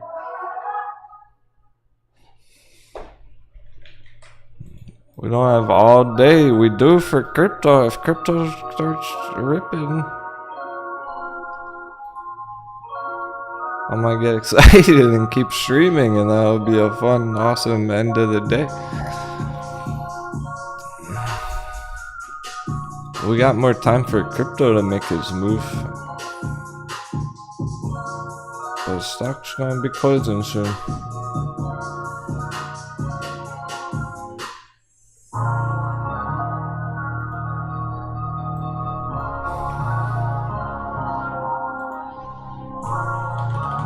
I would take a second booty coin bet on AMC $15.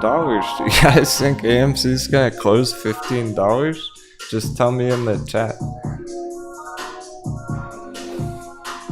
I'm curious what you all think. You've been hearing my thoughts all day. And I was thinking we were gonna get some action. There wasn't much. We still probably will. Power hour. We should at least hit 15. Do you guys think it's gonna hold 15 for the close?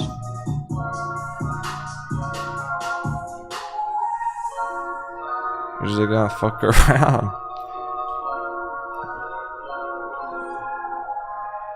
Is this legit a strong push power hour AMC? It actually keeps going up for next week, or not yet?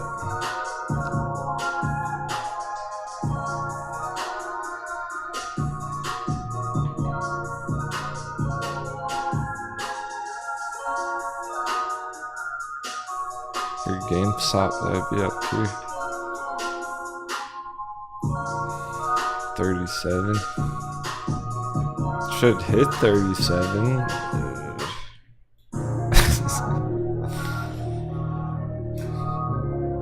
It'll close whatever the max pain is. $14.99 then. It might. Well, I just rented a DVD from Redbox outside the dollar store. Outside Dollar General.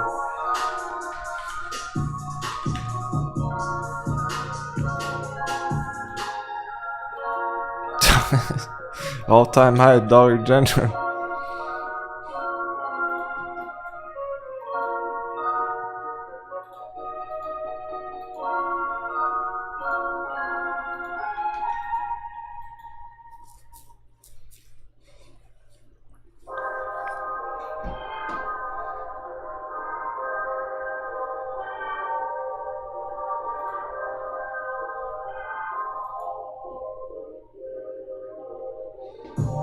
she's still going.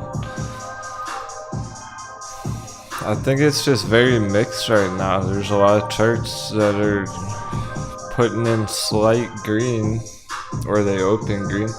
So a lot of charts that are going down.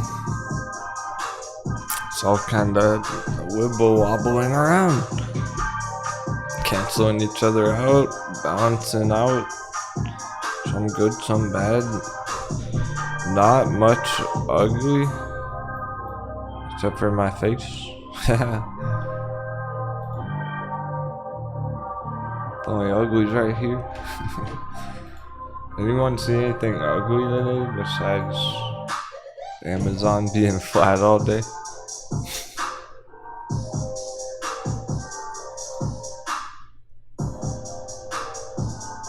I didn't see any major smackdowns either. Alibaba's the bottom of the list, 10%. Under 100.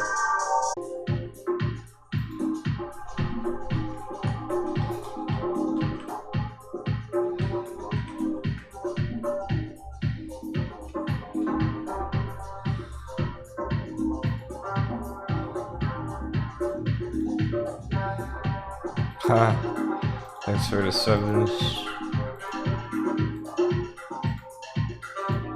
I think I broke the charts today.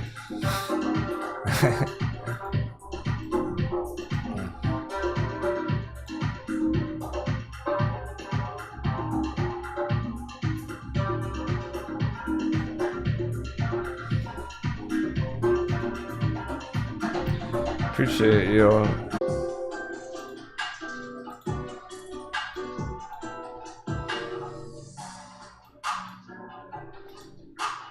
I'm gonna give it another try.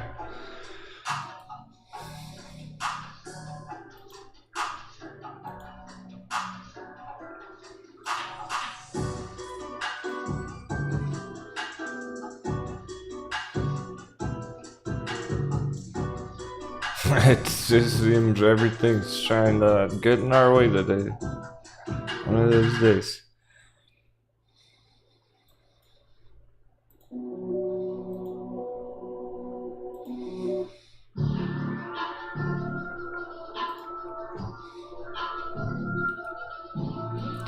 Yeah, so right as I was saying, appreciate y'all being positive today. The company.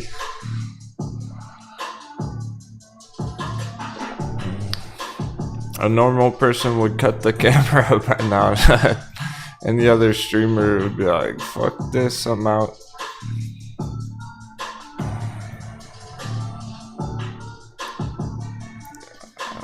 Okay, so Amazon's still completely flat. That's, you know, it just tells us how flat everything really is. So even AMC there's asking people if they thought AMC would close 15 or not. It's right under 15. Still uncertain.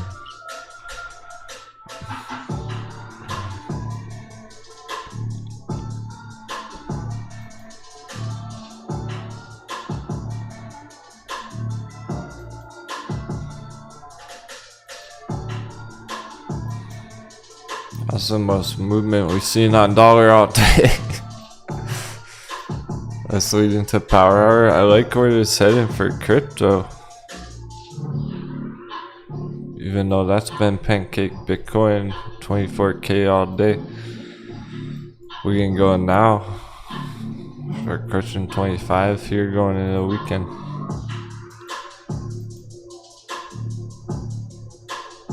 That's been consolidating enough. So it might get good here on crypto now. Even if stock market was shit today.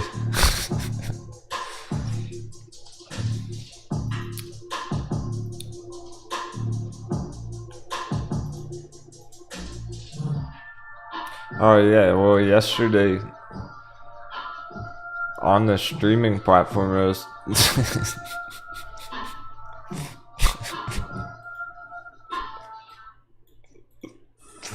fuck you, Amazon. Yesterday on the streaming platform, it was telling me, oh, the stream might disconnect, experience connection issues because the Amazon servers, the Amazon web servers. It's literally Amazon servers disconnecting the stream. Fuck you, Amazon. Bezos. I was saying Amazon puts, they're cutting the stream.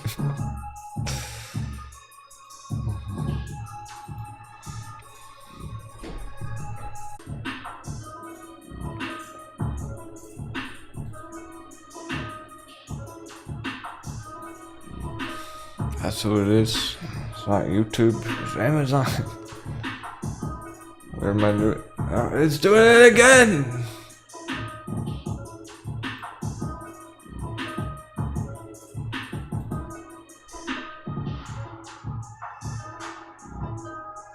What the fuck? The bit rate's going crazy!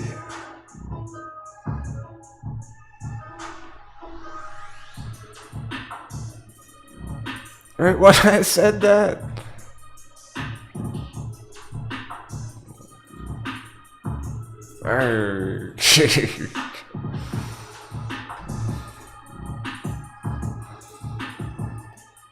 Yeah, it's I'm still here, but it's low quality. They're attacking.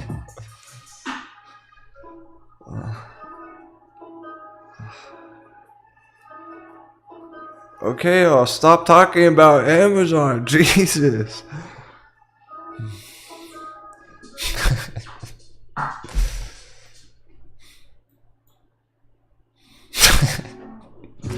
Bitcoin. We just talk about Bitcoin, maybe it'll be okay. It's coming back. I'm talking about Bitcoin. It's coming back. Alright, I'm closing out Amazon chart.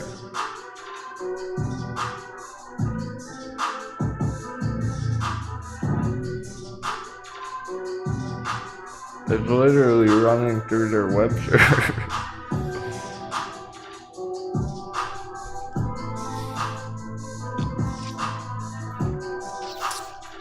We're about to finish the week over our channel, over our parallel channel, Bitcoin.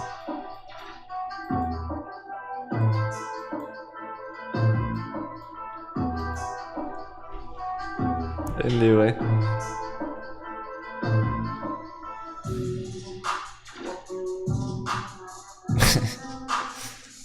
I'm gonna not say it again and see if it's good. Would be hella happy if I put time into practice. If I believed in magic, maybe I could make it happen. Too focused on my craft to see that it's all inside this madness. Couldn't tell you where I'm going, cause I can't see where I have been. Think I need some context. I'm only doing passion. With 10 toes in the grass, I couldn't say what shade the grass is. I need to drop the sad shit, cause the men I knew grew on my heart is diamonds every time I started crying, growing up. They told me flex up, but don't fess up to the cash room. They don't think I have stepped to the minute they want me to be, cause I'm better as me. Shout out to my family, they think I'm the black sheep. I'm more like a black king. With crime as a roof on a house for anxiety. And all the things that I shouldn't regret, but I can't seem to get through my head at the time that I spent on my past. So we better all spend on me trying to make peace. If you can hear this. Struggle to something moment. I'm choking on things that I should have. Oh yeah, I feel like you're survived. Fuck you, the pit of vicinity. There's no way I can see. I'm gonna give it one more try, last try. Power hour. As long as I'm here charting, I reset everything.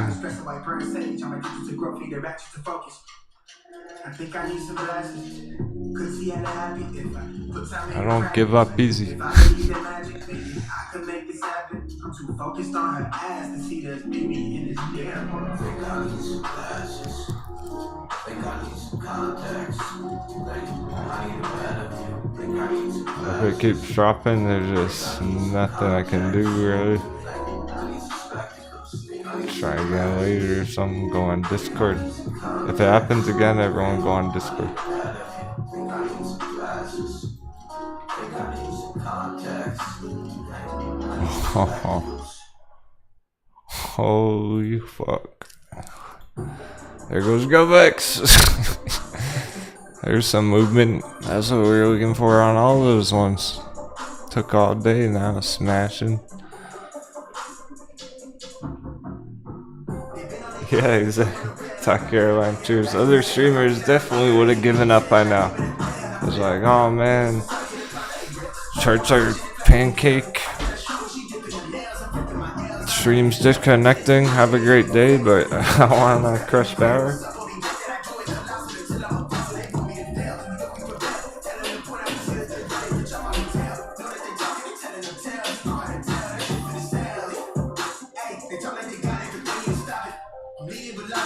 Oh, we're still fun. Alright, I'm gonna have my last smoke now. Let's finish this off. We'll kick some ass. All that pressure building to the last hour of the last day of the last week of the month.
Maybe paper out, we'll see. Uncertain stuff. Welcome back.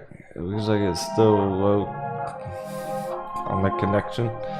Did you guys disconnect while I was gone? The last 5 minutes. I'm trying to finish the day on the charts either way. Make sure before I even go on camera, before I even start again.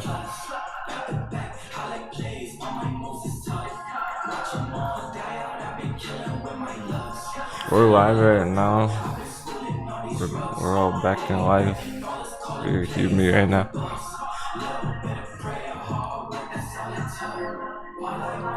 They're trying to shut us down, clearly. And if it happens again, there's nothing else I can really do. I'm just trying my best. Get it all back.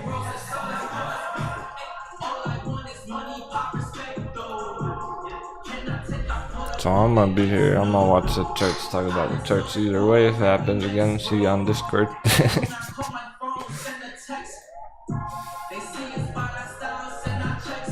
What an awkward day all around, though. I think that was the theme of the day. Very awkward on the charts,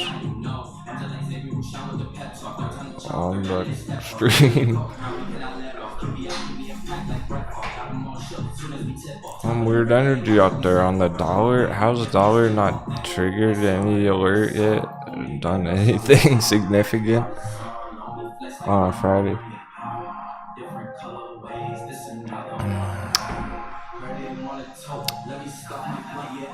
It's probably gonna happen after the bell with Bitcoin. That's what it's looking like at this point. Is it over? The stream's not over, but the action on the stocks never even really began. The action on the stocks is over. I'm not seeing any good action Yeah, AMC. Average track goes, what the fuck, AMC? It's under 15, 1450 exactly. Like, there's no good action there. Where's the momentum? Where's the Friday FOMOs? It's only on S&P. And that's extreme itself.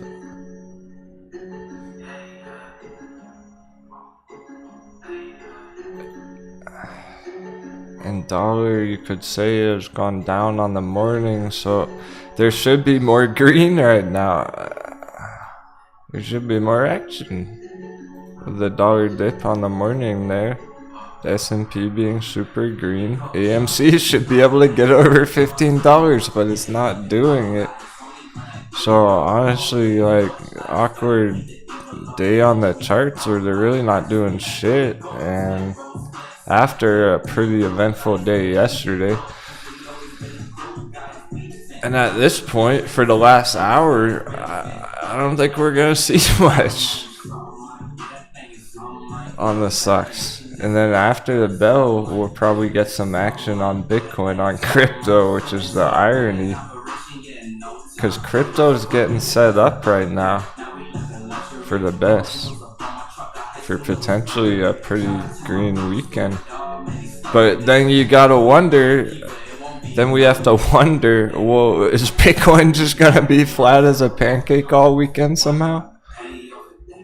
Like the S&P, well, like AMC today. AMC has literally been like 0% all day. Even though it's up and down, up and down, up and down. It's just hovering around 0%.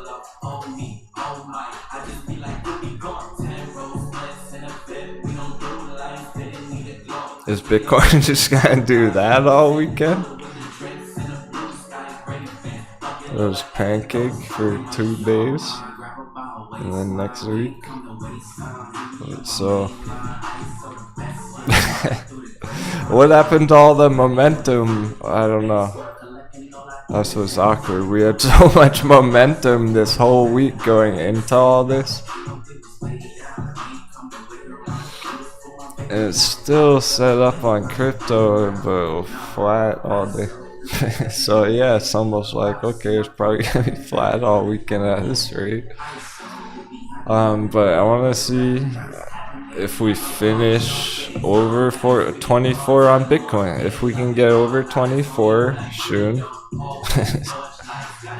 with the market close. It's only $50. If it just goes up $50 in the next like hour, a millimeter up on the chart, just a tiny bit, get over 24, which it hasn't done. We can still finish very strong on crypto going into the weekend and hit 25 tonight. Keep going.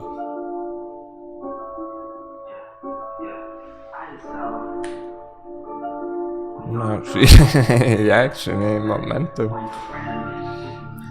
We'll see after the bell.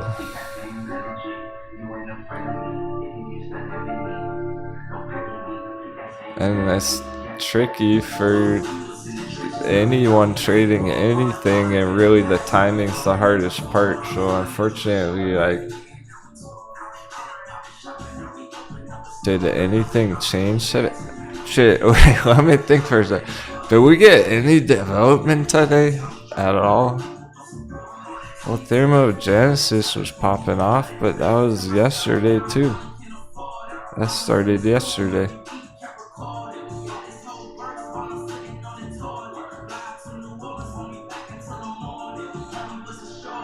I'm trying to think if we got any development on anything besides like a couple entries. Those put entries are good. I hate fighting the clock. Unfortunately, that's what happened.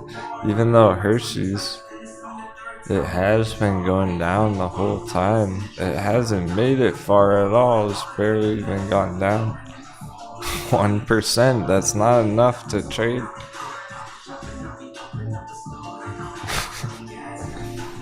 Everything's spilling over next week apparently. for better or for worse.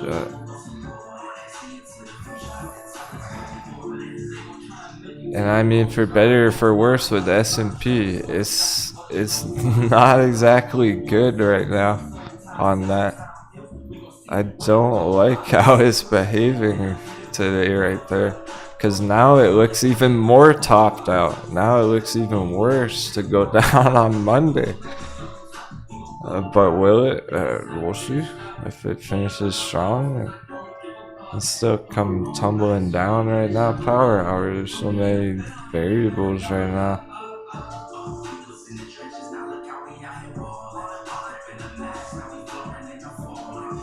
Are we gonna hold up there after all that today? Where's it gonna finish? Is dollar gonna bounce again? There's so many variables right now on the short term.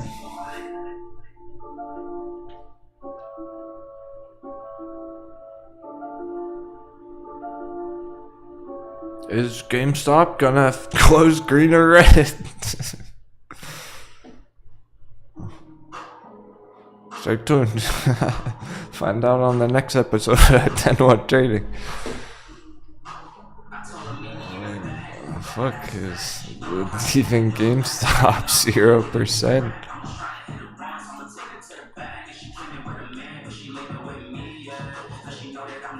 I'm usually trying to think of any real development today. We had like Hershey put entry. That one will not be named entries. And it wasn't enough on the day. Didn't end up moving, so no action today. Next week. Still good for next week. Those were entries today.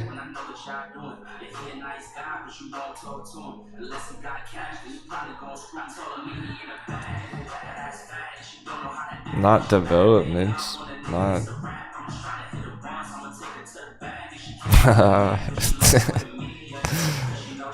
There's nothing. There's no developments. It's not an event day.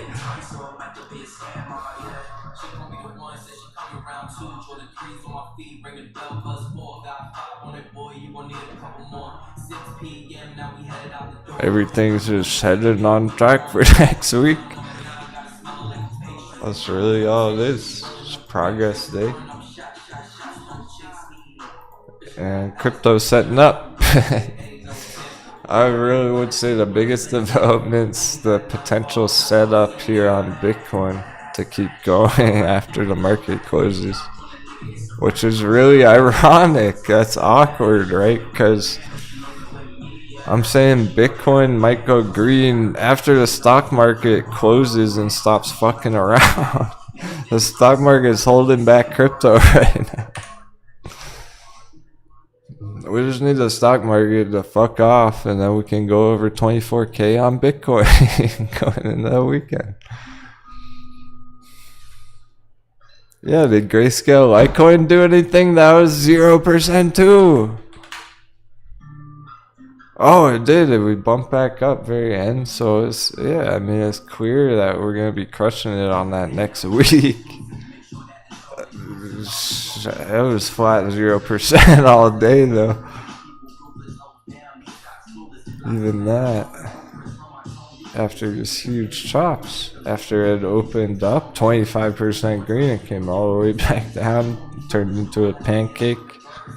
And now it's starting to turn up again for next week.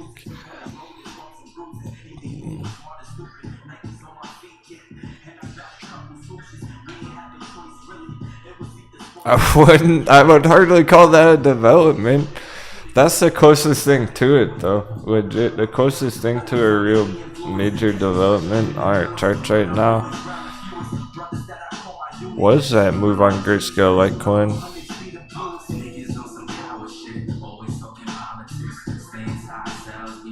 Yeah, the discount. Retrospect just saw the discount, 25%. That's changing more than even the chart is itself there on the share price, alright? That candle's insane. They're smashed all the way down to 20%. It's at 25 now. It's not at 20.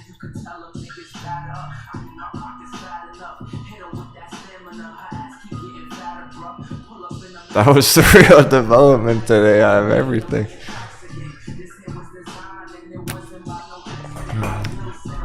Discount, poof, vanish.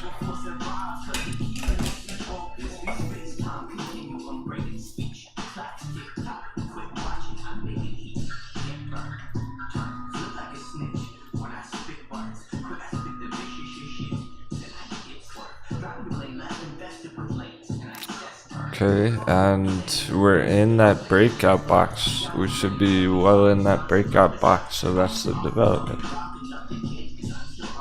Just trying to get the breakout from here. Purple box.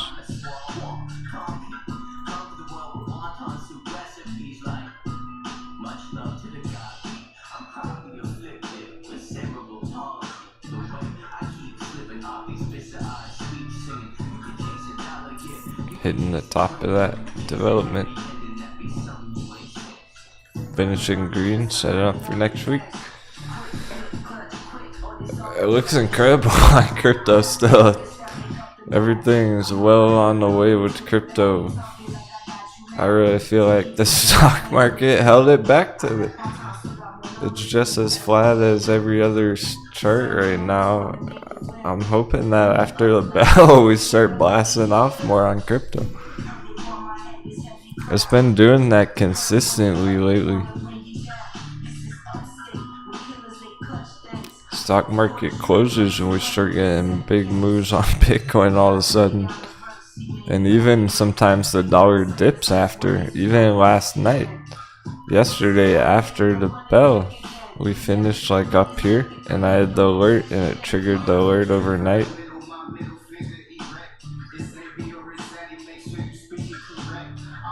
The thing is, this is where we were yesterday. We're just, even with all those chops, we're just right back where we were yesterday. That's not any development, really. It's playing out more on the long term.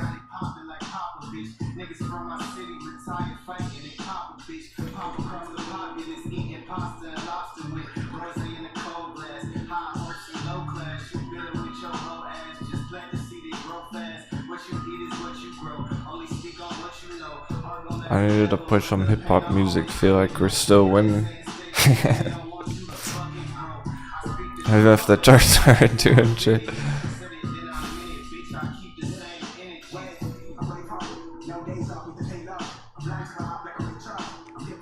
Prepare for the most non-eventful power hour ever on a Friday.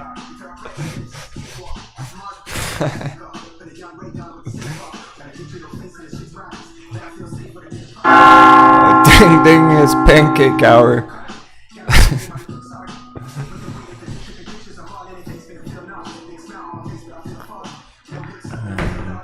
My church got stuck in all the syrup.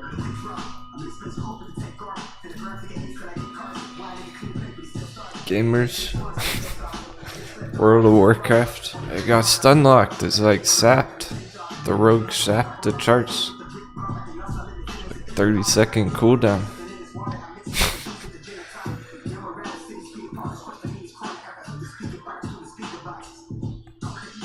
Charts on crowd control right now.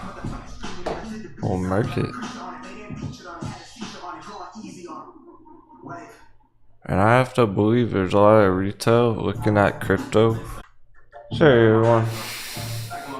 Just is what it is. I think it if it bothers people, they're already long gone, right?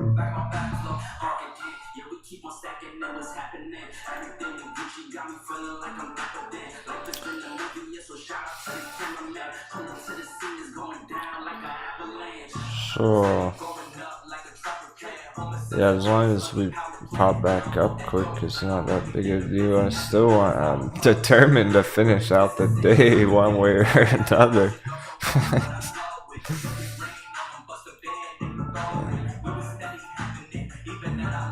I am in the new place.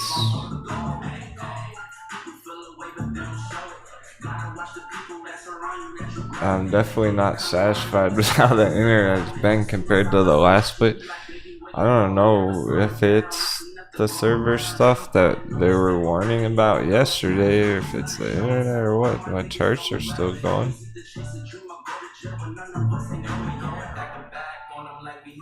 It seems like it's just cutting out the server, so anyway, I'm gonna do everything I can to look into it and fix it.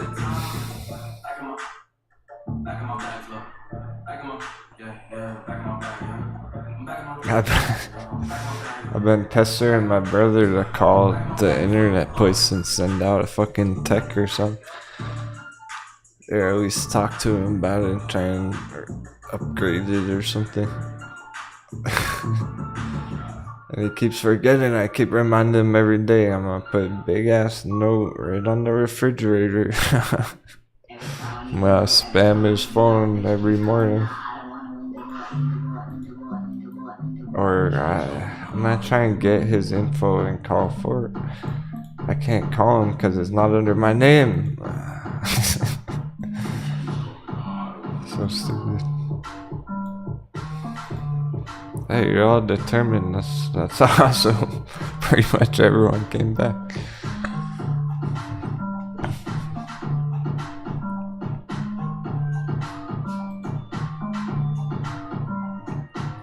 That's the stuff that's motivating for real. Is you already determined.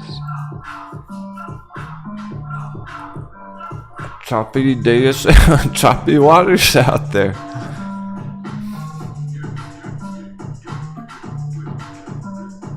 Yeah, exactly. Just pretend to be Denwo. I'm gonna give that a try anyway, see what info I need or what they say.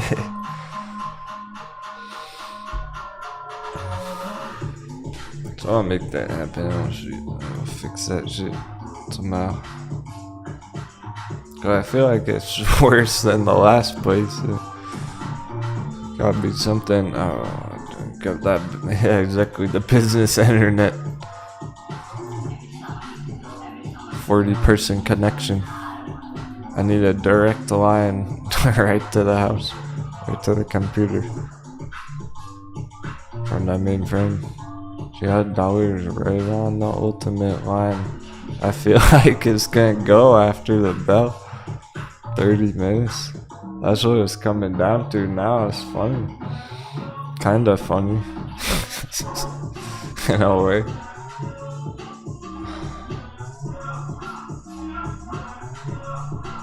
Kinda funny, kinda not.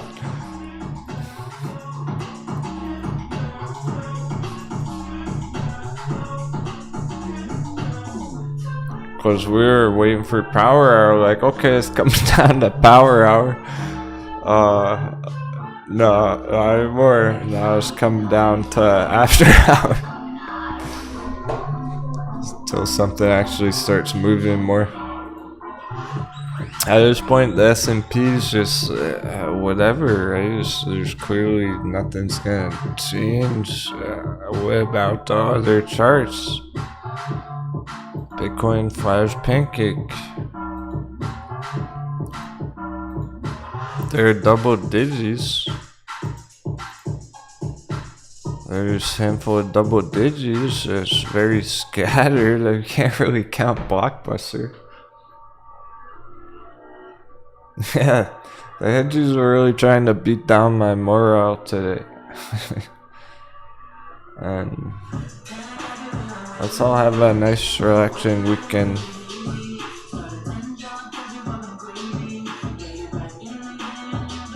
Ideally a Korean crypto weekend.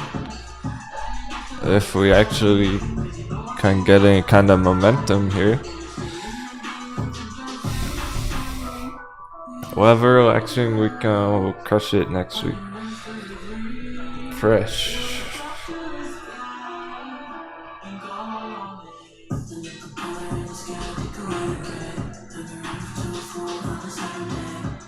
We've all been super focused on that chart, crushing it. We really have. We've been going beast mode. Smashing all the short squeezes and stuff. captain's orders over the weekend. Don't think about the charts that much. I hope y'all just focus on some real life things. I might have to do some of that too. I got some real life responsibilities I gotta do over the weekend to finalize all the moving stuff.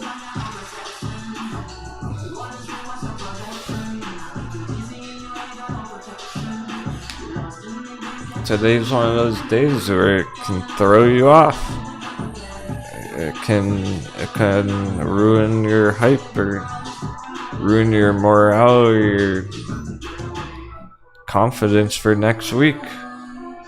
We gotta be hyped for next week because that's where it's all headed, and just nothing happened today.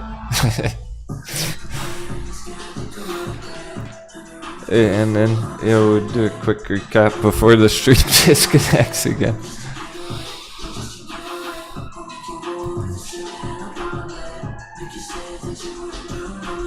Yeah, you're always asking about Solana. I'll pull it up for you. We can check it out. It's probably set up like the rest of crypto.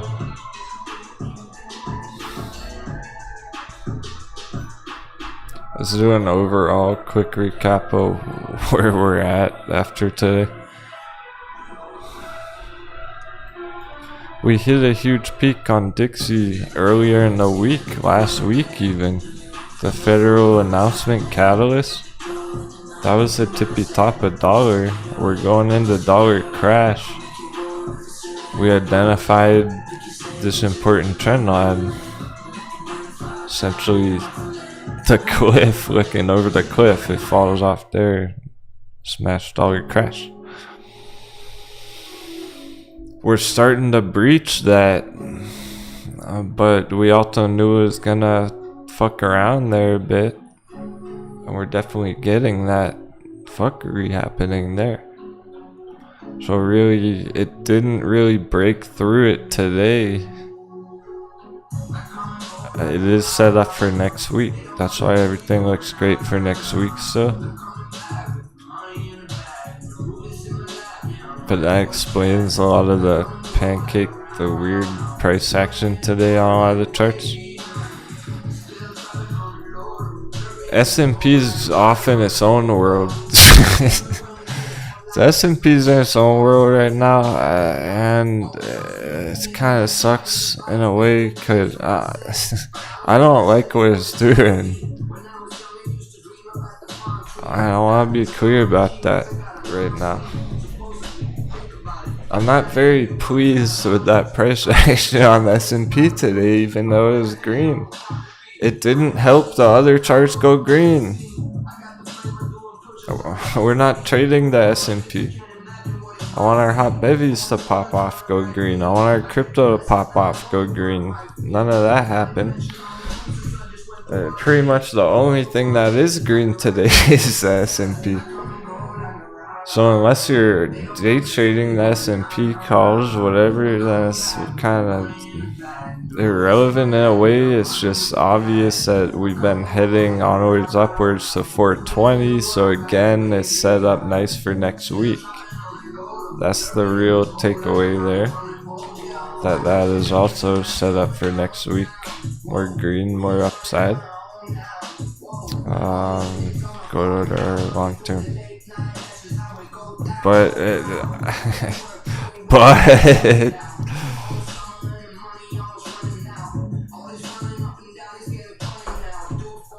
I'm not very happy about this right now with the S&P, because we're right at the huge resistance. This morning even, what was our resistance really though? What was the real resistance? Was it 410? Not exactly, like yes but no, not entirely. 410 is where we started hitting resistance. That's where there was a battle today over 410. I said it can go to 415, 410 to 415 even. And now that's where we're at.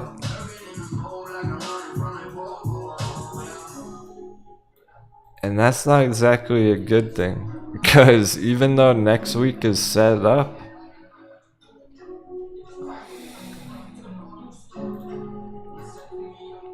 so here's long-term S&P again.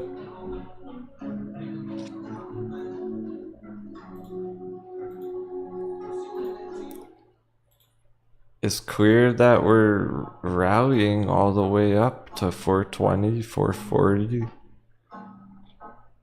Get another green week next week. The problem is this. That's the one hold up. That's a huge resistance point. It's not exactly 410 per se. 410 is more the psychological. It's more like 413 or something like that. Not 410 or 415. It's 413.50.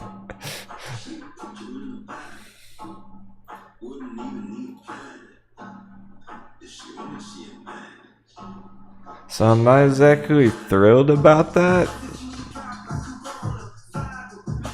This is playing out to be the most extreme scenario.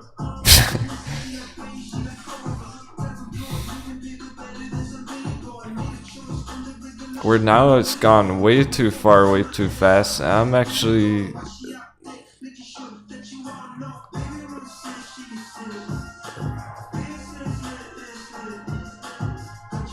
not concerned. You can expect it to drop still. The problem is being up here is not exactly bullish for next Monday. For the opening next week. It's finishing topped out. And actually Monday could be super red on a lot of charts.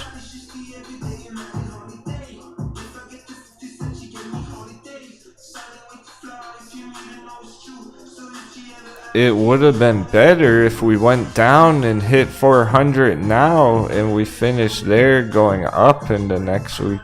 Then we would just be green, green, green every day next week. This looks like Monday is gonna be sketch. It didn't really matter the exact price it went today, whether it was 4, 10, 11, 12, 13. It's the long term, it's this. It's finishing the week so green that it might actually take some damage going right into Monday morning. And I just want everyone to be aware of that. Like, just because markets were pumping all week long doesn't mean today, Friday, was gonna do that per se. It doesn't mean Monday's gonna do that. These are all the chops along the way that trip up new traders.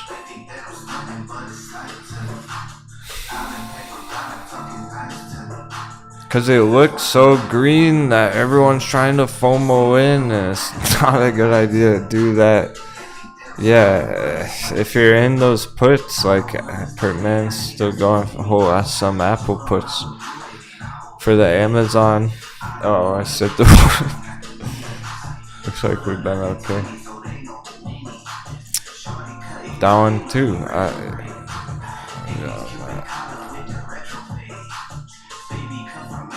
Probably shouldn't pull up too many charts.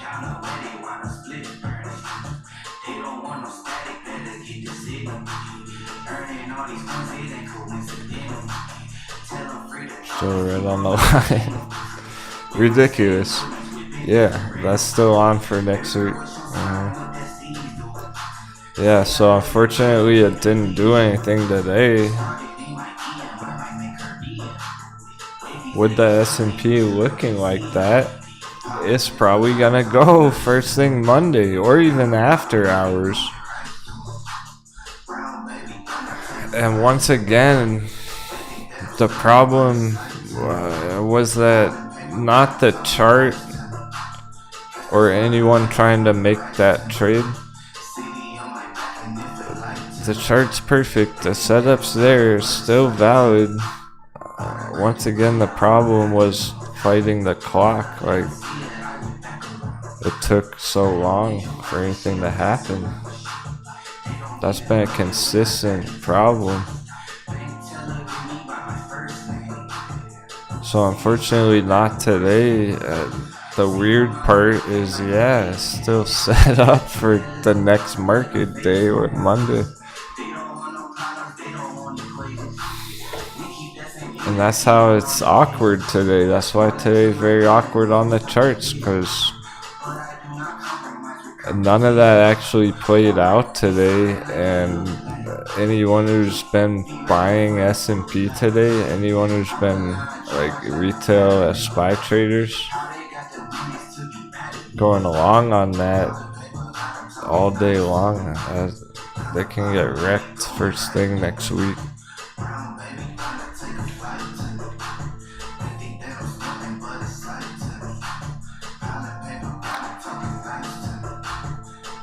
In other words, all of this looks and feels like a coconut bounce in our coconut bounce, in the coconut bounce. The one all the way to 420, 440.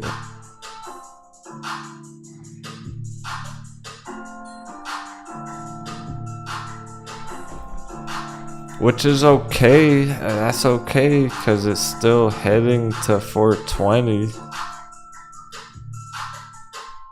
We're due for this retracement. I do not think we're done with 400. We're very likely gonna be hitting 400 next week again. First thing early in the week, and then later in the week, like Tuesday, Wednesday, Thursday, we're going back up.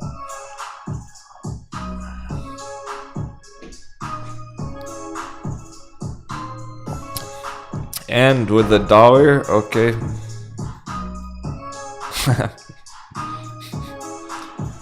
and with the dollar, and I wasn't talking to you. What's wrong, other Donald? I wanna help you guys, I'm trying. That Amazon trade turned ugly, cause I don't know, it's the only shot at a day trade. There was no other good day trades. What's going on, other Donald?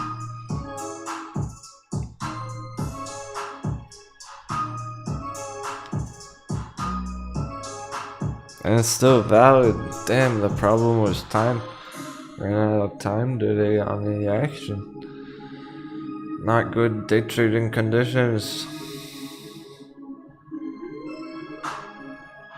Next week can be crazy, yeah, exactly. So, other Donald, I don't know what you're thinking of why we would get wrecked next week, but some people are gonna get wrecked next week. I don't want you to. I could try and tell you my opinions about it. The priority right now is anyone who's got concerns or running out of time on any trades or worried about next week. Liver's confident Amazon's gonna get toasted next week. I am too. It looks like it could have happened already first thing in the morning. It just took all day. And that's the problem. Like, if you're trying to make a quick buck in the markets, fuck, is really not like that right now. There's hardly... How do you make any money? That's the lesson of the day, is how are you gonna make any money if there's no action? You can't make money on stuff going up, can't make money on stuff going down. Like, ironically, the SPY calls would have been profitable, but that's stupid. You don't take that YOLO trade. That's FOMO. So that's the point, is like any of the coconut traders on the coconut bounce, okay, who FOMO'd SPY calls instead of Amazon puts. That might have worked for now. That might have been okay today. next week they're asking for it. They're bent over. They're bending over on the SPY calls the way they're exposing themselves for next week. So, okay, SPY calls could have been profitable today, but they're gonna be garbage next week by the looks of it. And then Amazon calls were garbage, or puts didn't do anything today, so garbage. I'm not scared to say that. I called the chart. The chart's there. The chart's good. I shouldn't have said it was most likely gonna happen today.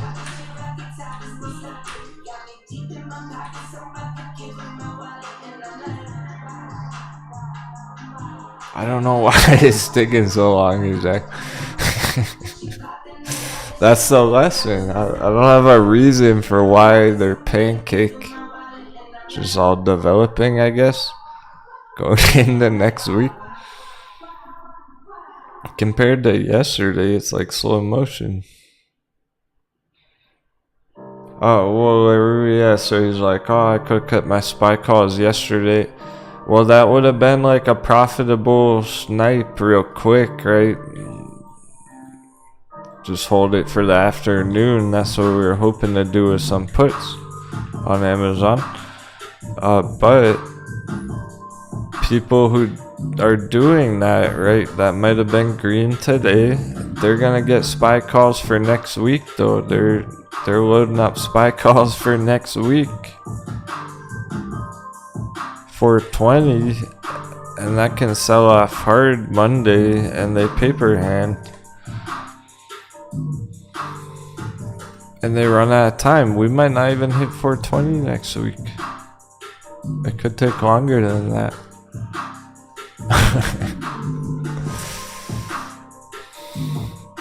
So even though that might have worked out on the day, it's not the right way to, it's not the right side of the trade.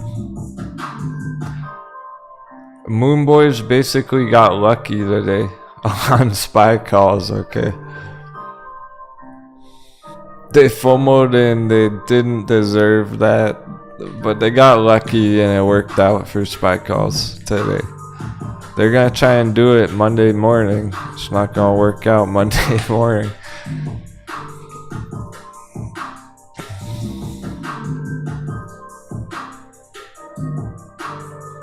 Amazon, on the other hand, they did the opposite here. They already FOMO'd in. We're playing off their mistake. We just need more time. This is still the better trade, even if it wasn't profitable today, and that was, because next week.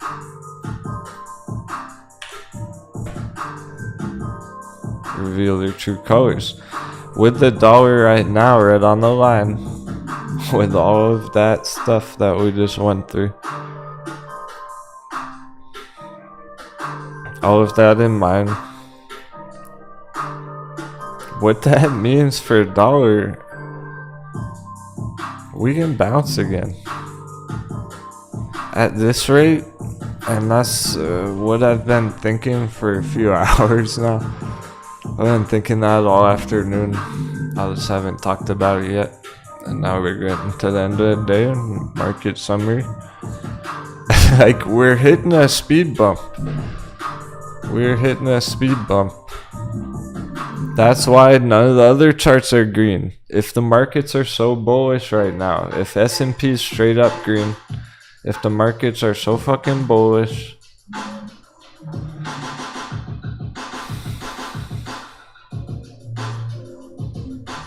why is AMC 0%?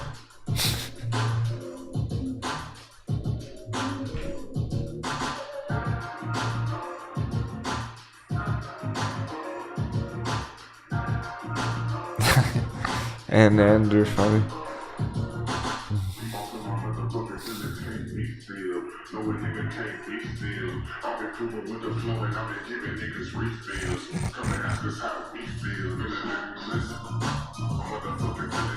JBig's so chill on his crypto positions. He's just talking about other funny stuff in the chat. We only got 10 minutes on the bell.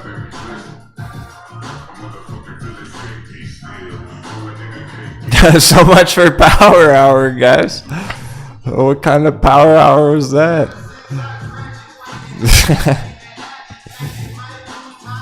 So that's the problem right now. Are the markets really that strong? It's only the S&P that's super green. We're hitting a speed bump. We gotta be ready for that. We gotta be a bit defensive, because at this rate, dollar can actually bounce here. And maybe over the weekend, Monday, Tuesday, it's going green on dollar, and we haven't broken through yet. Charts are going red for a couple of days next week. But then by the end of the week, we'll be right back at it. So that's the thing, it's like long term, mid term, it's all set, it's all good to go. We do have this huge speed bump right now. Yeah, stuck in an endless loop.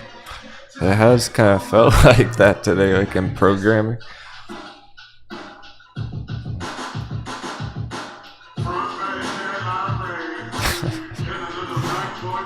There must be a bug in the Hedges algorithm.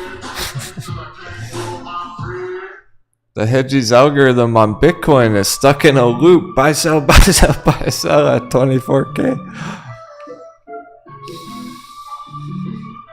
We need some more conditions. So we need the stock market to close already so Bitcoin can pop off. It just is what it is. However you feel about that, I don't know. I have mixed feeling about the stock market. Is very disappointing today. Kind of a letdown, just boring action, no good trades. Crypto's just waiting for it to finish so it can do its thing.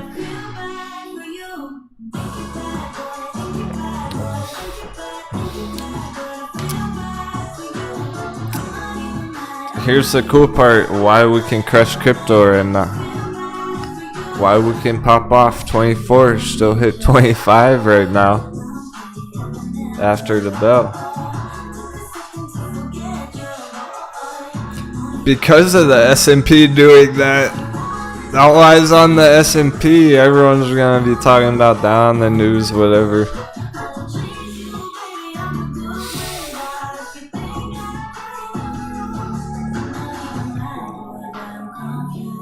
Usually on a day like that, when we finish up on the S&P, Bitcoin will follow it after.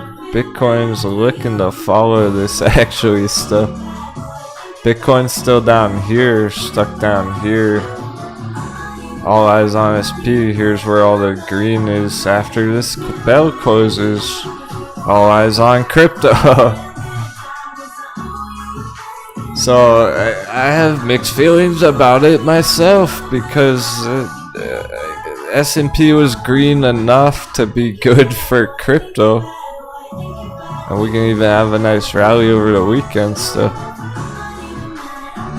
But it wasn't good enough to turn AMC or GameStop green.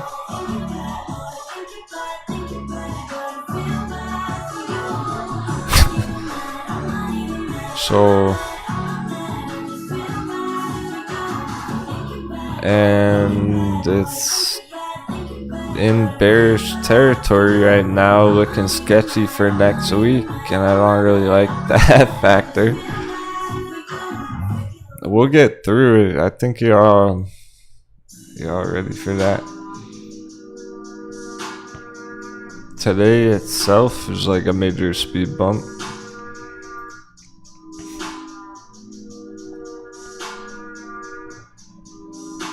And yeah, of course, there goes Amazon the last 10 minutes, guys. I hope everyone was able to.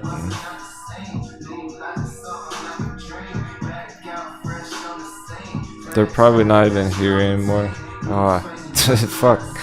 I just got dizzy thinking about it. That tripped me out. I think I just felt their energy. It hurts me more than it hurts you when a trade doesn't work out. It sucks. Like, it's still working out. That's what's so cheap. That's what's hurting me about it. Seven's in the chat. 777. I hate it because it's the worst thing about trading is when you're fighting the clock. It's still so perfect, but I hope everyone was able to get out of it unscathed.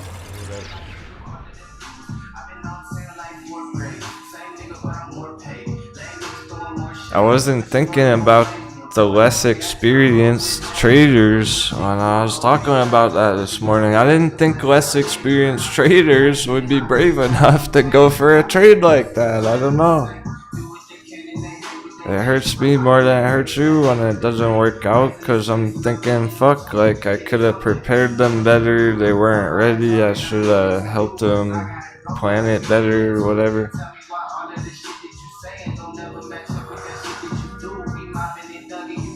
It's tanking right now.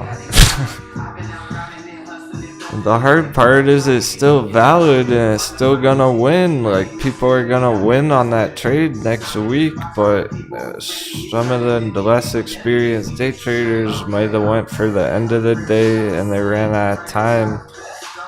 I saw Angelina was able to roll it over for next week. It might have been only one dude, and even if it's just that one dude, I feel bad for him because he hasn't even been here lately and he wanted to make a good day trade. Getting back into the groove of it, and I went flat all day. So use it as a lesson, but like, hopefully everyone was able to get out. He was thinking about cutting it and then rolling over to next week. Hopefully he was able to do that. Maybe no one took a loss on it. It might still work out for everybody. I don't even know if anyone really took a loss on it, but it just...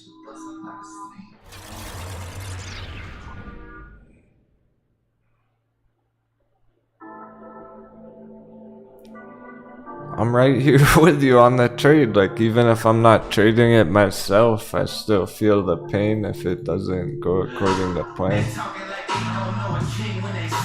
So that was kind of a bummer today. When we were expecting this 5 hours ago, and now of course it's like the last 5 minutes of the day. Look at it dropping now. So there was no problem with the trade. It just needed more time. And that's what I mean by it's all set up for next week. And wish you all the best. Good luck, everyone. That was kind of bummed me out today, and then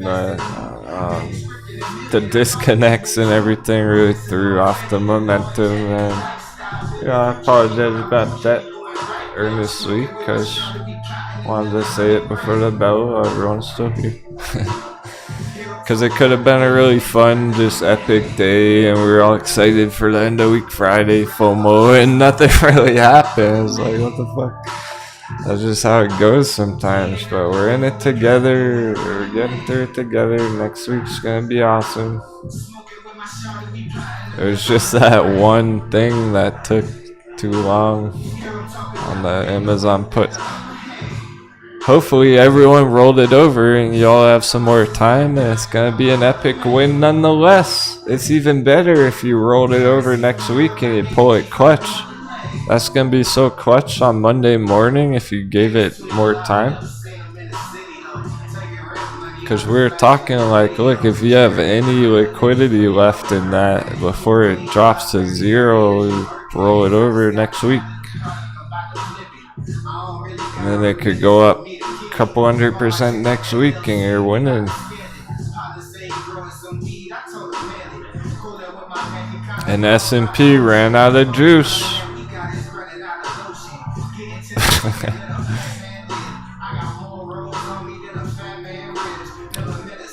Man, so I wanna grab some whiskey. I wish I had a reason to drink some whiskey.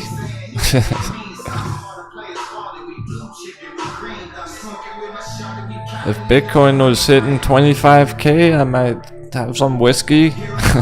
What are we celebrating?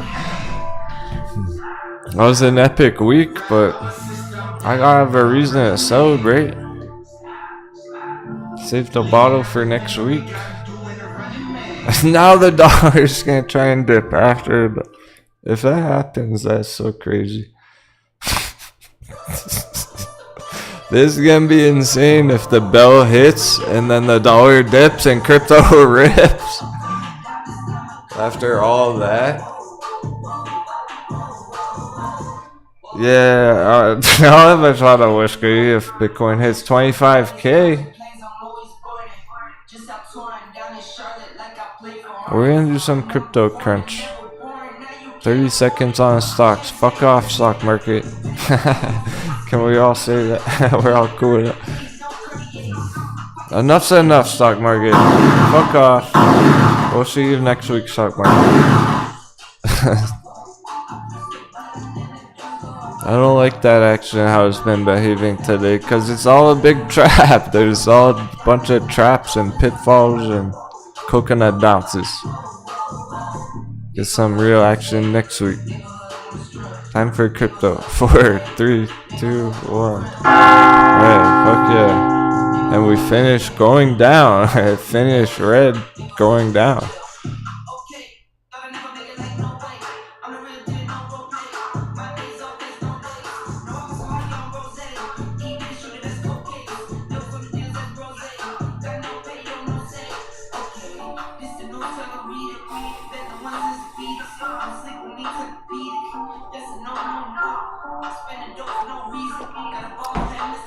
What a day.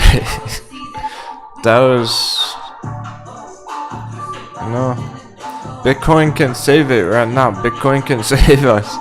Bitcoin can save that day.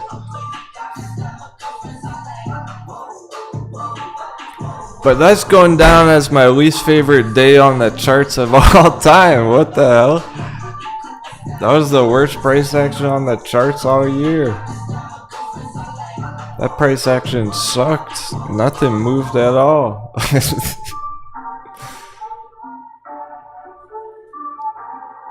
Yeah, until the last 10 minutes when Gregory's Amazon puts went green. It was that last 10 minutes on Amazon. My puts went from being down 10% to being up 10%.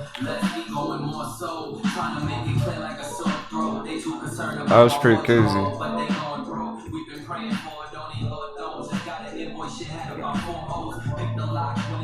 Really testing emotions, testing minds, testing the plan. The plan's on track. So that was terrible price action on stocks. However, the S&P is green enough to get some more action in Bitcoin. I'm at least gonna give it a chance. We're gonna give it a chance, see what it's got. Sometimes we really start turning up crypto after the bell. We're still maintaining perfectly. It's still set up. We could still get some dollar dip. Hit 25 right here.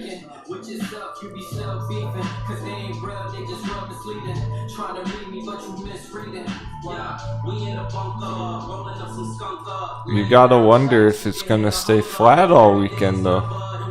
With that action we just got, what action? Is it gonna stay flat all weekend? That's a possibility. I hope not. David S. Whoa!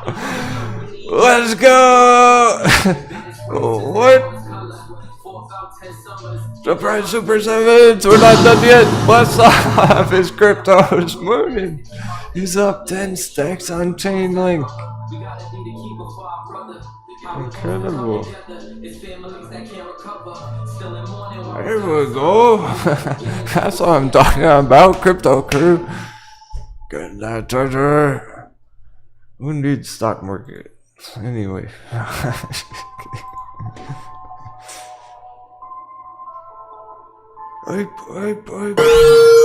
Up 10k on link. Any good targets for next week to sell for rebuy?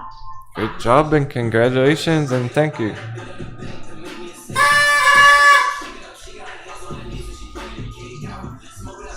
Awesome, dude. And yeah, Amazon puts you, I don't feel good about that for next week. We're fighting the clock. I hate fighting the clock. Crypto never sleeps. Chainlink's still mooning.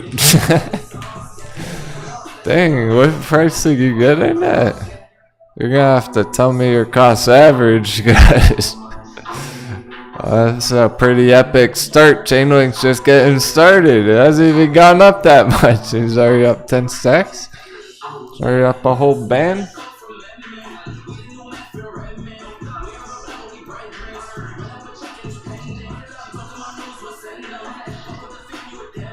$777. Great job, everyone. Just getting through that shit. Even if you took some damage, whatever.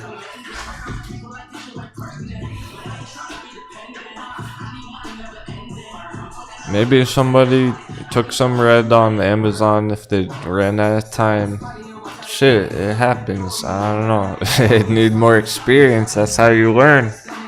If they want to try and day trade options contracts, we have to learn the hard way. I'm going to talk about that all over the weekend in the weekend update video on Discord. Hope to see you there. Voice chat party.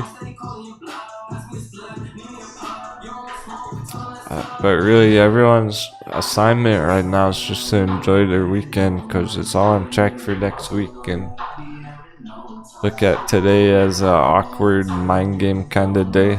New traders making mistakes.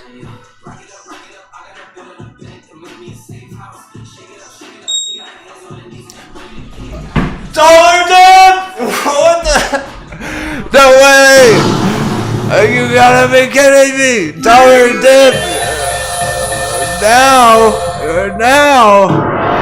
After the bell!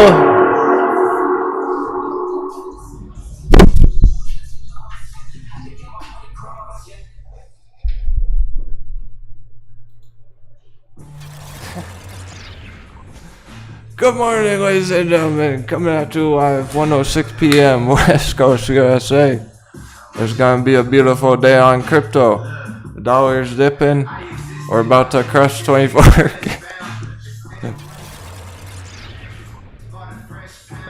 It just gets started. No way. Dollar dip after the bell. That was gonna be the most crazy scenario of all. That's the wildest, craziest thing that could fucking happen. Was S&P doing that shit and then dollar dip after that.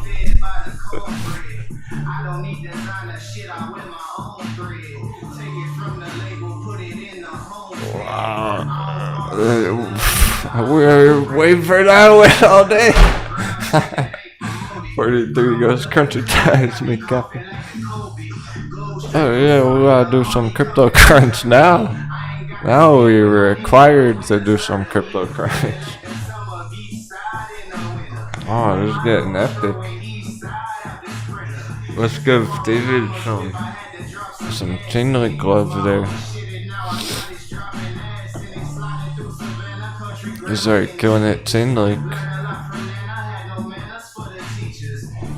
I got plenty of coffee. Alright, cool. Chainlink, we've already ran through a market summary.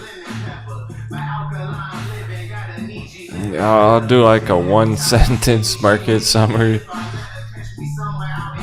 And then we're gonna take a couple minutes and then we're gonna crush some crypto. Oh, that's not Chainlink. How'd that pop up? That was unintentional. It's been a long day. Yeah, Wi-Fi is about to bust 10K. Holy cow. David, you got a feeling it might crash again? We're gonna see about that. It actually looks pretty incredible right now. I legit subconsciously typed with my fingers LTC. I was saying Chainlink, I was thinking Chainlink, my fingers typed Elliottician. I really had nothing to say about Grayscale there. It just looks set for next week. VeChain going for it too. I almost went 5x leverage VeChain last night. That's how ready we are. I'm tempted to fucking get a leverage VeChain going on. I still might. Ooh. I've been trying to think about what I'm gonna do next on crypto. Well, I've been trying to plan my next crypto play. I might 5x VeChain.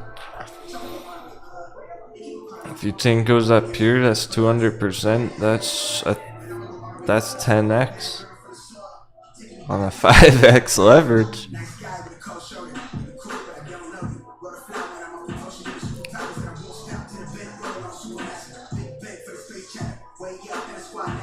I might go for a 10x target VeChain leverage.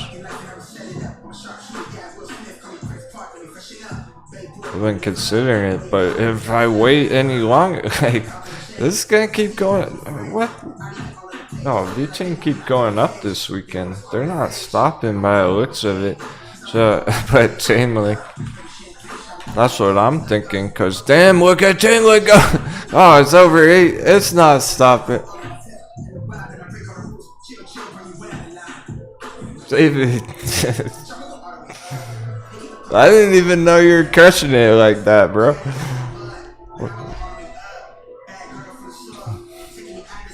I mean, people are saying like, oh yeah, my portfolio, my crypto loves you today and stuff, but you're already at 10 G's. It looks like you're about to go up 10 more over the weekend.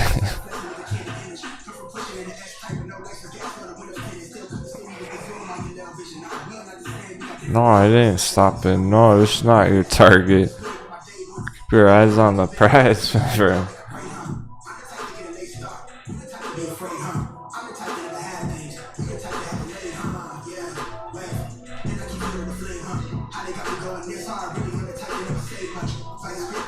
This is what we've been waiting for. It's epic. And dog dip right now after that. I don't even care if Bitcoin stays flat. Chainlink ready to pump.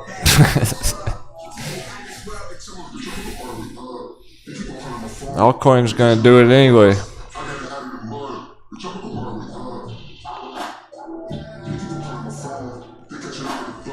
That's just getting started. Well, we got a whole nother 100% to go in the short term.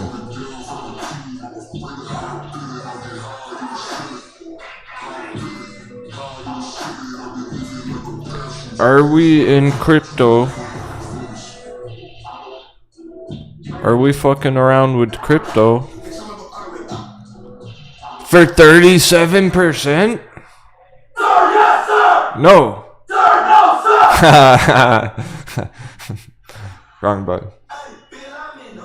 No, we're not. We're not fucking around crypto for 37%. Are we in crypto? For how much? Why are we in crypto? 900%. Stick around crypto. Market summary, S&P sketchy as fuck. That was a coconut bounce within the coconut bounce. It looks rough going into next week. It's probably going to be very red on Monday. Be ready for that. I don't believe we're done with 400.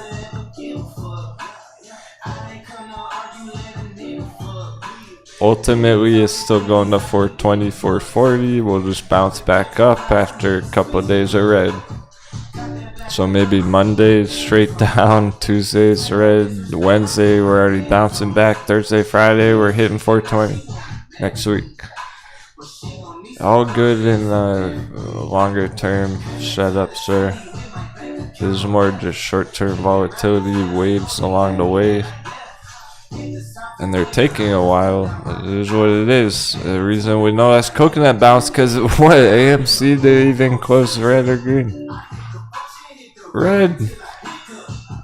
under 15 red. It just it's all good. They're still set up for next week. That wasn't real green coming through today though. It was legit like only on the S&P. And then a couple random other charts. GovX hit a nice target. But then that came down. We hit the target and it came down. So there are charts, a lot of charts that are actually testing support currently today and Monday. Next Monday. Some of them went too far too fast. That's why Bitcoin hasn't gone over 24K yet.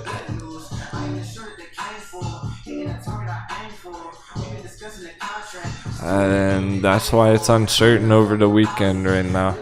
It's still flat. We want to see if we can get some more signals here. I'm seeing it on the altcoins though already. Chainlink being over 8 is a signal itself. A dollar dip literally triggering the breakdown signal. Alright, so today the stock market was really weird, awkward, new traders making lots of mistakes.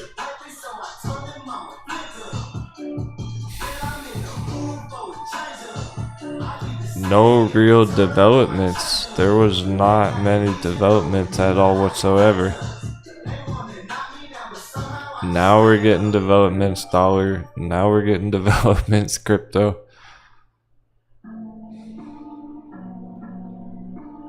That was the lesson. That was the mind game today. If you got through that, it was even testing my patience. You saw it.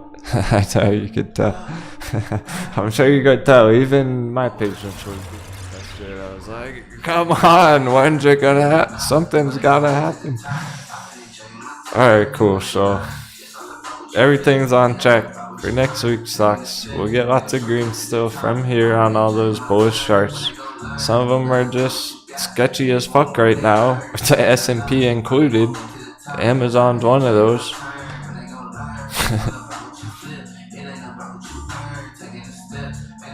Anyway, let's keep going. Let's keep it going because there's more action on the altcoins. So thanks again, all the kind words and support today, my friends. Hope you enjoyed the show. Really appreciate all the positivity, kind words, excitement, and enthusiasm. Sometimes I might have a weird day and I need you to help boost my morale. I'm usually help boosting everyone else up. We all boost each other up. We're all in it to win it as a team. Happy trading. Have an awesome weekend and take care. We'll still talk about some of that stuff, but there's nothing more to prepare for. We're done preparing, planning, and we really are just waiting for those charts to catch up for the price action. Ride's crushing it. Ride's about to crush. And we're just waiting for it to actually do it next week.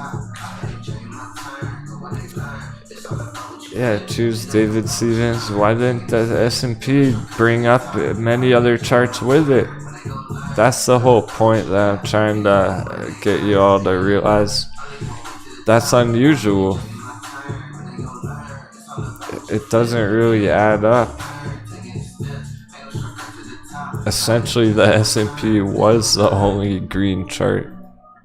And that means it's not really a green day so much. Is it really a green day if that's just a coconut bounce?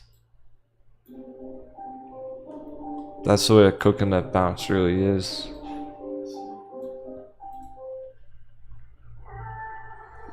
The confusing part is the coconut bounce lasted all day and it can actually drop Monday now.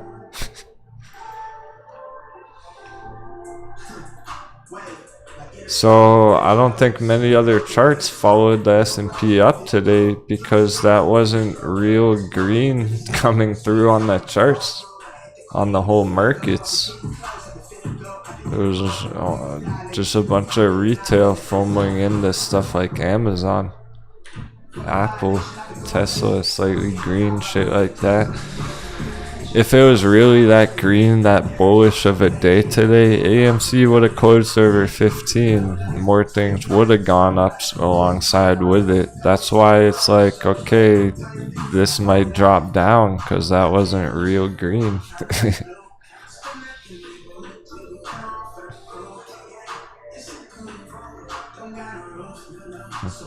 Yeah, David, you're correct about all that. We can talk about it more in a minute, but think of it this way: as this is where all the trading's happening today on this chart, on the S&P stocks, those 500 companies. Mainstream talks about those companies all the time. Retail traders trade those companies. Institutions trade those companies. All the trading action happened on this chart only, not the whole market. And that's not really a good thing. That's why I have mixed feelings about it. It's like, okay, it's green, but is it really a green day? Because there wasn't that much green price action. It didn't really help any of the charts. So it's kind of off in its own world right now. It's all the volumes on the S&P, and people are hesitant to trade AMC apparently. I was expecting, well, Friday FOMO, AMC's been performing nicely lately. People might FOMO in on Friday and we get over 15, but it looks like everyone's hesitant and still not made up their mind yet or whatever. So we gotta stay confident. And I really want to get to crypto. We'll be back in a minute.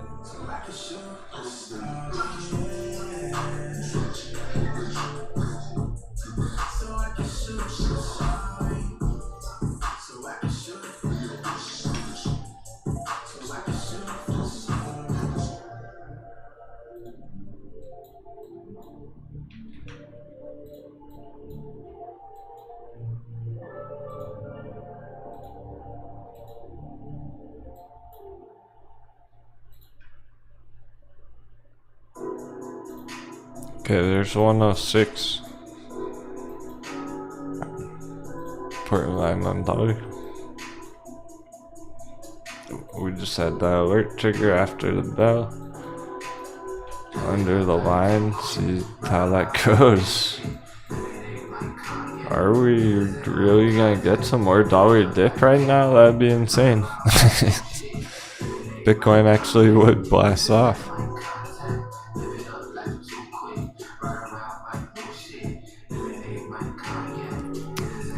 And I'll go into more detail about Chainlink David S too, if you want to stick around for that. I'm not. You're still here, right, David? Pretty sure he is. I only just took a quick glance at it. I want to give you some targets and stuff.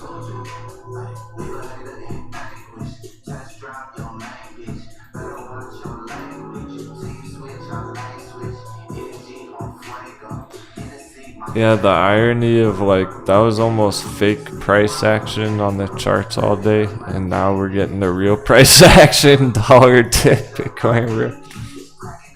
Okay, cool, David's still here. Perfect, let me just grab some water, quick restroom run.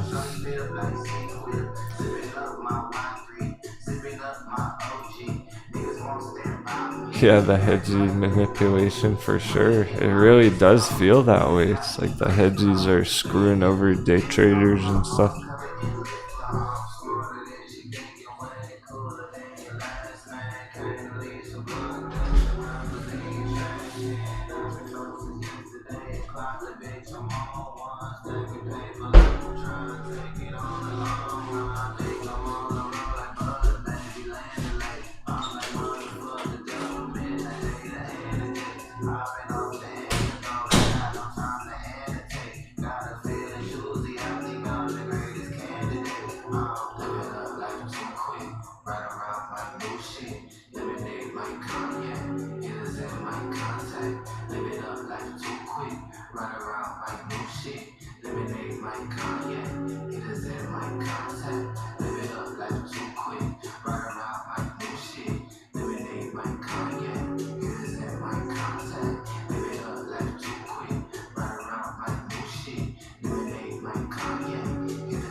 up thinking. Need a life for the ideas and the splash zone with the brain waves. I shoot for stars with my aim straight. I lay in the scene out of the Palisades. I'm at it party with the angry face.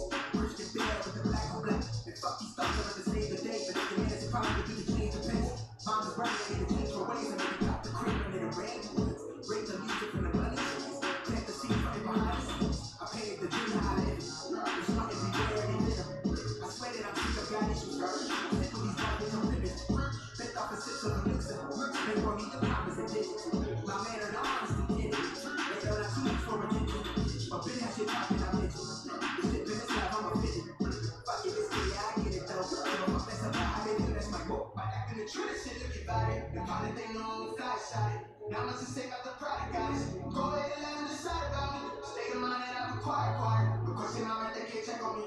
That's just the hatred and fuel fire. Got shit in no kind. That's just the pain. We need to bring it. Chase out the money. Give me my space. Watch me alone. Put in the tone. That's the way. Trying to drown. Fuck with the song. Get in the way. Trying to drown. Trying to drown. Yeah.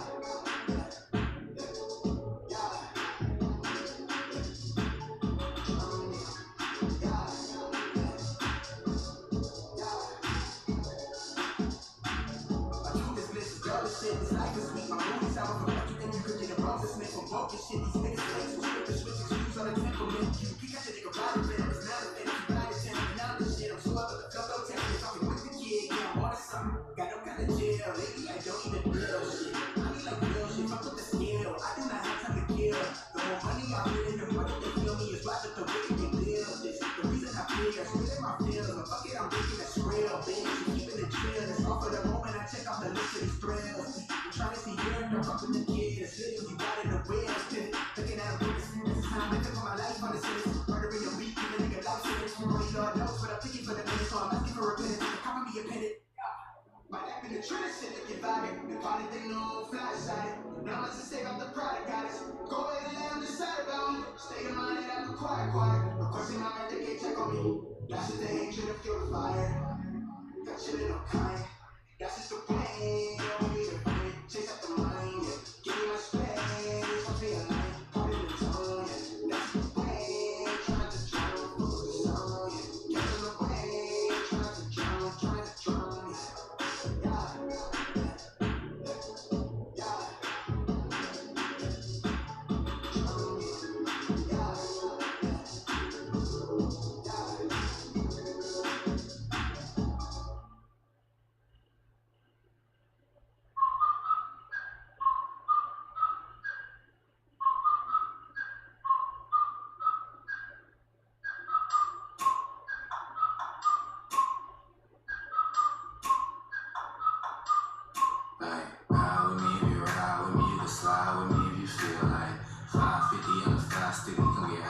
That's a deal, right? Ride with me if you ride with me. You can slide with me if you feel like 550 and a 5 stick. You can get high with me. That's a deal, right? That's a deal, right? That's a bet, right? That's a bet, right? That's a deal, right? That's a deal, right? That's a bet, right? That's a deal, right? That's a deal, right? That's a bet, right? That's a deal, right? That's a deal, right? Ay, coming down like precipitation. I ain't never met a limitation. Hit applying my elimination. Gotta go to Google for the information. I'm a superstar, so I gotta shine. Top dollar be the bottom line. Bottom feeding niggas out of line. Turn your heart rate to a dotted line. Yeah, my zodiac probably dollar sign. Got the energy to win it, money got me feeling great. Got a day with destiny, focusing on my fate. I don't give a fuck what you rap, you been on fake. I'm every day today, it can't be, it won't be. Wanna see me fall, I can't go. Only time to run a block with Bengals and police. Straight up to the top with Bengals and Rollie. Ride with me if you ride with me. You can slide with me if you feel like 550 and a 5 stick. You can get high with me, that's a deal, right? Ride with me if you ride with me. You can slide with me if you feel like 550 and a 5 stick. You can get high with me, that's a deal, right? That's a deal, right? That's a bet, right? That's a bet, right? That's a deal, right? That's a deal, right? That's a bet, right? That's a deal, right? That's a deal, right? That's a bet, right? That's a deal, right? That's a deal, right? Ay, 12 can't really stop shit, so I'm still pushing like a mouse pit. I just drink and think I'm hot shit in the yellow bucket with the mouse stick. I've been jugging jams like wholesale. Everything must go sell. Hitting bitches with the old well, need 100 million on the low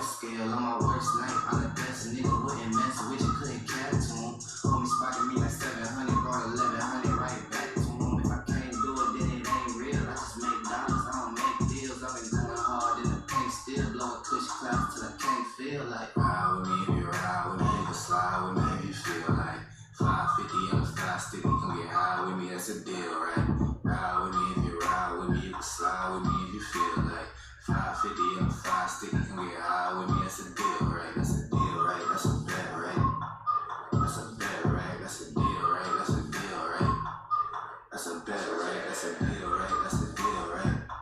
That's a bet, right? That's a deal, right? That's a deal, right?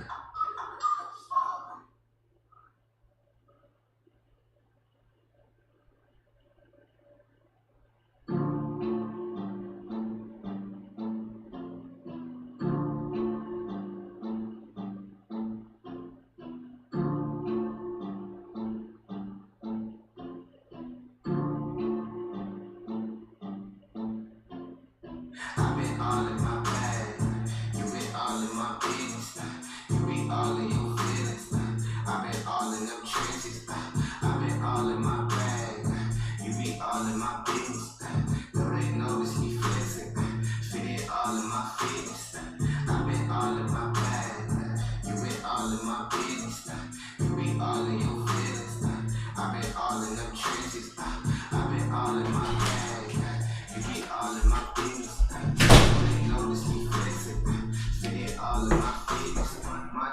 Alright, back where we left off. I suspect the altcoins are starting to move more than even Bitcoin. So we're gonna dive into. They did SRE up some stacks on Chainlink. Very nice, man. Okay, so before we hit the altcoin charts, I'm talking about hedgies in the chat. I want to tell you explain how they can manipulate the prices.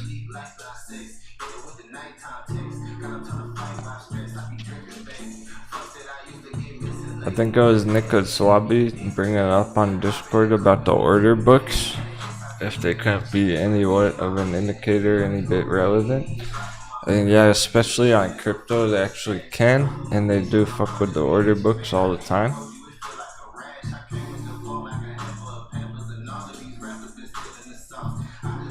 Hope y'all had a nice day. Next week's gonna be way better. For sure, even though the rest of this week was pretty darn epic. It really was. Monday, Tuesday, Wednesday, and Thursday was pretty epic. People hitting targets on a lot of charts. Lots of those squeeze charts, getting profits.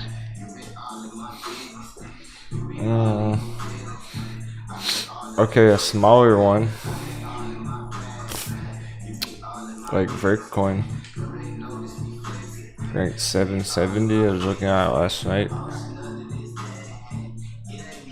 There's a low volume compared to other coins. It's up 100% volume past 24 hours. So if we go on like coin exchange, there's probably not going to be that many orders out here. A less popular coin on a smaller exchange with low volume. Yeah, they're only 15 cents each.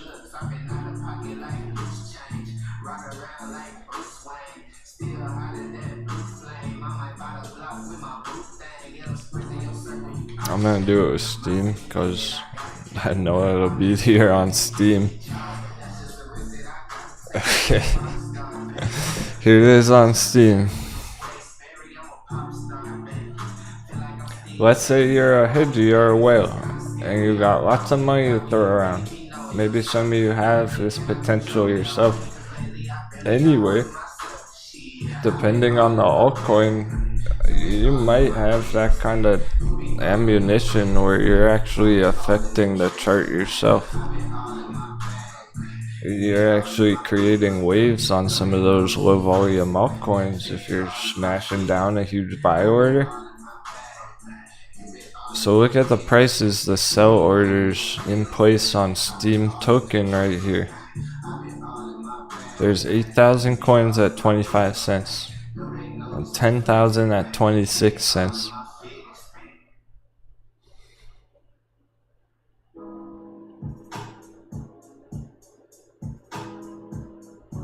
Okay, so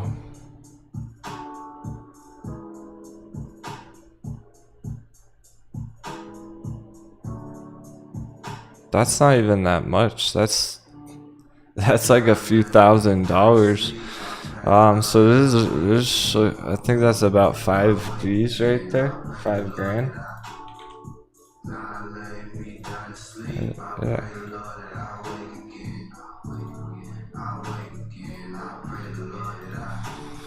Oh, I did that backwards, huh? Long day.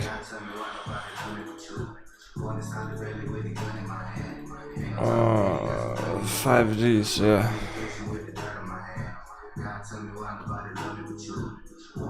So that's 5 grand to sell orders right there. If somebody had $5,000 to buy Steam with right now, they can buy all those coins and they're gone off the market. What about the next person who wants to buy 5,000 coins? Uh-oh. How are they gonna buy 5,000 coins? Those ones got all bought up. They gotta buy 400 at 27. They gotta buy 300 at 28. They gotta buy 400 at 29. They gotta buy it up, buy it up, buy it up. Buy all the coins up for more and more prices. Because no one's selling it.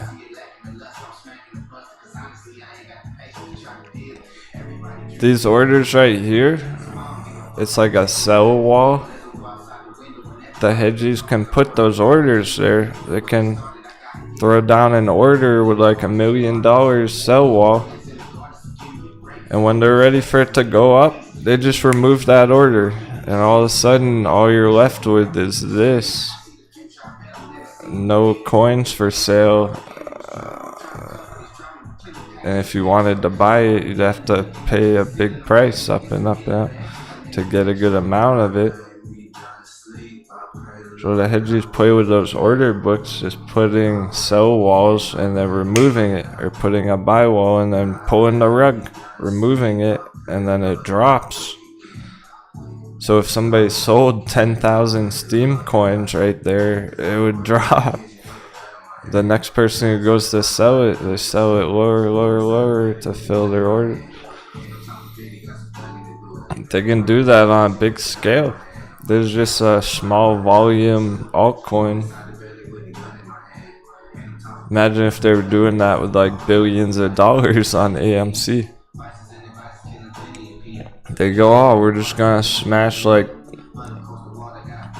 $100 million sell wall. We'll just put a sell wall at $15 on AMC. With all our dry powder, with our billions of dollars dry powder, we'll just put a sell wall right here at 15. And the retail won't be able to break $15 all day. It closes under 15. And then on Monday, they remove it or whatever. And that goes up Monday. That's how they manipulate it. They don't care if some of those shares get sold or whatever, if some of those coins get traded. That's small. That's insignificant on their portfolio. If they have to spend $10,000 to bump up the price of Steam, they'll do it. To fuck with the order book. If they have to drop $1 million to fuck with the GameStop price, they'll do it, because they got more on the line than that.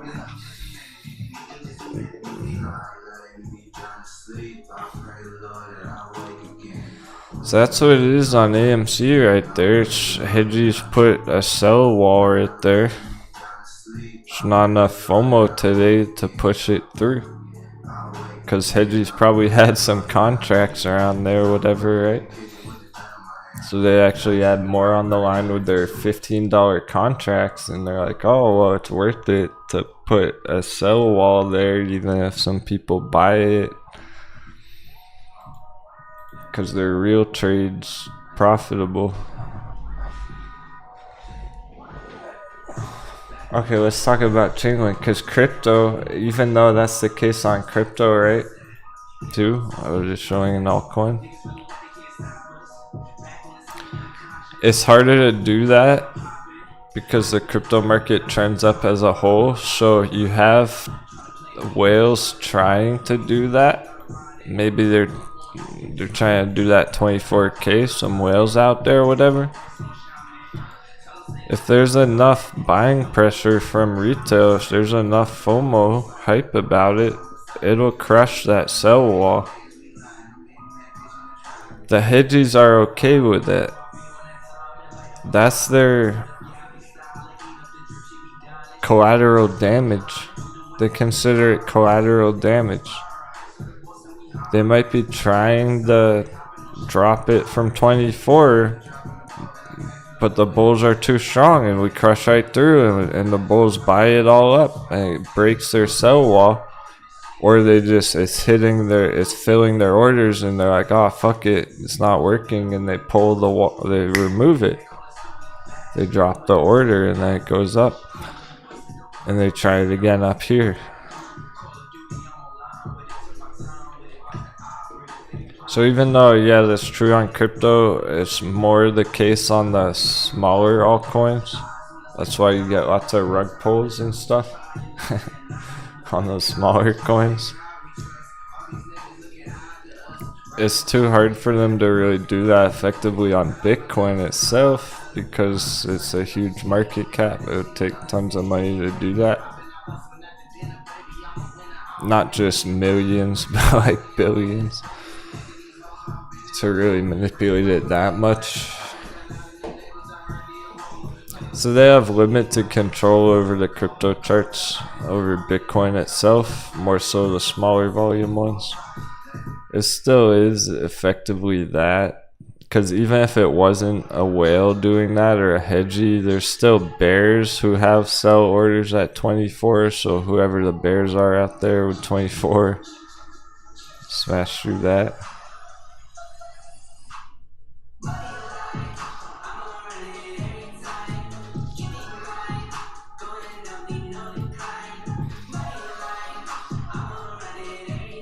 Seems like they're doing that $8 CHAINLINK. Well, it takes less money to do it on CHAINLINK than Bitcoin. The reason they would even be trying to do that is to buy the dip. Okay. Thinking this is good. Good conversation, discussions.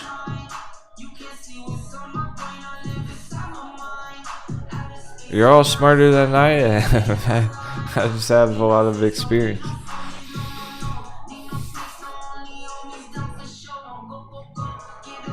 I just know how the game's played. Is that what's happening at ETH CHAINLINK here? Potentially, yeah, more so than Bitcoin. Even if that's the case, the reason a hedgie would try and do that is so they can buy the dip on it right here and then ride it up further. They just want to buy the dip at it. Everyone's trying to get the dip at this point. Even if it's not manipulated there, that's still a psychological boundary where we have some bearish traders, CHAINLINK, or some bulls who took profits on the day trade. And that's what David's thinking. He's considering, like, I'm up 10 grand on CHAINLINK. Maybe I should take my profits now. Potentially, if you're gonna day trade it like all night long over the weekend, right?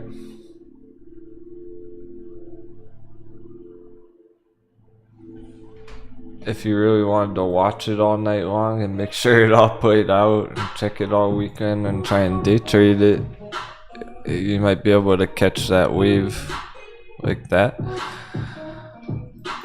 That's reasonable right now until Bitcoin gets further. However, Bitcoin gets further right here, CHAINLINK just keep going right through 8, so that's really not a good target to be using. Because what if 8 gets crushed and we crush through that sell wall? The bulls are too strong and we go to 850, $9. We crush the sell wall. That's collateral damage. They don't care. The whales or whatever. That's small piece to their pot. But if you take damage on Chainlink, that's not collateral damage. You don't want to lose the money to Chainlink.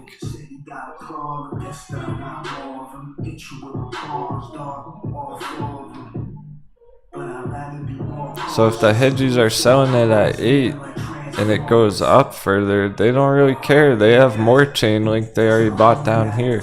They're winning either way. But if you sell your Chainlink and it goes up further, fuck. Then you're missing out on the real gains. It's just getting started. So even if it went down from 8 there, it would just be a small retracement. Back down to 7. For the next couple hours, whatever, then keep bouncing the rest of the weekend. It's like a day trade there. It's not even worth it. Because we're not in crypto to fuck around with a little, what is it, 10%.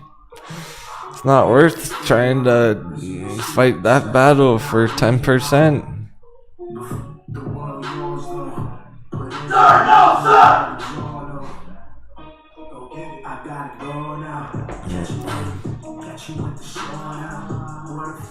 The reason Chainlink's a good chart is because it's looking to go 10x.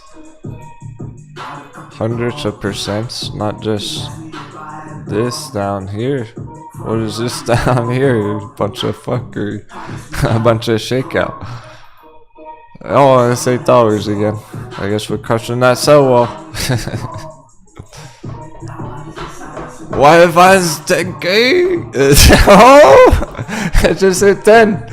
Literally right there. It was 999 when I was mid-sentence. Now it's 10.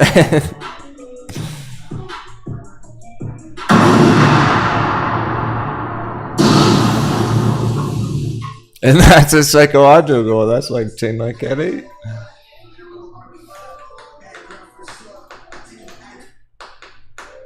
This price action I like. This is the good price action.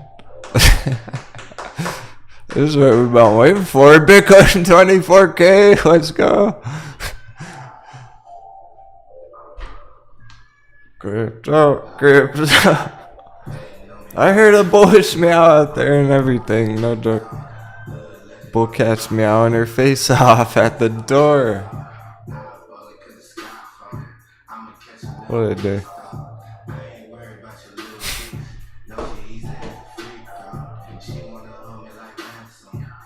801 Chainlink. We're mooning. Then I already got over $1 last night.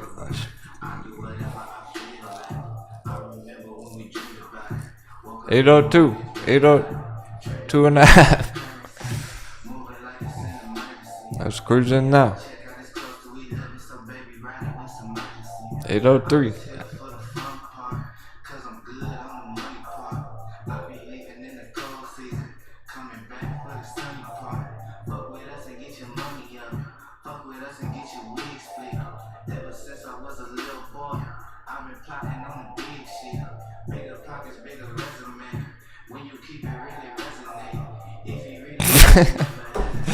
This really happened.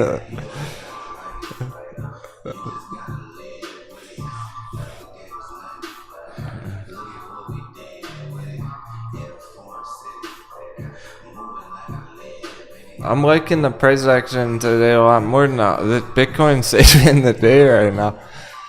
The S&P did the most insane scenario possible, going up as far as possible, ending the week sketchy. Bitcoin's about to do the most insane thing possible too, which was being flat all fucking day, and then after the stock market closed.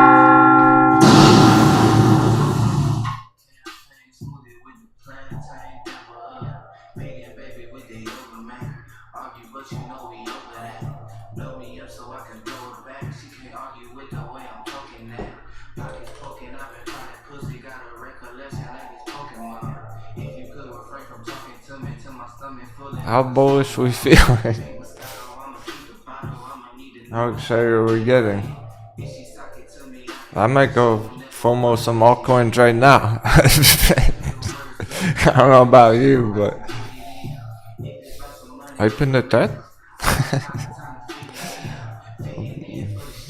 I want to go FOMO some altcoins before it's too late. So planning, so thinking.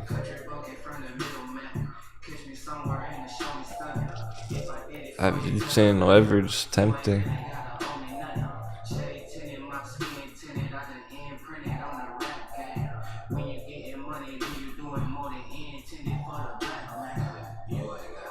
We're not entirely there yet. If FI is getting over 10, Bitcoin getting over 24, then we'll feel like Bitcoin, like crypto is gonna keep going up all weekend. I want to see what you all think.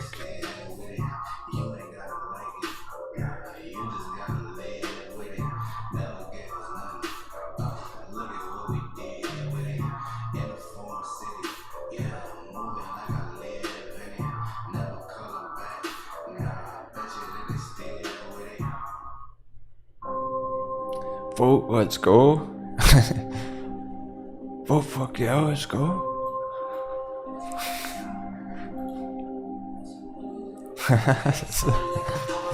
Okay, this one works. This vote's appropriate. Altcoin blast off over the weekend. Fuck yeah, or nah. Nah, fuck yeah. Altcoin blast off. I was gonna ask you if you thought Bitcoin could hit 30K over the weekend. Altcoin blast off over the weekend? Or is it just gonna pancake? That was it. No more greens. Till next week.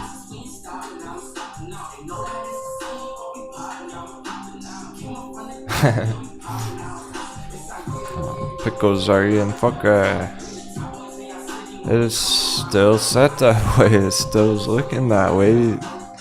Even after all that earlier today. We got the dollar breakdown over. How's that looking? We're still under 106. Dollar's gonna close at some point though. I think another hour. Shit. Oh shit. We are gonna run out of time on dollar. That doesn't stay moving over the weekend.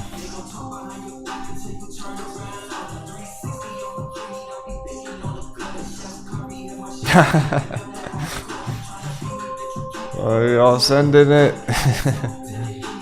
5 votes, fuck it, let's go. You can tell they want to. This weekend, are we gonna get more upsides? The real question. That's what I want to try and figure out. It's easy to feel like, probably not, cause stock market was pancake. Makes you feel like, don't want to get too excited about it, but we're over the channel.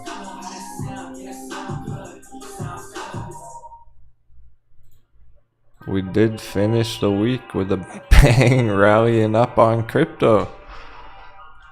They can't keep running over the weekend.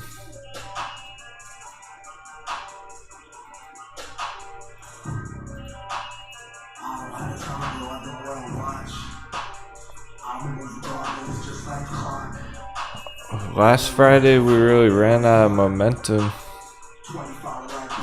The S&P also ran out of momentum. They both went down together there. This week we bounced huge. Altcoins are still running. Dollar just went under 106. We've already been up here one too many times. This is our 4th time going for it. Same spot as last week with the pressure building. S&P ended very green. That's the difference from the last time. Difference between right here and last week. S&P finished very green. Dollar's still dipping. Dollar's coming down a lot since back here. We got the dollar in our favor right now, giving us a boost. And there's probably just a lot of hesitancy right now for retail to enter crypto because they're not sure. They're thinking, oh, it's gonna go down.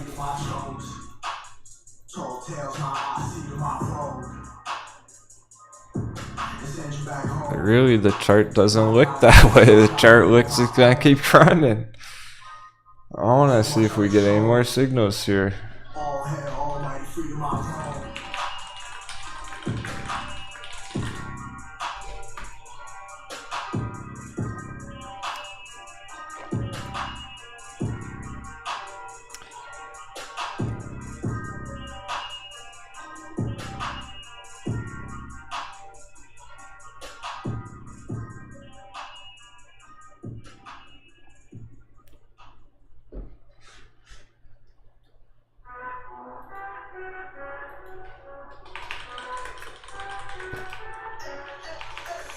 Notice how when there were any kind of developments earlier today, the stream was cutting when I was talking about Amazon, saying fuck you, Bezos.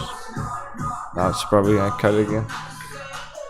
Once I started talking about crypto, there's been no stream disconnect, no problems though.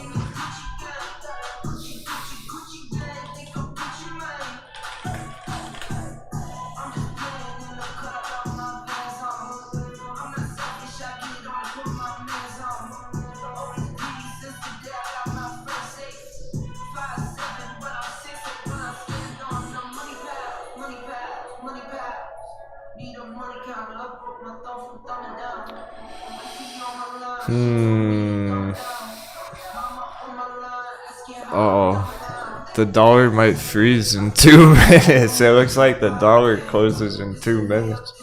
I was trying to find exactly what time.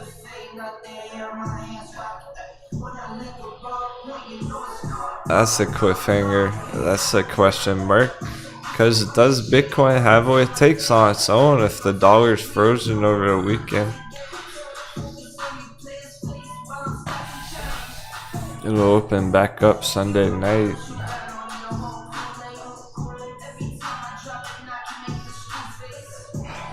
It's ending all set up there. Let's just be patient, give it a bit more time and see what it can do.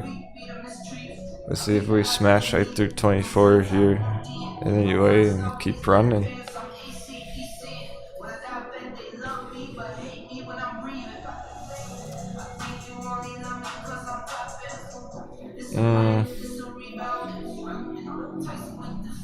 Anyone wondering about those CHAINLINK targets? Well, really, all-time high area. They're going for a full recovery.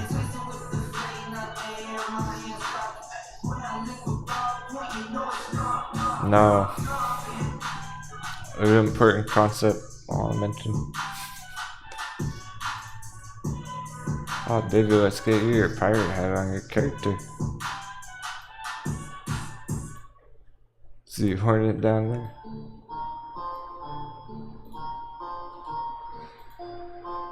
This is gonna be good for everyone to hear, but not everyone's here to hear it.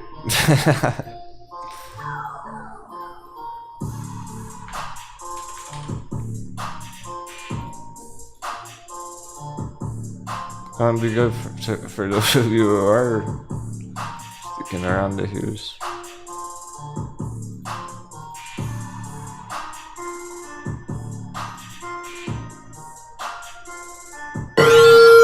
Whoa. Fist bump from Gary. Thanks, man. Glad you enjoyed the day.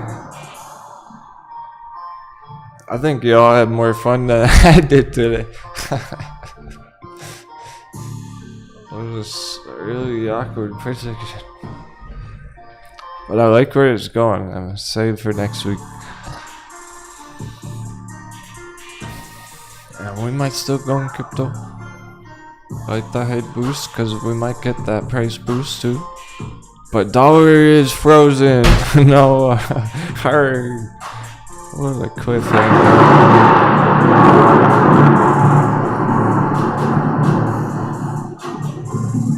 That's all we're gonna get on it till Sunday. We finished under 106, so Chainlink still ripping 105, 805. Shingu says fist pump to all the pirates.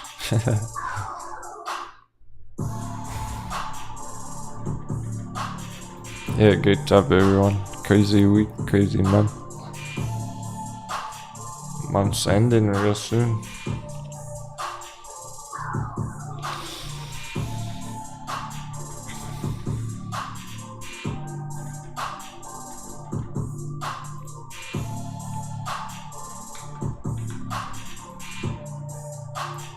So that's where it froze under the line. Wow. We got the breakdown. If only we had more time. I hate fighting the bell. What the fuck? Fighting the clock's the worst part about trading.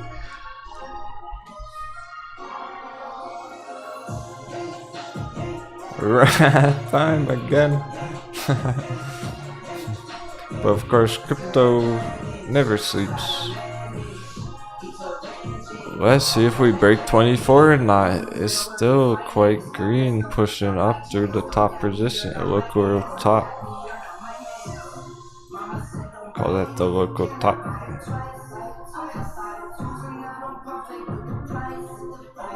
It's just $60 to go and it'll be 24.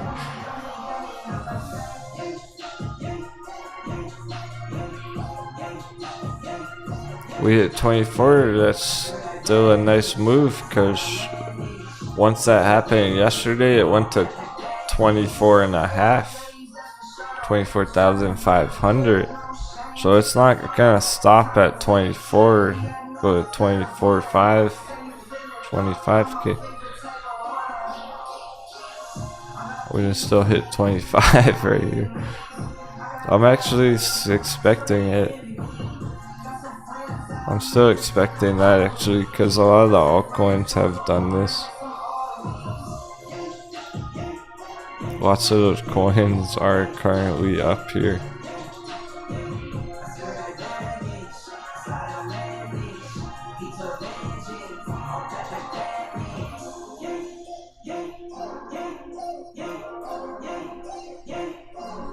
Alright, Bitcoin, what you got? 2401!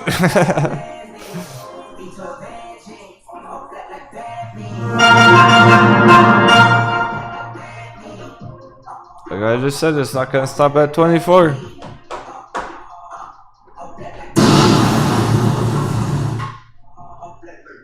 That didn't take long. The opposite of fucking stock market, where it's taking all day. Yeah, it's not messing around, it's still cruising. Altcoins still go up here. Even if they don't go up all weekend, we could still hit $10 right here. Chainlink, easy. Oh, definitely, yeah. That's easily a hit 10.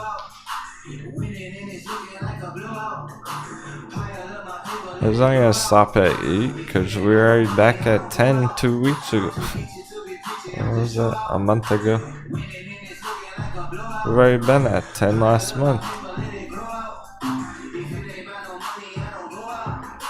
And everything's way better now. Crypto's set up way better than last month. We easily get back where it was right there.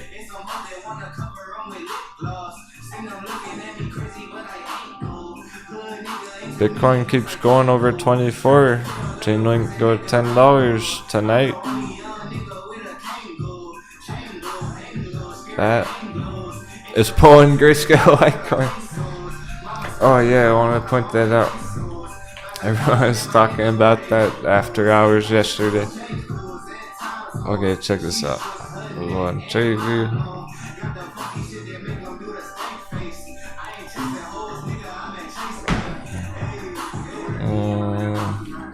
BTCN, and then we do this overview.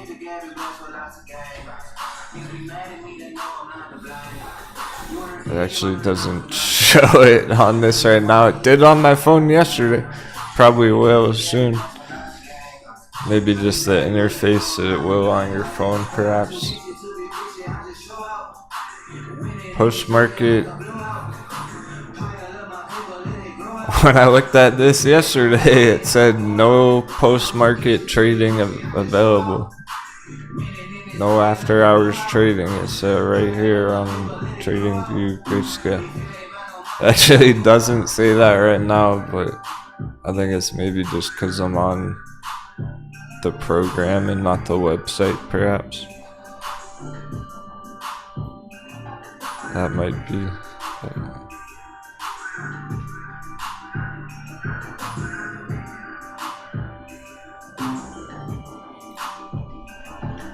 Everyone voted for altcoin blastoff. Okay.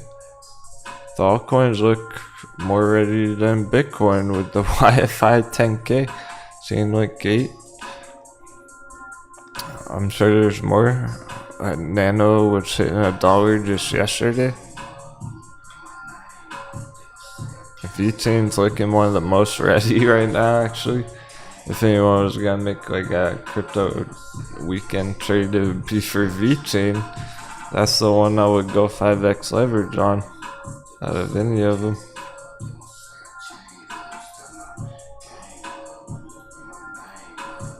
I still might. I'm still thinking about it. Better end the show so I can make my own trade. Just pull USDs over 200. They're getting over those big numbers. Total market cap's been well over $1 trillion all day. As soon as we got back through that yesterday, it's been smooth. Here's 1T. That's why we can keep running over the weekend. Does that look like it's gonna stop?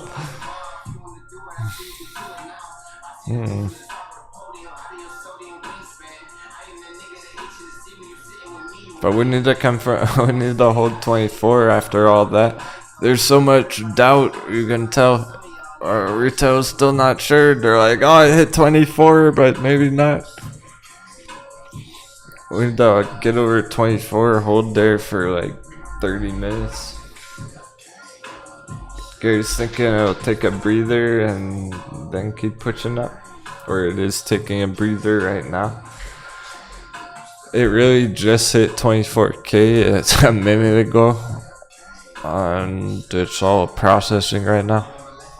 So that itself on Bitcoin's kind of gonna take more time. Let's see how the other charts are setting up, and factoring in that the dollar is frozen now. We don't have extra rocket fuel on dollars, so yeah, very potential. Very likely to just run out of momentum again.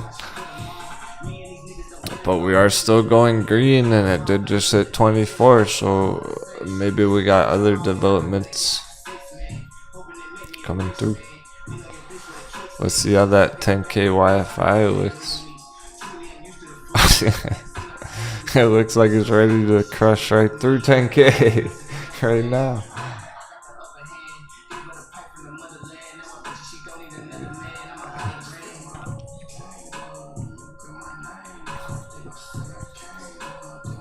YFI looks like it's about to go up $10,000 more over the weekend.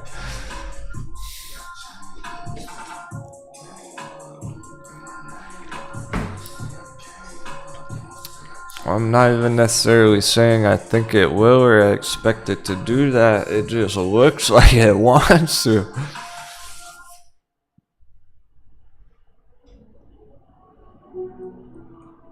I think it's gonna need to sit above 10K for at least like 30 minutes here until more traders were to FOMO in, push it up further. It's really just starting to hit that huge number, 10K. psychological battle at that right now, and that's why they're not going up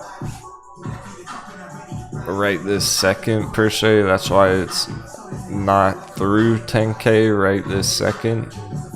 It's because there are a lot of traders out there who think it's going to go down over the weekend like that. And it could do that. But there's a lot of upside right now still.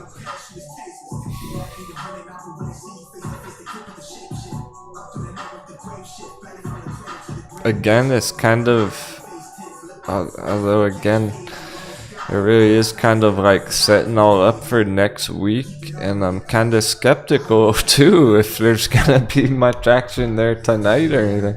I'm skeptical too.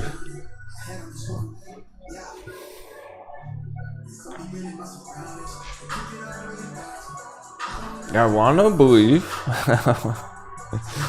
I do believe it can.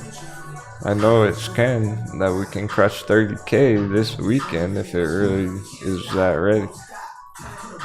It might be that ready. I want some more signals. I want some more evidence.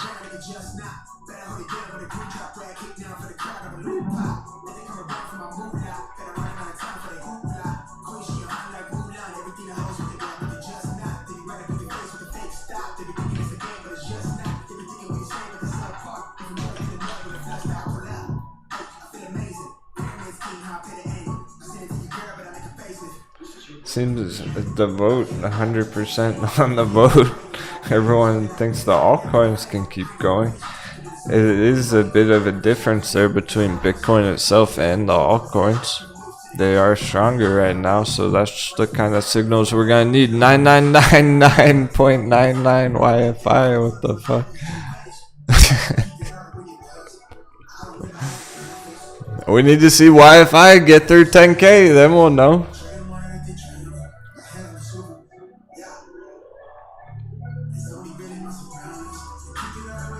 I feel pretty confident that the altcoins will get more upside over the weekend, but I'm still a bit skeptical after all that weird, all the awkwardness today in the markets.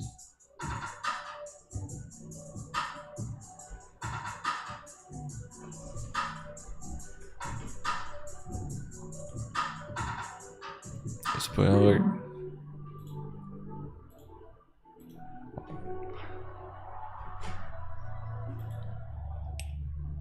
I want to keep going 15-20 more minutes or so.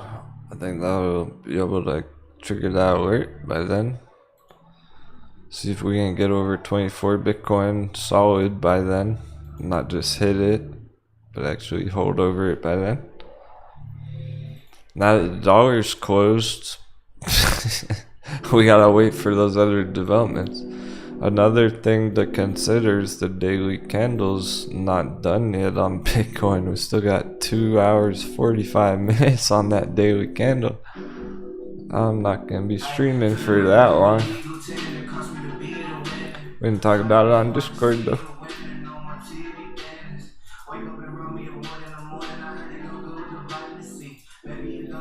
With how strong the altcoins are, let's see the dominance chart. Let's see if it's on the dominance. Market cap looks strong as can be. There's no warning or sell off or any red on the market cap.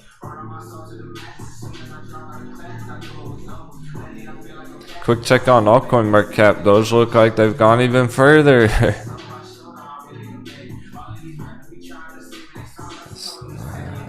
625 area.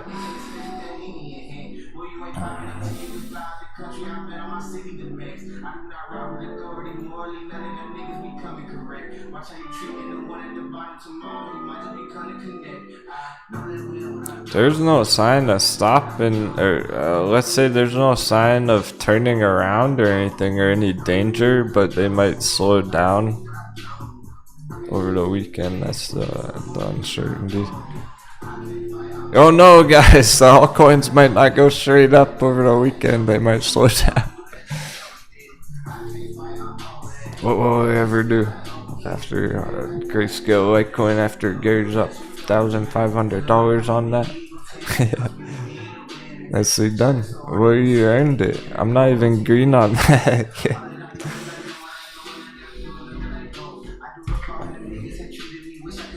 That was very brave for all you who got Grayscale Litecoin down there.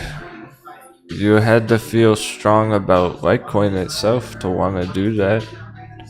So you recognized the value on the Litecoin chart.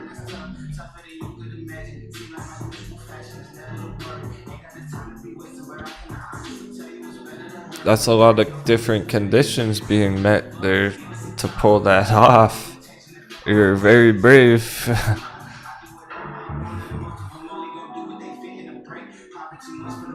You had to be bullish on Bitcoin. You had to be bullish on Litecoin.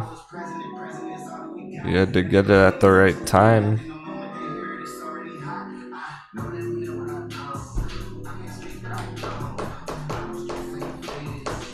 You had the time to hand it through the red. I mean, you did it.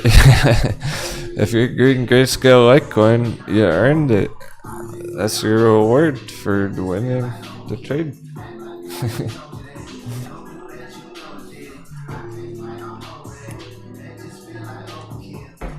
Hornet's still making a few variety entries, scooping up a few different coins here and there. That's a great way to do it right now. That stuff I'm considering is... I like the look of VeChain Scout. I have a VeChain trade there. Or say something like this, riding Chainlink up there. But the more that you're holding, the more likely one of them is going to be popping off. If you have some Chainlink and some YFI, well now YFI is going crazy.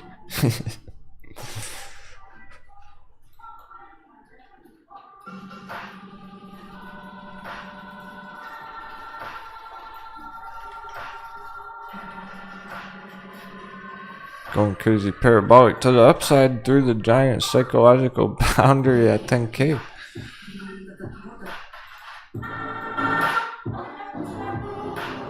It's more chances to win.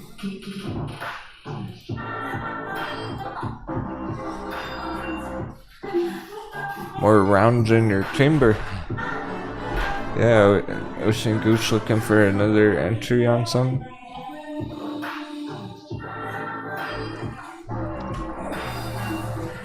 I am too myself. There's lots of great choices. I'll run through some of those choices. Like YFI's already up too much.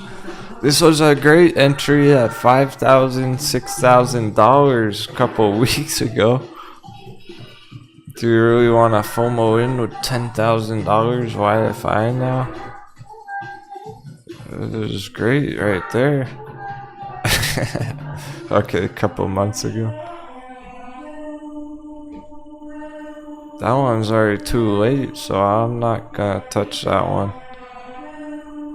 Going up too fast, or the profits are, the room for growth is shrinking.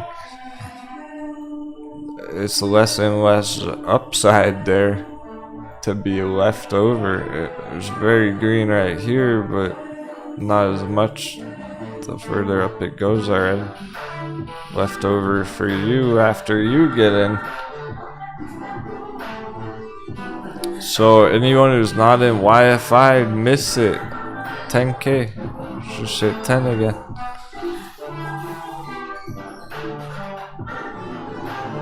There are a lot of other great choices that I would be entering that I'm thinking about accumulating myself still. Okay, first of all, immediately there, well, since we're going into specific altcoins, Bitcoin dominance.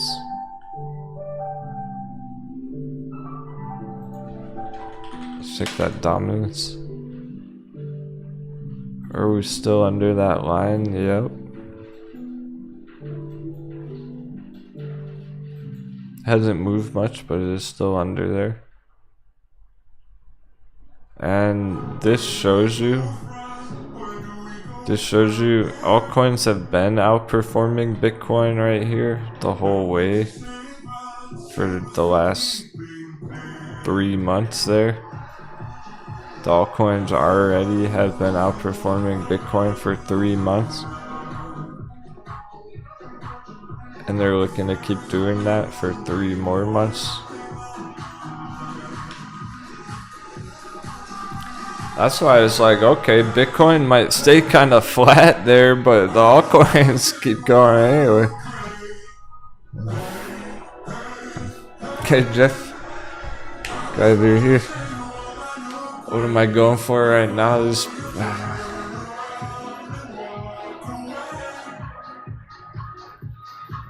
The best part about trading together as a team and planning together, brainstorming.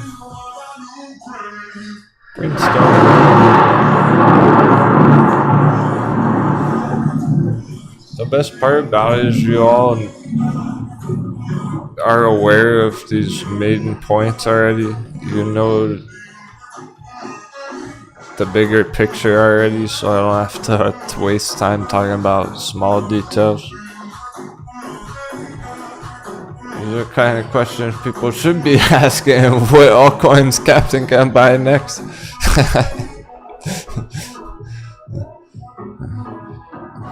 Grayscale Dogecoin. No.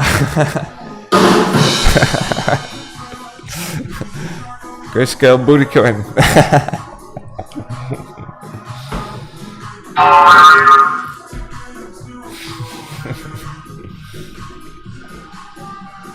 Now that Grayscale Litecoin popping off, everyone wants to know what's Captain targeting next. See. That's what it's all about. You pillage them when they're good entries and they start really going. So which ones are about to do that? Which ones am I targeting? A lot of them. It depends what you're already holding, first of all. So we've already established the altcoins are fire, like with the dominance chart right here.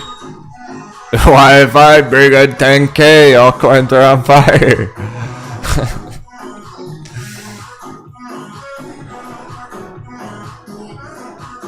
Good way.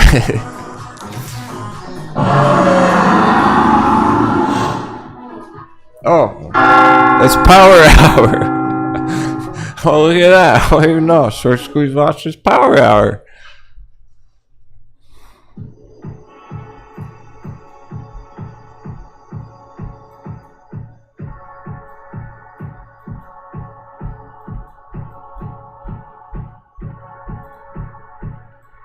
Alright, yeah, Jeff, if only you could got this one a couple months ago, I would say it's still too late. Cause you're kind of FOMOing in, even though it's gonna keep rallying, it's gonna make huge money. Is it worth it? Yes and no, like it is, but it's just not the most room for growth anymore. The further up it's gone, the less room for profits.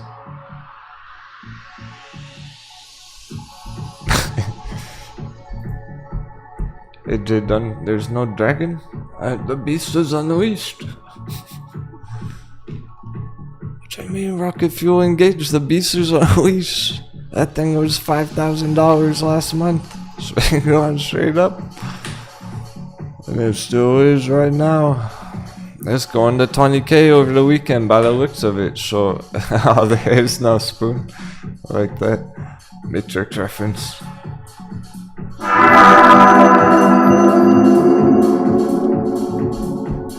Yeah, but you see, if the charts are the matrix, if trading's like plugging into the matrix,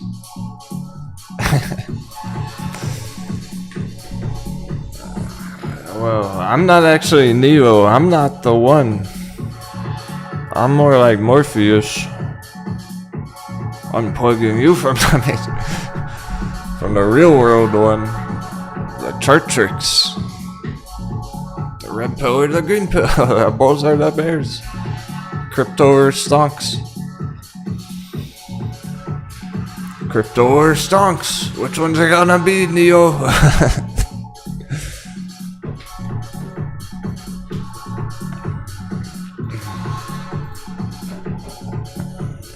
know, the one you gotta figure out how you can make the matrix work for you. I'm just unlocking your potential.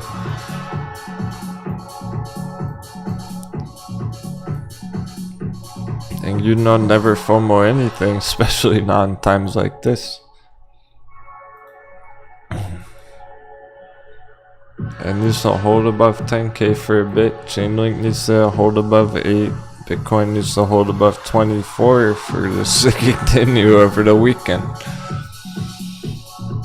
Nonetheless, we know the altcoins are fired. They are on fire and they can't keep ripping. There's nothing holding it back. It's got everything it needs. It's just a matter of time at this point. Even though this is gonna keep gaining, ultimately recovering here. Clear reversal recovery.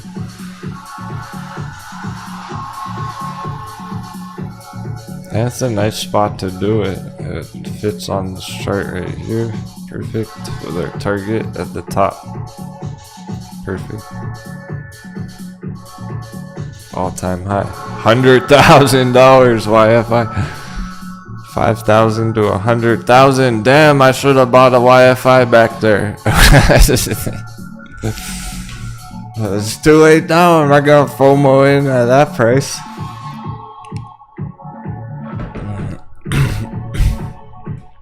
That's pretty damn good profits if you're entering with 5k back there and you're pulling out 100 stacks.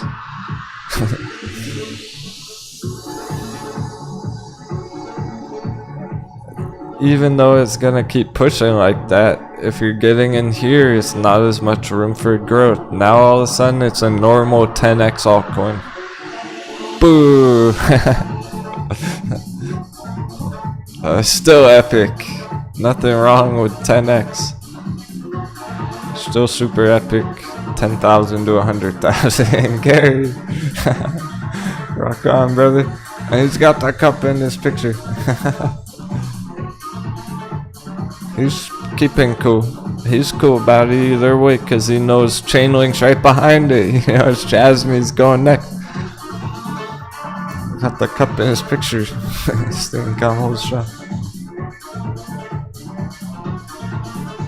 This is showing you where Bitcoin's going next. Like, Bitcoin's about to start going straight up green candles like this any day now.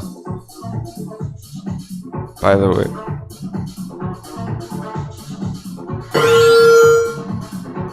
Hey, you saw the spec, I'll check that one for you. Verify it for you. Yeah, unfortunately, even though this would be maybe a nice weekend trade or something, but not something that personally I would enter there. I'm still looking for the bottom barrels. I still want those hot bevies. If I'm gonna enter crypto, I want to enter something dirt cheap that's gonna go up more than 10x. That's why I ain't trading SHIBA.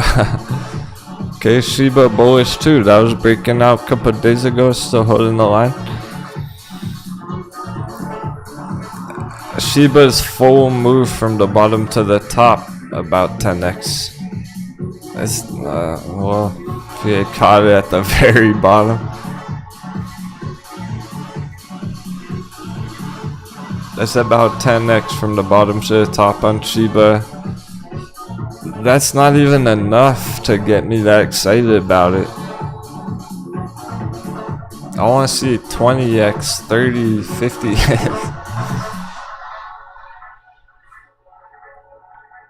That's what we're going to, that's what we're going to dive into as well. You know, this is pretty spicy. Weird fucking day. The dominance is just breaking down there. The dollar's paused, but we can still crush 24k like butter here. YFI is straight up, still going. Lots of the other altcoins priming up. Chainlink can keep going right through 8 here. I want to make another cup of coffee. let's talk about some crypto and some more coffee. I was gonna wrap things up, but well, you still with me, crew? You still with me, crypto crew?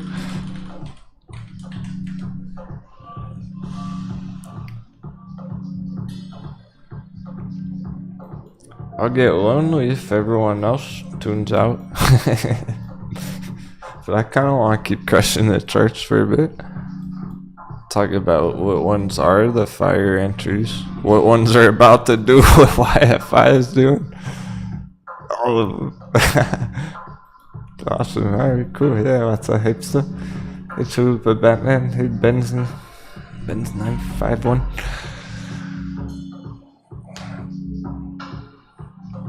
I think we're just going still. This is the most action we've seen all the goddamn day.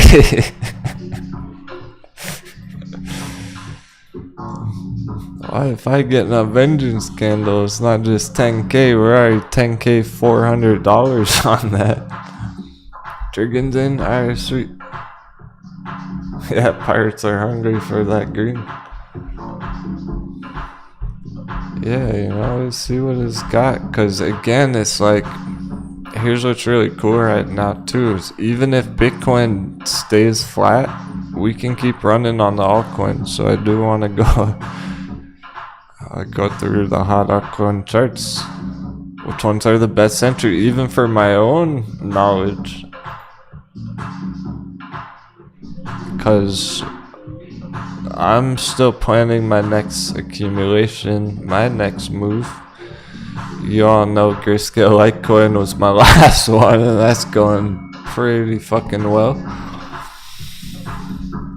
So what's gonna be the next Grayscale Litecoin? Cause I'm done buying Grayscale Litecoin, right? That was the whole thing. Like, we ran out of time. Grayscale Litecoin's going up a lot. There's no more discount. I'm done buying Grayscale Litecoin. I still want to get some more altcoins, or should I want to get some more of something else before they go up too far? Let's see if we can figure out which ones really are looking to be the biggest ones right now. Because I'll probably start accumulating whichever one we end up deciding. Whichever one, and by the end of the day that we decide, this one's the best all around, maybe the best fundamentals, the best targets with the best entry right now, that's gonna be the winner if it checks all the boxes.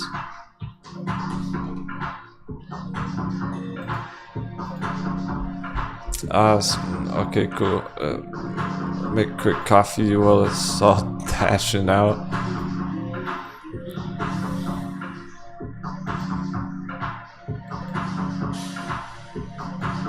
Because it could play out throughout the whole rest of the night. It could slowly happen throughout the whole weekend long, but we're already getting some of those signs, those early signals.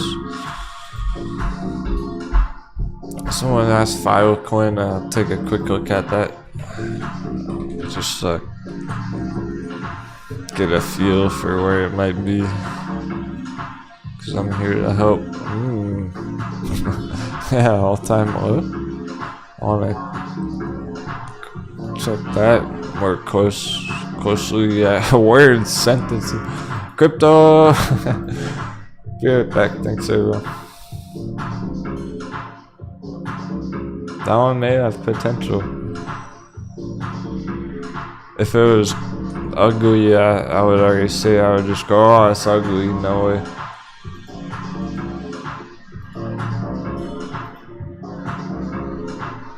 So for everyone who's trying to make some entries, well, we still got time. All these things, that's what we're trying to accomplish.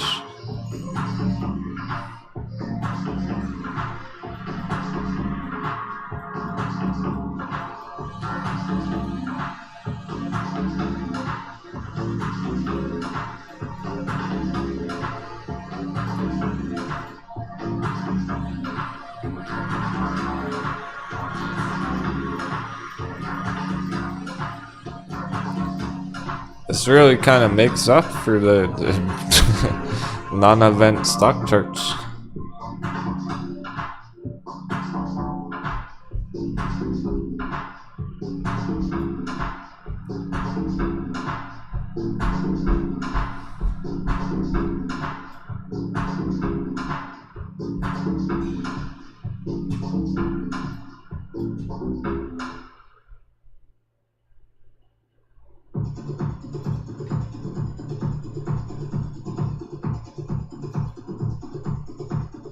Okay, Chainlink's the next most green. Let's see Chainlink. It's another push up through 8. It just hit 8, so it's all developing. If we get back through 8 here, it's looking good to go over the weekend. Probably at 10 tonight. Let's go right up to 10. No time at all.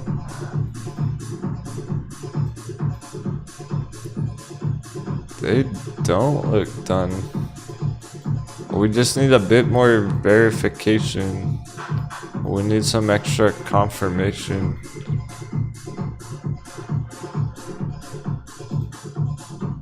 Either way, it's a matter of time, so the keys, they're still cheap.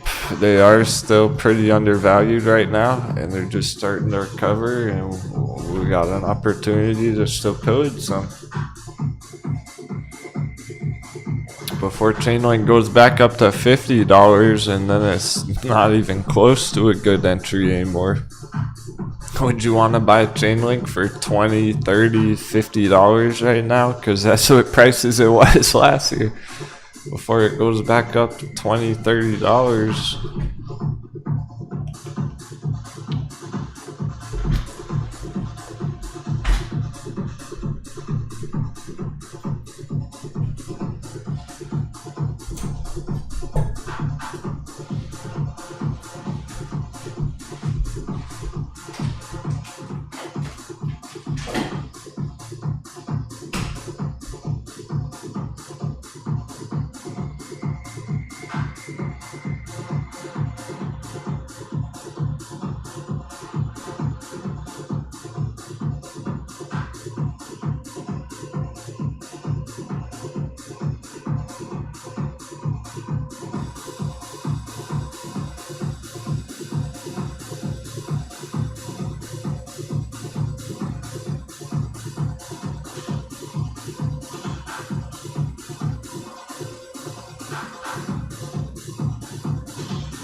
wind.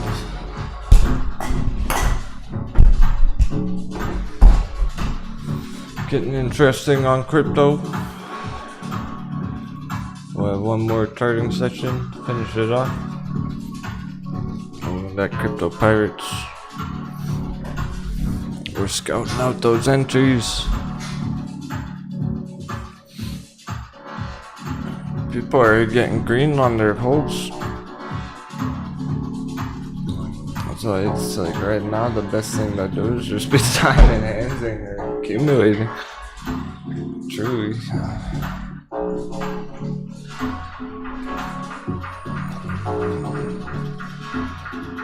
We could sense it coming on Grayscale Litecoin. We could sense that rally ahead of time. We knew time was up. Betalist is kind of sad. It's only a lukewarm baby now. Yeah, right? Because there's no discount. Now it's like if you want to buy a Litecoin, there's no juicy discount. That was the biggest development in any charts. Yeah, that discount's not gonna be 50% ever again by the looks of it. So exactly like we got the pillaging, we knew it was time, and I remember asking everyone, "Are you ready? Are you ready?" We had all year to accumulate it. Last minute hot bevy entries.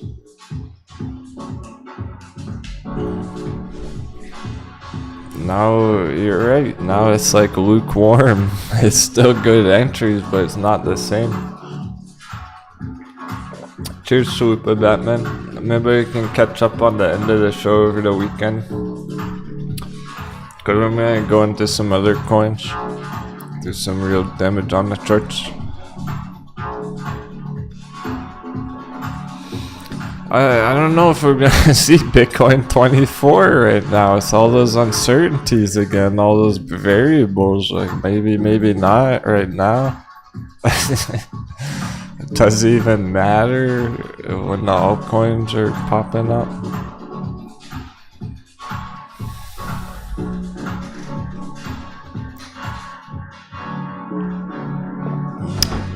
Either way.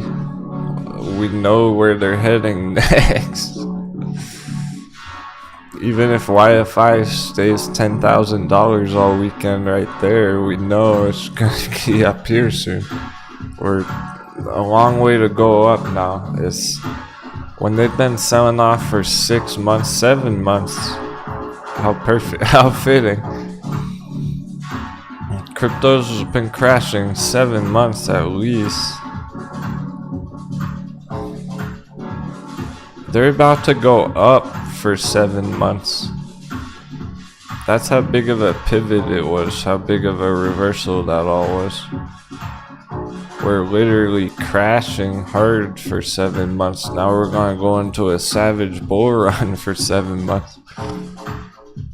And so it's not like anyone's really in it for a quick weekend day trade per se. It's more about which ones are gonna run 10x, 20x right now. And start popping off like Grayscale and YFI. With those vengeance candles. Where's the next vengeance candle? Alright, well, there are some ones that personally I'm already have on my mind. Nano. $100 nano. Damn. I might have to. I only wish I could get more. Honestly, here's the thing about Nano down there. If I had more dry powder to make a bigger entry on it, I would do it. I almost don't even want to enter it because it wouldn't even be a real big position. It would just be accumulation. Let's put it this way, okay? And this is the truth. right now I could pull the trigger, get a few $100 in Nano. That's cool. I kinda want to. Just add it to my other altcoins. It would be nice to have a few $100 in Nano. I almost don't even want to, cause I want $1,000 in Nano. If I had $1,000 of dry powder ready to go on Nano, I would blast it right now. I'm hesitant because it wouldn't even be that big of a position. It's still decent, but it wouldn't be like a real position per se. It would just be one of multiple. I feel like $1,000 on a coin, that's like a real position. You got a good amount of it, can go up 10x, 20x. Target on Nano for now, well, $20. Last year, $20. So I'm expecting to see at least $20 on Nano where it was 6 months ago, 7 months ago. It crashed down from $20 for 7 months. Is about to go up green for 7 months. And I expect it to hit at least $20. So even if that was all that it did, it just stopped at 20 and it didn't go to 21 or 30 or 40. That's still epic. 20x. It's like 20x minimum on Nano there, because the real all-time high is $40.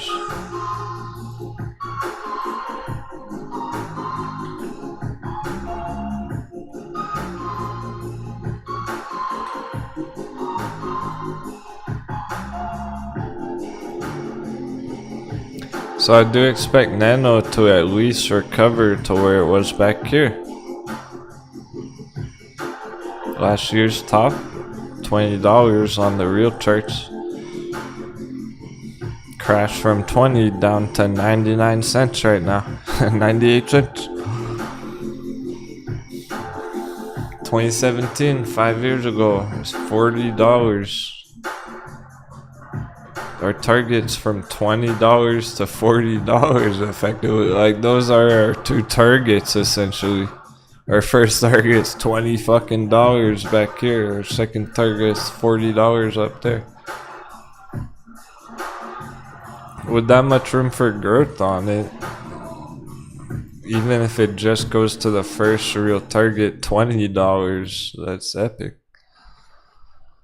Those are the ones I'm talking about where you can expect them to go 20x or more. SHIBA might just go 10. SHIBA's still bullish, but it might just go 10x.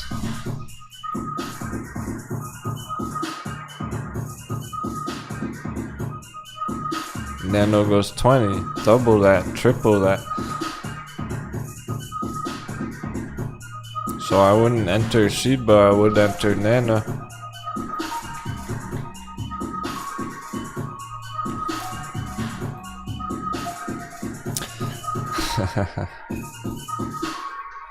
Okay, for the real fire ones, we're starting with the best ones like that. Vethor, I know a bunch of you are in it, that's the thing. Vethor is kind of like Grayscale Litecoin in its own right. That's why I like Vethor a lot.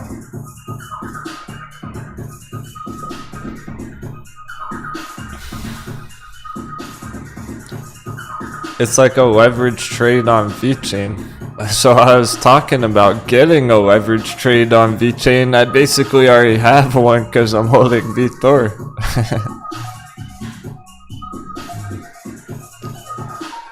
It looks like VeChain, it follows VeChain. VeChain's looking to go back up here, which would be 1,000%. Well, on Vethor, it's double, it's twice as much, that's 2,000% back to the top. So Vethor's a 20x there. Minimum. is what we're going for. That's the first real targets. So I would fuck with Vitor.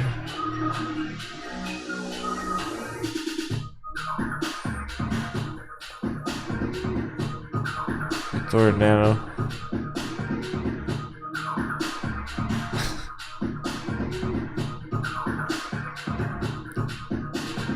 Balancer. YFI is too late. I would have said YFI and I would have said Grayscale Litecoin. They're too late in a lot of ways. Balancer's not too late. Still all-time low area. It can go 10x at least here. But really the chart setup is popular enough. I expect 20x out of that. Okay, that one might be a bit more speculative though. See, this is where it gets tricky when you're really trying to compare them out. Dash is good to go. I would consider Dash flaming hot, like Nano and Vitor. Even though I expect that out of Balancer, we really want to see it here. Dash to last year 10x minimum. Really, Dash try to go back there 20, 30, 40x. Those are the kind of targets we're looking for.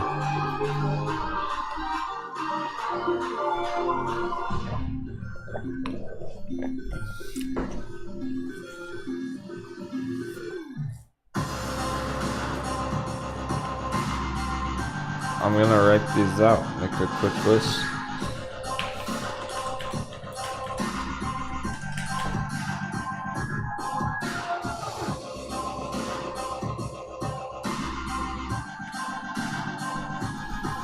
Okay. This is helping me too. It's helpful for everybody.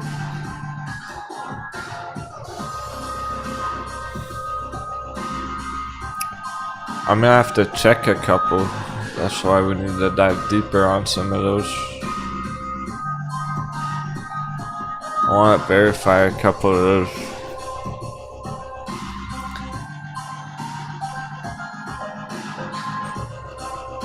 Yeah, so what we're gonna do next for now, those are the ones, those are the hottest entries for now at first glance. Jasmine. You already know. Jasmine Bowles. Yeah, he did it. The dominance chart, well, we took a look at it. I actually still have it pulled up. I just took a quick look at the dominance chart. We're still below the important line. Altcoins have been outperforming Bitcoin for 3 months. It looks like they're going to keep outperforming Bitcoin for another 3 months. It's continuing downwards. See him breaking down right now. Right here, right now. That's part of why I'm still streaming, because the altcoins are on fire. Even if Bitcoin stays flat, altcoins keep going here. That's all we need to see about it though. Just a quick glance, a quick check, and you can tell that altcoins are good to go. And that's why we want to find the best entries, because they're so ready. Yeah, so a lot of times when Bitcoin does go flat too, the reason being is because lots of Bitcoin traders are selling their Bitcoin to buy the green altcoins. They're FOMOing into CHAINLINK at $8, YFI at 10K. Selling their Bitcoin for YFI or Nano.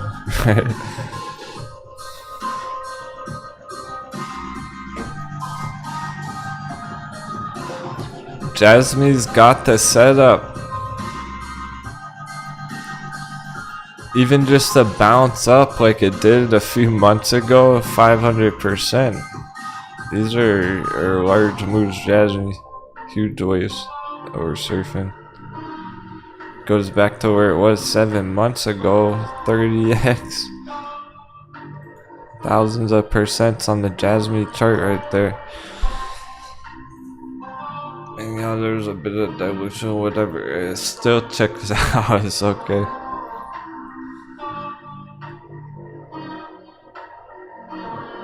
We want those ones that are going to go at least 1,000%. Jasmine's looking to go up at least 1,000%, more to the 20-30x range.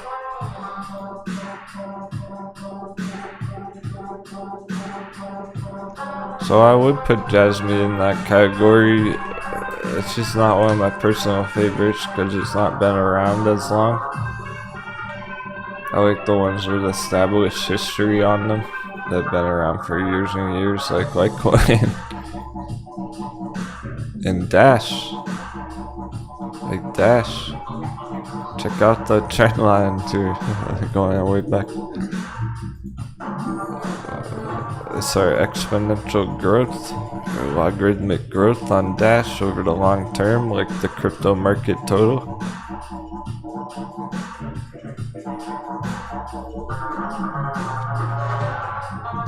Got a solid history.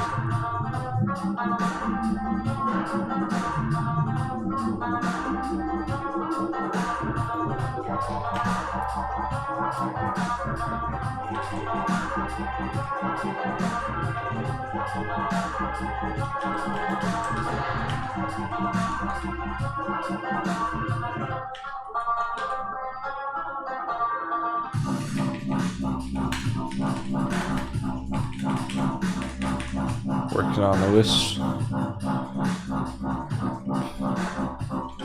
I might check a few of these.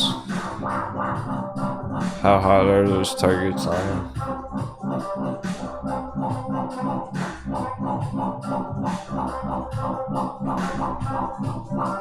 Okay. And I'm sure there's more.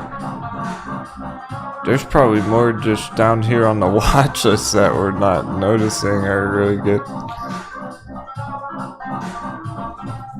A compound had gone down low enough to be a really good entry down there.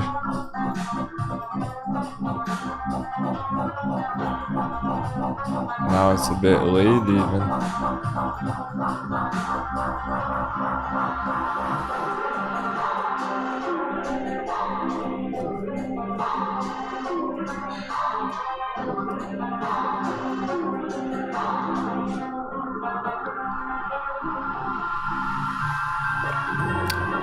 There's somebody that mentioned that Filecoin one.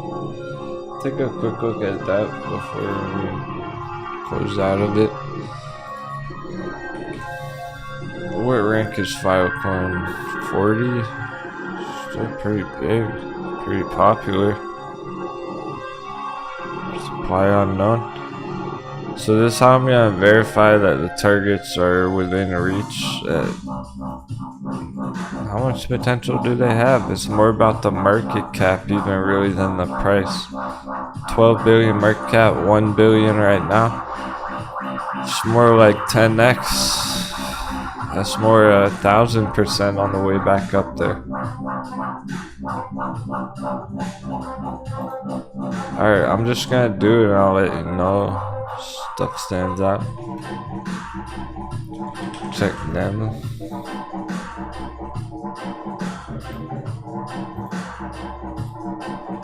$16 billion on them back there. That's huge. Nah, 500 million. Now we're talking.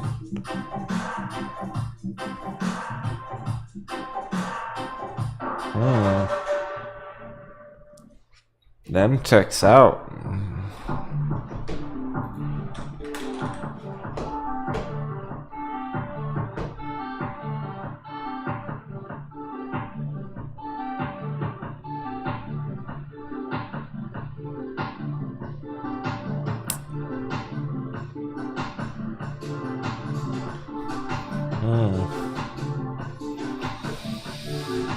It's a market cap right now, 500 million, right? Times it by 30.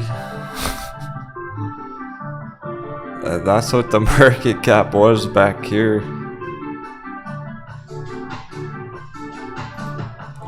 I know not all you can do that math in your head. So, let's say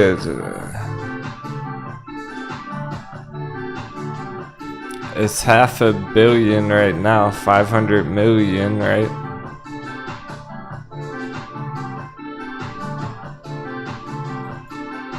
times 30.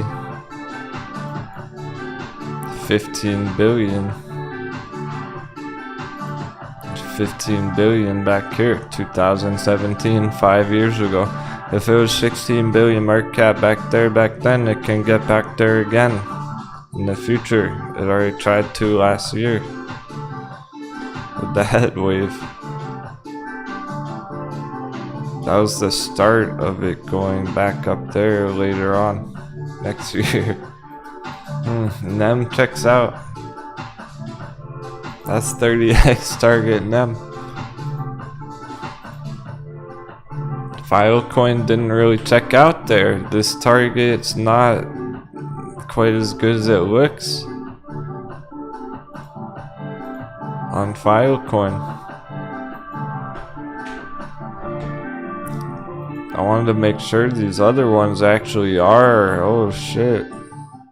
I might make my next entry on NEMS at Nano. Oh, they're both fire. That's the point. Let's check the others. I got a couple more. Vertcoin I think was 20x. I was checking this last night on it. I decided it was about as good as any of the other ones, but nothing substantial, nothing extraordinary really. So that was a big spike there. The market cap was up 400 million. We're down at 10 million. Wait a second. Yeah, well, yeah. Okay, yeah. It's as good as a lot of the other. It is huge targets. Vertcoin still, it's 20x to last year. 20x there is 40x to get back up there.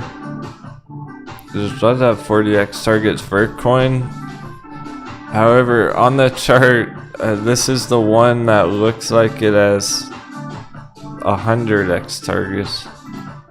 And maybe it was from way down there. Maybe it was from the very bottom down there, but not currently.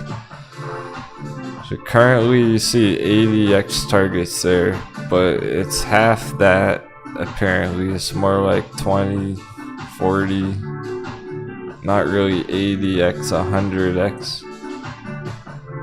So that still checks out for huge targets, just maybe not that 10,000%. I'm gonna count it, I'm adding that as valid. And then between these, what y'all would want to do is read about them.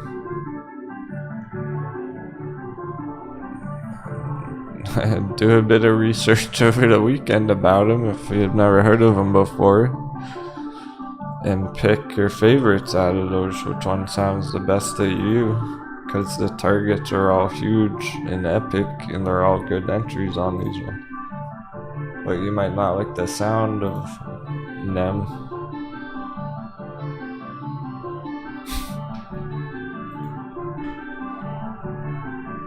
Two more to check, AMP and Digibyte. But this is great, this is cool because for my next accumulation, now I got some more choices. I was thinking about Nano, now I'm considering maybe some NEM or some Vertcoin.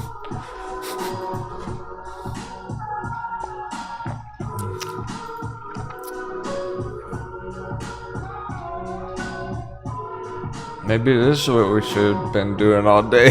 We should have just been hunting for altcoins all day.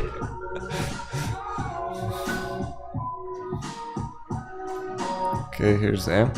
And these are, it's rank 101. It's still quite popular, even with these massive targets. Let's verify how big are the AMP targets. Okay, this doesn't go back as far. AMP hasn't been around as long. At least it's not showing it here. I thought our AMP chart went back further than that. Let me check.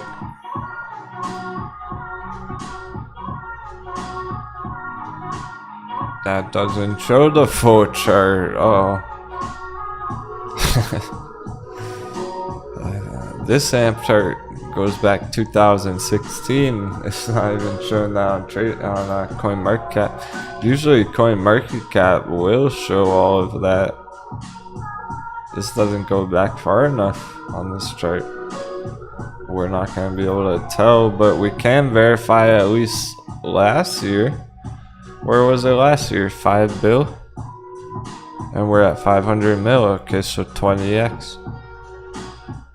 Or 10x. How long did 10x?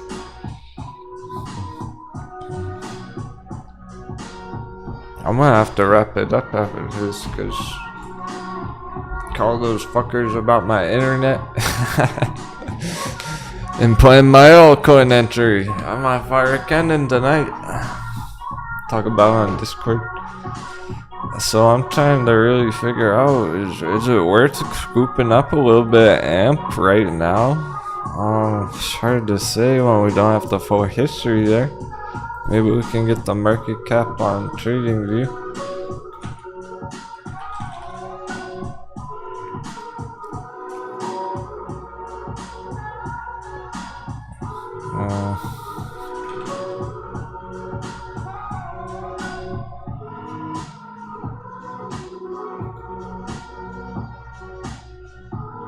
These aren't the right thing.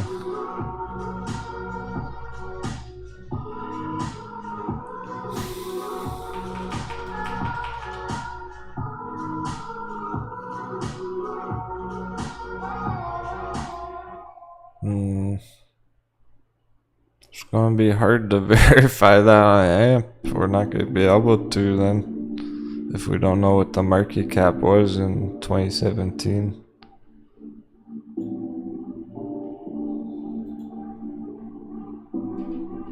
We know what the price was back here, but I don't know what the market cap was. So is that valid?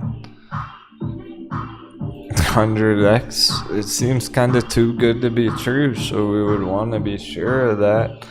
Either way, it's still gonna be epic targets. So let's say it just goes back to last year. Alright, sweet, 10x, 20x. We got that kind of potential on it. I'm not convinced it's that target. That's not good enough. It's still a good coin. Like, there's nothing wrong with choosing AMP. It just might not go all the way up there. Go up here somewhere. Still gonna be an epic trade either way.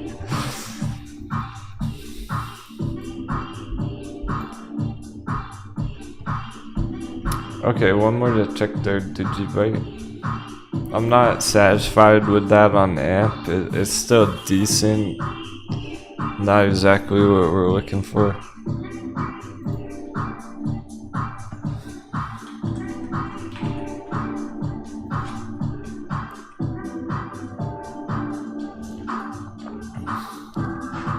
DigiByte's got a ton of history.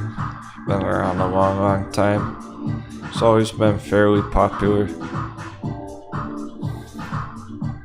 That actually, yeah, DigiByte's so popular that went to a brand new level last year. That went on a huge rally, like Cardano or something. Brand new all-time high Ethereum. That went huge last year. What about now? The 2 billion, 200 million. Yeah. We're not really gonna be able to shoot for the tippy top potentially. Well, that was close to our target. Let me check. 20x.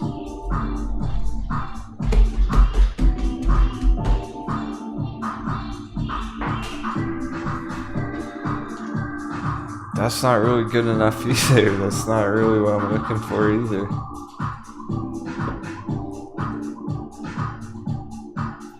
200. Okay. It is what it is. They're not all gonna be fire. They're not all gonna be 30x targets. Especially want to check EOS. Yeah, I considered that one too. I know there's gotta be a lot more with epic targets like that. EOS has potential from here. Alright, the last one on that, and then I'm gonna need your all help over the weekend scouting some more out. Let's work as a team to find more, because there's definitely more hidden treasures on this list that we might have never even charted before, or we've charted it before months ago and it was no good months ago, but now it's good to go. There could be really good entries right now when they used to not be, like Uniswap or SHIBA or whatever. Uniswap was really ugly all year last year, and now it's been straight up some of the most green.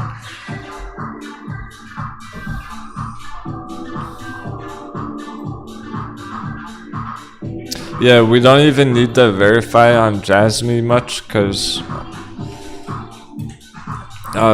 Jasmine was at those levels recently. It wasn't that long ago. Jasmine was up huge. It's kind of like Mullen, the Mullen of the altcoins. It crashed so hard it can recover real quick.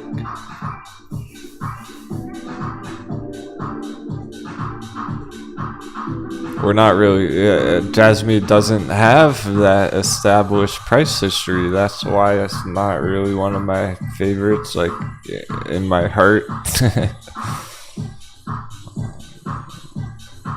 Because we can't really confirm, like, oh, 5 years ago Jasmine was way up here.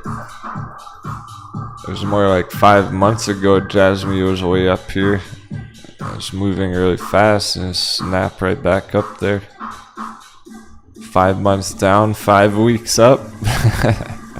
Straight up for 5 weeks.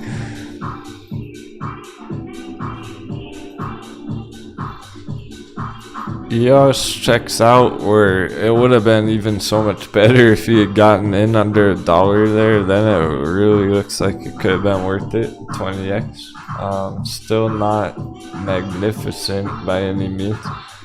It's spectacular, but it's not magnificent. I'll verify that anyway.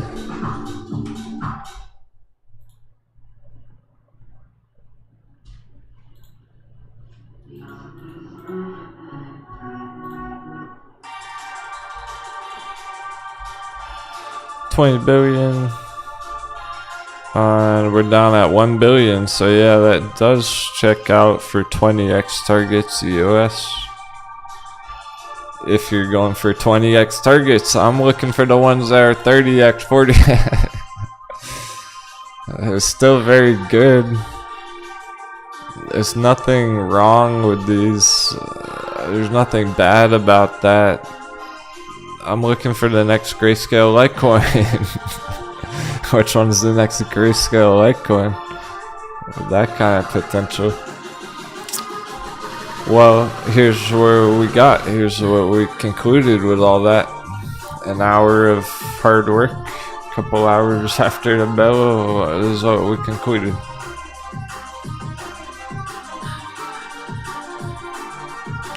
These ones are flaming hot. These ones are epic.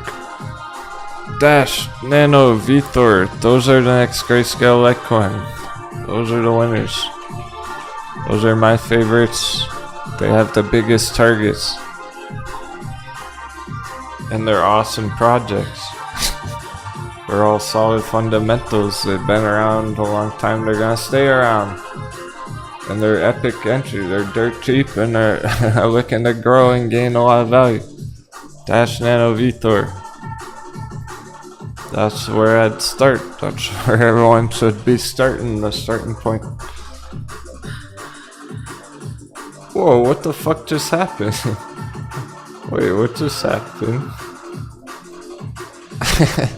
Wait a second.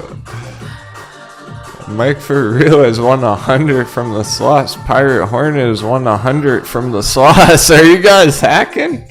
You turn the hacks on? How'd you both win?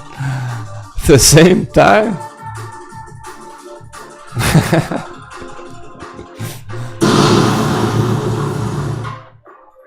Now the force is with them.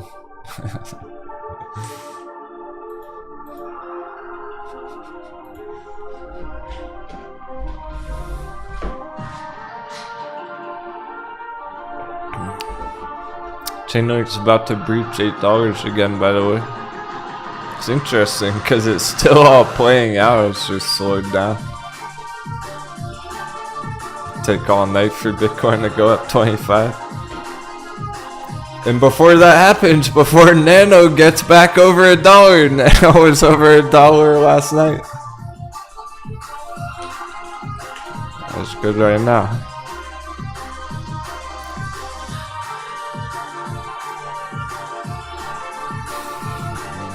That's where I'd suggest starting or pillaging. For those of you who are looking for your next entry, when you're thinking, oh well, I'm already holding some VeChain, I'm already holding some Grayscale Litecoin, I want to get a diversity on another altcoin, some more crypto exposure, maybe I'll start scooping up some Dash. Because it's got huge targets and it's dirt cheap. Or maybe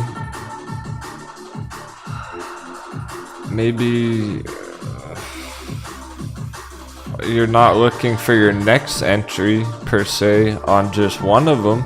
Maybe you're not gonna just start accumulating Dash, but you're like, alright, I have some dry powder,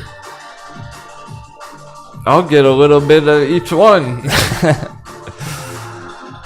Split it 3 ways with those. That's really where I would start, being core positions that could really gain potentially the most out of, or at least have the best chance at being the best victory.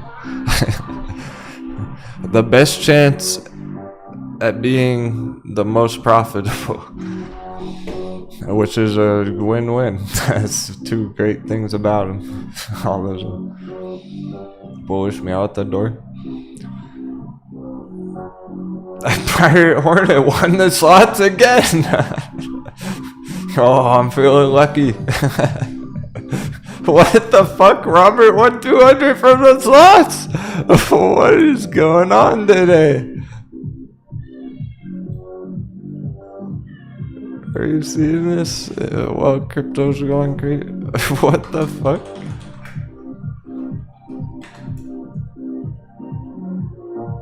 How is everyone winning the slots? Naked Swabbies 110 from the slots. Hornet 150 slots. Robert 200 slots. J-Make 110 slots. What the fuck is happening? You guys cheating?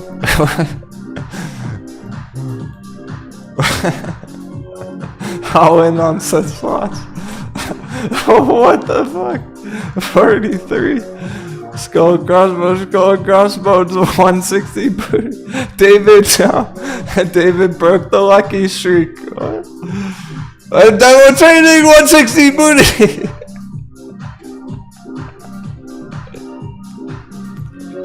I won the slots. What is this? They played, recovered already. He already won it back. Oh, Kelly, you lost all week. Try now. The Lux with the Pirates. I don't know what's happening. What a weird day, guys. Altcoin blast off. Fuck yeah. Slots for everyone. Booty coin for everyone.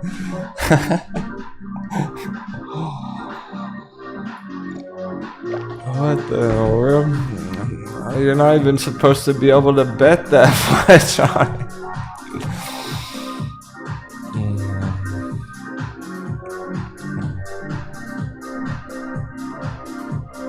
Weird energy out there today. It's one again. Robert just won 400 from the slot. What the fuck? Yeah, now that's cheating. Okay, don't do that anymore. Don't cheat now. I don't know why it's letting you bet that much, but I don't want to have to take them away. If you go all in and you win 1,000,000 coins, I'm gonna take them away. What the heck? I don't know how y'all win and not everyone won even. It's not it's not even guaranteed, it looks like. But somehow it's letting you bet like infinite coins on the slots. I'm gonna have to turn off the robot or something. What? That's crazy. You all sent it. 100% votes. Fuck yeah. Altcoin blast. The booty coins are raining down. Somehow it's just raining down booty. That's what I mean. Y'all kind of deserved it, honestly. It was fun. Yeah, you got the leverage is turned on. Huh? Leverage trade on the slots.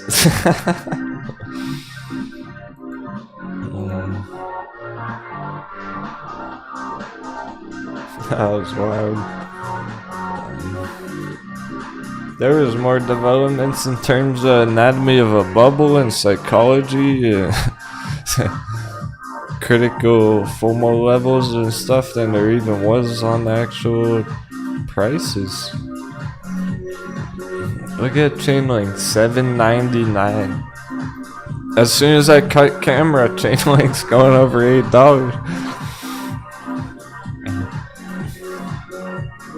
They're not stopping. They didn't stop at all. It was just taking extensive because it's looking to last all weekend. That's part of why it's taking so long, because Chainlink might push up all weekend. It just keeps creeping up. Tonight gets $9 tonight. Tomorrow it's hitting 10. Sunday it's hitting 12. Just like this. So here's our Chainlink prediction right now. That's what it looks like it's heading into for the weekend.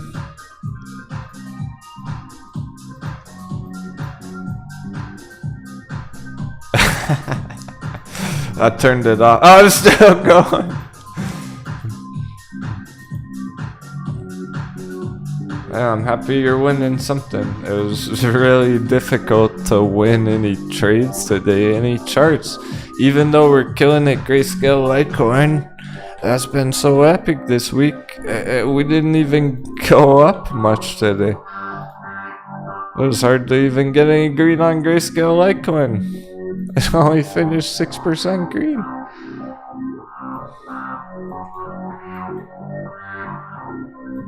One of the most epic savage runs we've been on, and it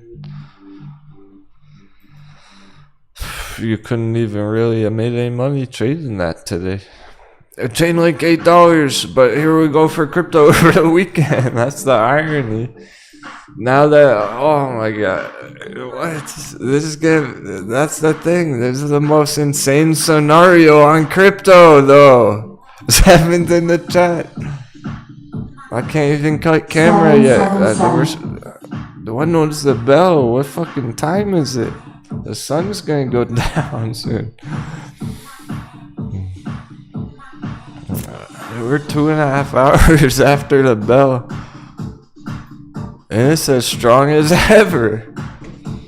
And I'm saying, oh my god, this is the craziest thing that crypto could do. Because think about how flat the stock market was. Everyone's burned out. Everyone's tired. Everyone wants to just go take a fucking nap, right? They want to stop watching the charts. They're done with the charts. They're tired of the slow chart all day. Big things happen when no one's paying attention. No one would expect Bitcoin to go to 30K this weekend. So it might actually still go to 30K this weekend. Everyone's thinking, oh, nothing really happened. Stock market, boring. That was it for the weekend. We're not going to get any crypto action. And it goes straight up all weekend. Catching everyone off guard. And they come back on Monday like, what the fuck? Imagine like being a new trader though, and you got out of Bitcoin right there, you're like, it's not gonna do anything, I'll just sell it and buy back in next week. You come back and check it on Monday, it's 30,000. Like, what happened over the weekend? Just the fact that that is within reach, on the table, a real possibility still.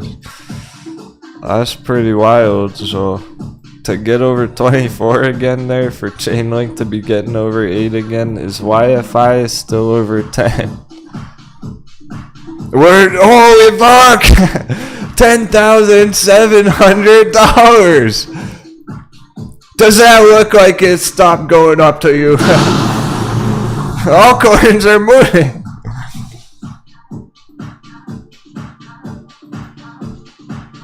That's where they're going over the weekend, guys. We're just getting started.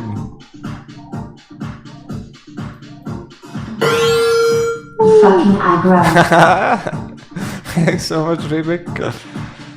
Why are we even talking anymore? I don't even know what that means. Why a fucking eyebrow? Oh, I know what that means. The chart that's going straight up right now. Hell yeah. Nice, Vic. Yeah, dude. How cool is that? That's already paying off. You didn't hesitate one bit. When Captain said this was completely undervalued, I would FOMO in that at 6K. You went for it, so even just on that one trade, you just bought one coin back here, 6K. It broke out 7, boom. He's already up 4,000 or 5,000 bucks on that one coin. Now imagine if you had bought 10 of them. If only you had bought 10 of them. Appreciate the treasure, man. Oh, I'm counting on you to go get that goddamn treasure. You're doing it. Keep up the great work. Hey, Firefly. Hey, you just went straight for it. No hesitation. You pillaged it being brave when the egg just crashed. So bravery already paying off. That's like people who pillage Grayscale Litecoin at the very bottom already going green on that.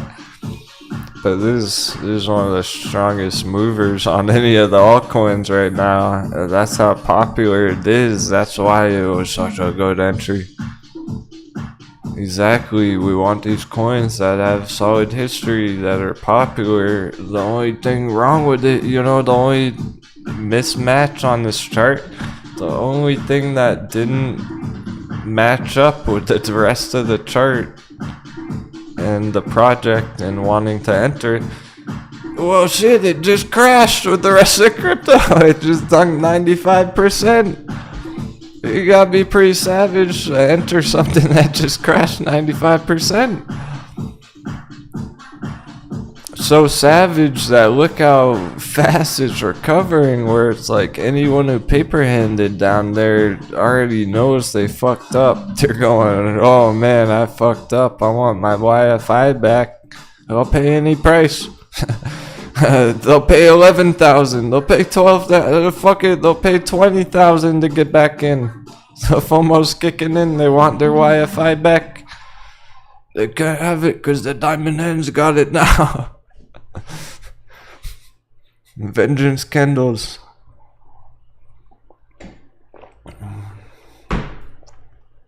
That's how spicy the altcoins are right now. It's like, hey, even if Bitcoin stays flat right now, damn, Wi-Fi's probably gonna be up $10,000 over the weekend.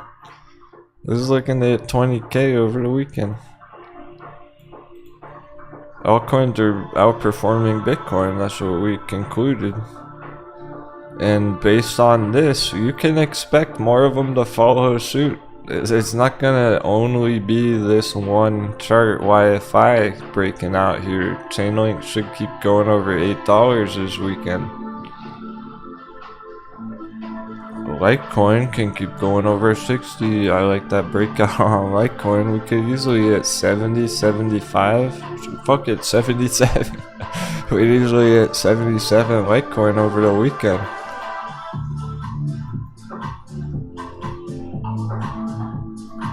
It really looks and feels like the stock market was almost holding them back today. Now that the market's closed, they can actually keep going, doing their own thing. Check out the double digits coming through. Double digit green altcoin. That's where all the green is. That's where all the double digits are at. The altcoins.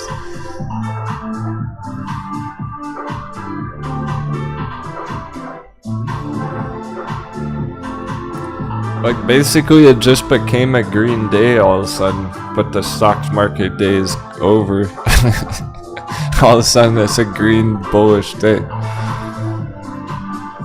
In the markets, in the crypto markets. Hot beverage.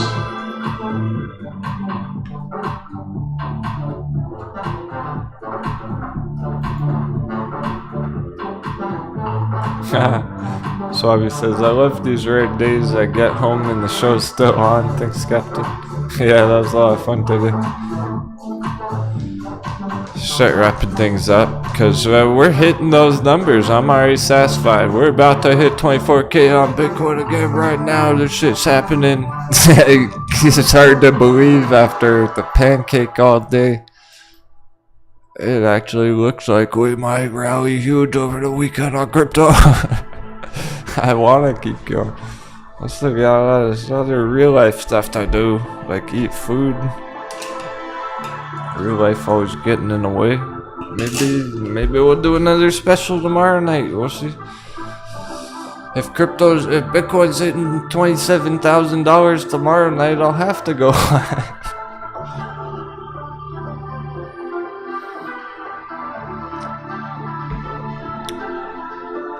Yeah, Hornets are reflecting back on last year, when we first started looking at those altcoin dunks. It's been a whole year of accumulation. 2021, the epic pillaging. 2022, the epic profiteering.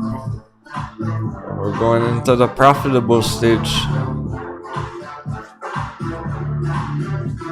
Yeah, Kelly. Perhaps a spur of the moment live stream. Fuck, even later tonight. If I'm chilling and I check the Bitcoin chart later tonight, it's up 27,000, 26, 27. Yeah, I'll pop back on live later tonight if I'm able to. I'm not in the middle of something.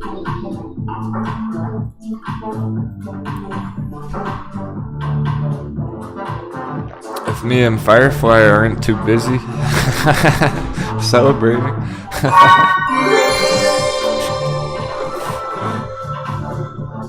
Kelly, you want to come celebrate? Party that night on it.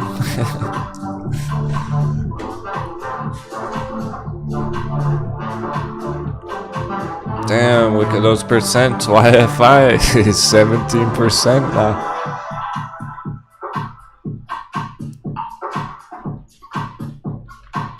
It's almost like we don't even need Bitcoin to do anything. The altcoin's still gaining. It can only help at this point. The more further up it goes, the more altcoins about to turn double digit. Of course, BUSD over 200. It's a minor detail. It is another signal though. It is another altcoin that's through the important level. And it still looks very strong, very green, just right now.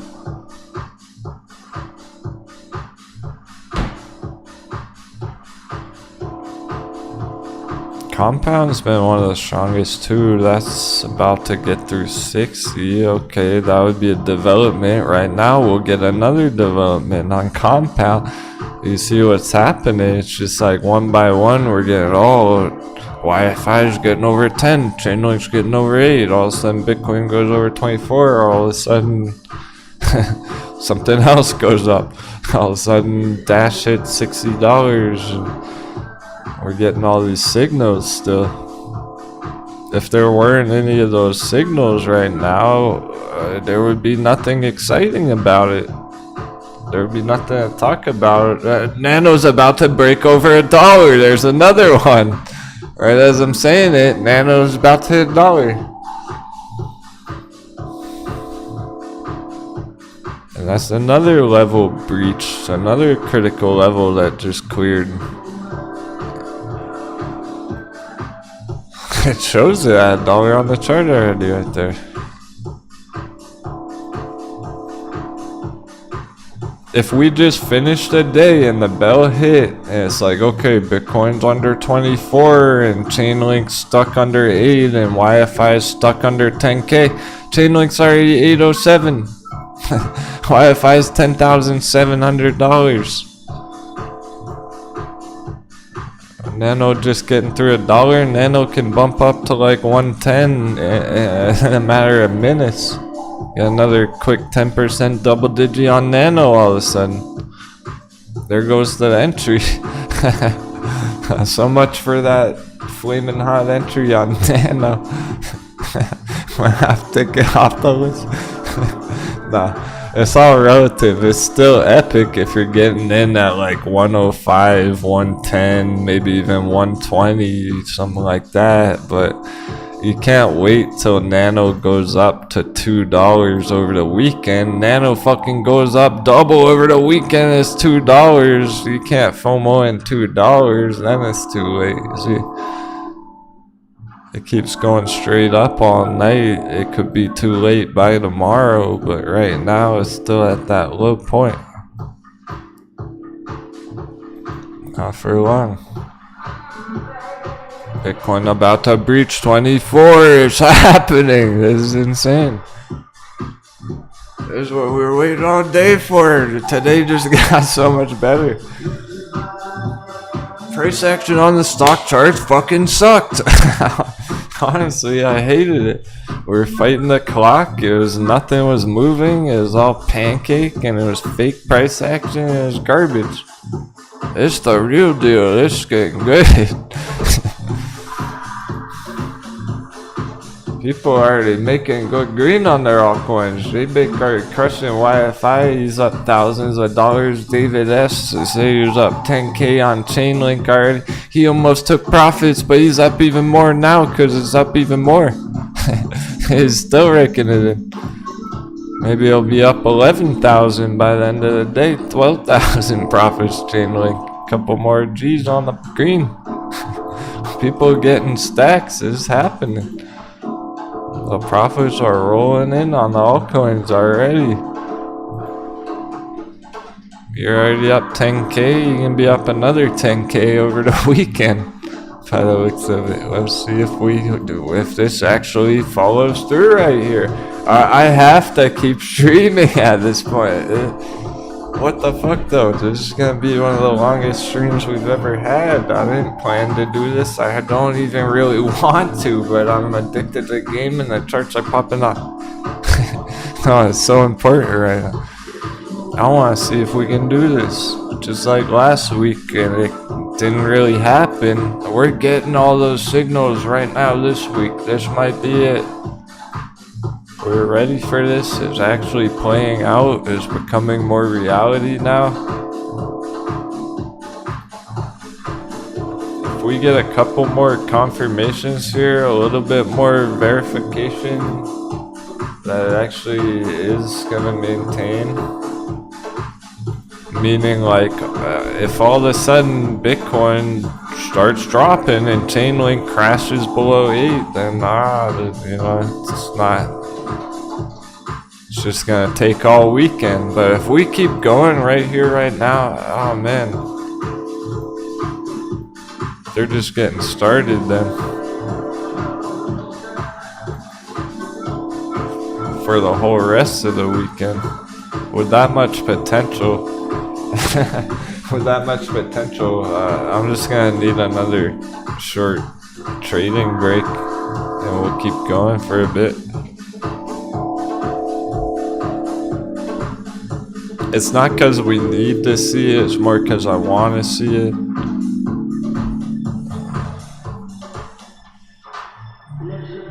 It's all there. It's all there already. Wi-Fi another percent, 18.5% now. I mean, that tells us everything we need to know.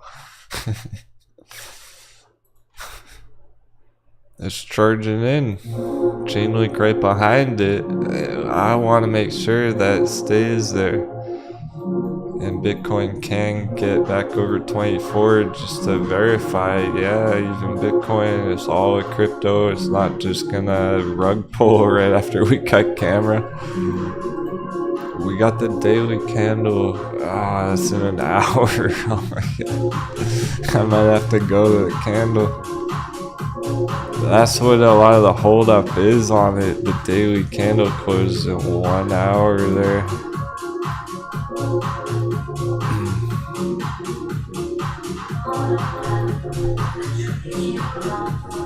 Alright, well, let me take a quick break and then talking break so I can actually say some more words.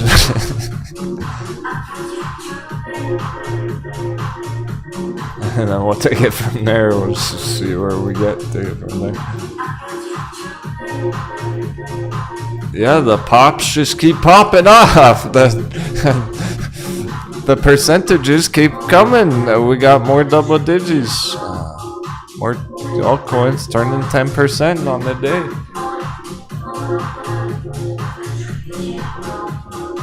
I don't see any slowdown at all.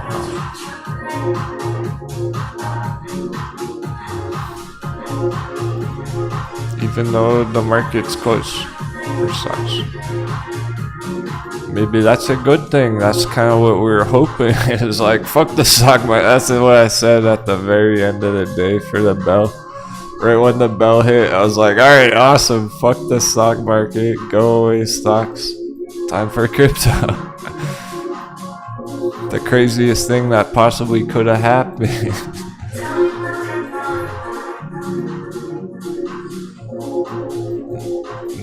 The most flat power hour ever, the slowest non-eventful power hour ever, and now crypto's going for it.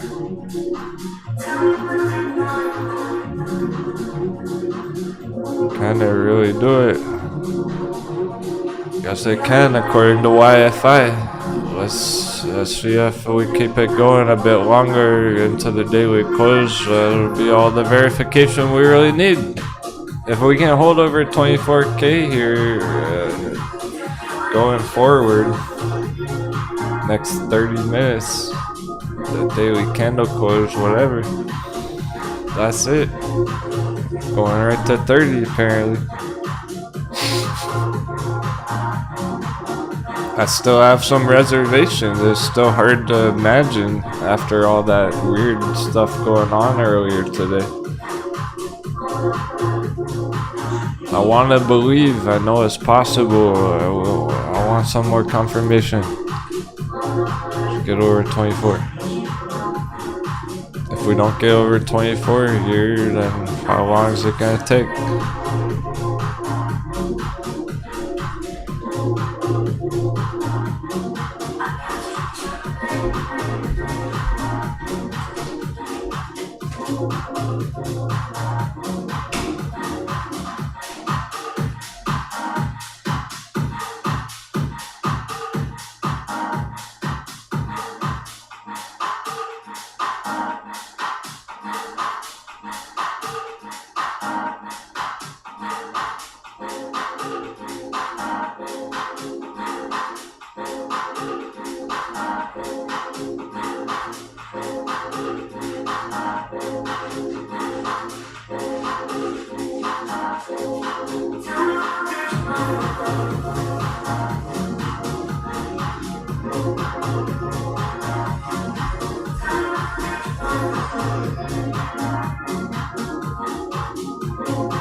Whoa! Wi-Fi! Holy shit!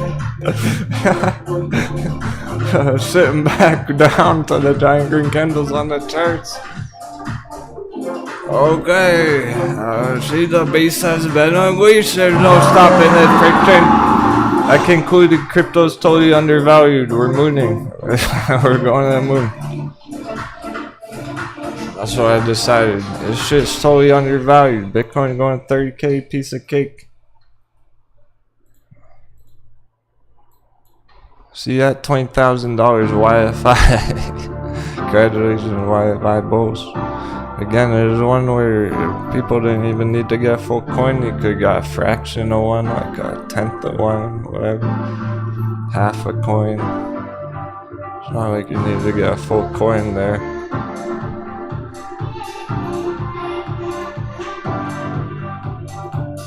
Yeah, this is awesome. It really makes up for the weird day on the stocks. I was kind of bummed out about that. Like, oh, it was not a very epic day. All of a sudden, no super epic altcoins. Double digits. Hit 20% on that. What is it? Gonna go 100% in one day? Or we gotta squeeze 100% on that trippy digi day YFI? Let's go Bitcoin, or is Rex Rocket Fuel Bitcoin 24? the daily candle close. It's a shielded deal. It's the real deal. Altcoins. The Bitcoin dominance plummeting. The dominance taking a hit.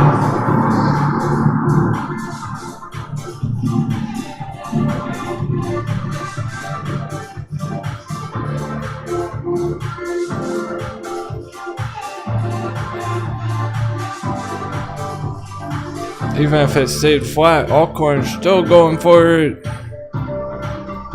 If Bitcoin goes up even more, oh my goodness, is it? Altcoins gonna moon over the weekend.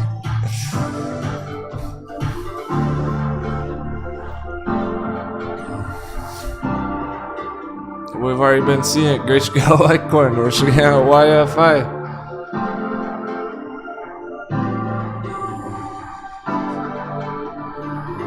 The stars are aligned. So we don't even really need Bitcoin to do shit. YFIs, there's no stopping that. The FOMO's kicking in now. Paper hands want their crypto back, they can't have it. No. Too bad. You're paper handing your crypto, that's all you fucking get. You don't fuck with crypto, crypto fucks with you. Mistakes were made, they're getting punished. Undervalued, they're FOMOing back in. People realizing, oh shit, I paper handed, I done fucked up, I want my crypto back. Oh shit, now I gotta pay twice as much for YFI. They want their YFI back there, you gotta pay the price. That's a hefty price to pay. Somebody who's like, oh, YFI was my favorite, that's my AMC, that's the one that was gonna make me rich, and I fucking...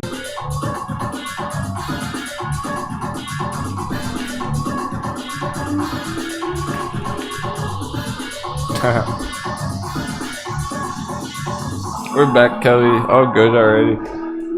This is a hiccup. Very strange. Yeah, sorry about that shit today, guys. That was part of the that was part of the weird energy going on today. We're getting all these weird disconnects, and yesterday it was like server warnings, fucking Amazon, and then Amazon puts, and of course, only on a day like, how come it didn't happen on Monday? How come this didn't happen on Tuesday or Wednesday, but on a day like this? Is it?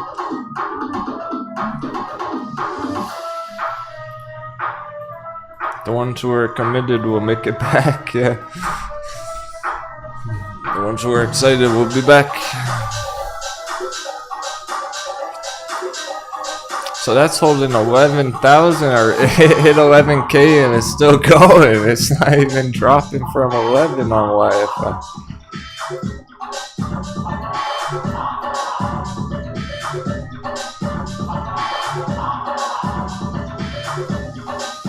Alright. I hope our friends did make it back, because I've been wanting to talk about something for 2 days. Then we get some development and it slips my mind. That was my text. Chainlink 809. There goes Chainlink, guys. Oh shit. David S. raking it in on.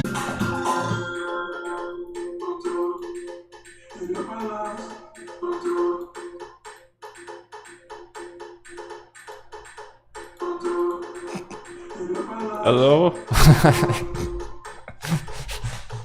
Hello? What the fuck? It is messed up, but hilarious. It's kind of hilarious, but fucked up at the same time. Only when the chart started going straight up. Did you notice that? If anyone can, if anyone made it. What is this? Today's so weird. This has got to be one of the weirdest days ever.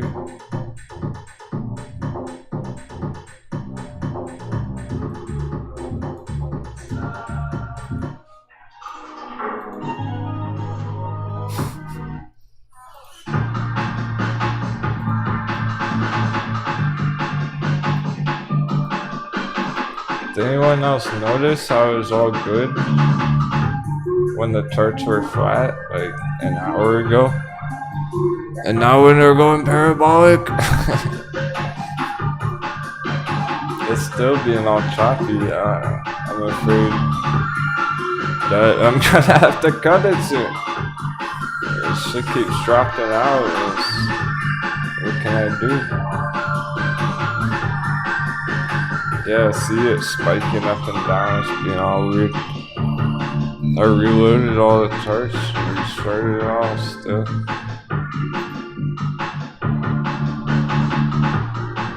It's running a little quality, barely chugging along. I'm live right now, but barely.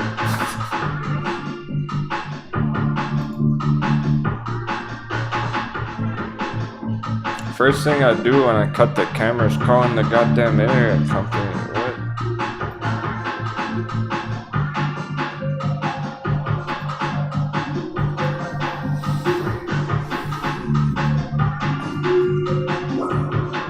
Yeah, Pixel.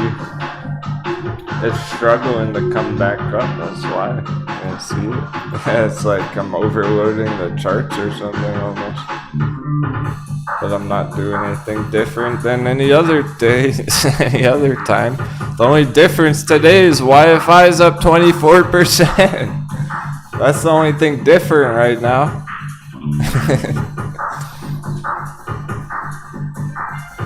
The Bitcoin dominance is breaking down huge.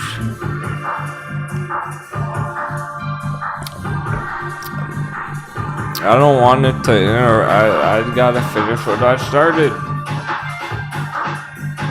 I'm determined to finish the show under my own demands.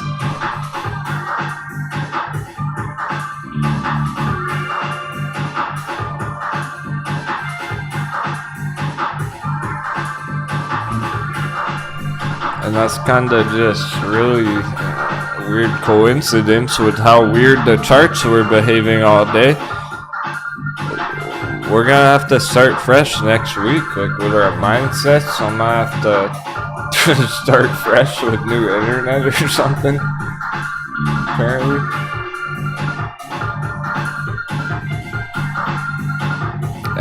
Well, that's the weird part. It's like nothing will change on my end, right? And then Monday is probably gonna be smooth as butter. There would be no disconnects on Monday when the S&P is going red. Like, it seems. I don't give up easy.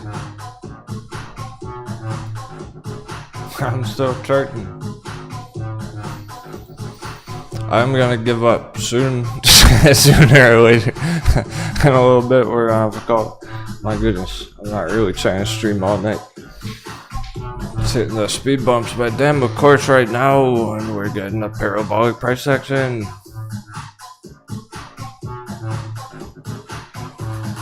What happened? I have no idea.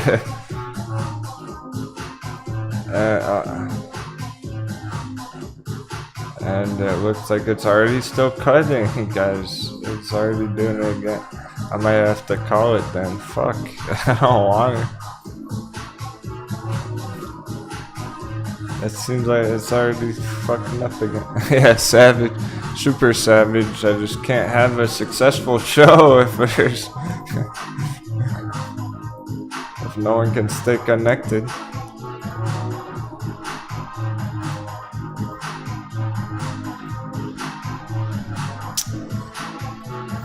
Yeah, frustrating, unfortunate. What am I gonna do? So I already restarted my computer. I just restart the computer, I restart the modem and everything. I can't do much else about it at the moment. We're kinda at the mercy with that shit. And it just keeps dropping down real low, so I think we're probably gonna have to wrap it up, which sucks, but Bitcoin's over 24. You guys hear me? Yeah, people can pop on Discord chat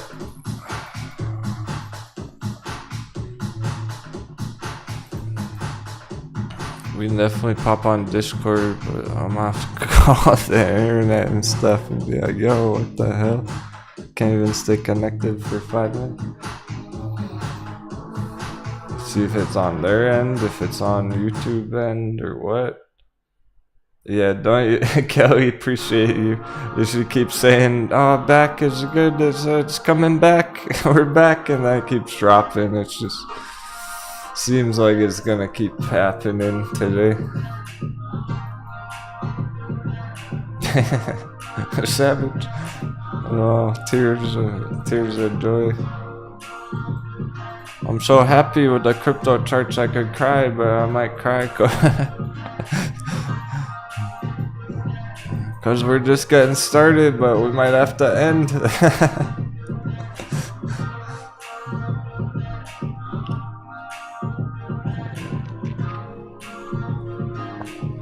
Maybe if we wrap things up here, well, I still have you. I know you can kind of hear me right now. I know you can hear me even if it's a low quality.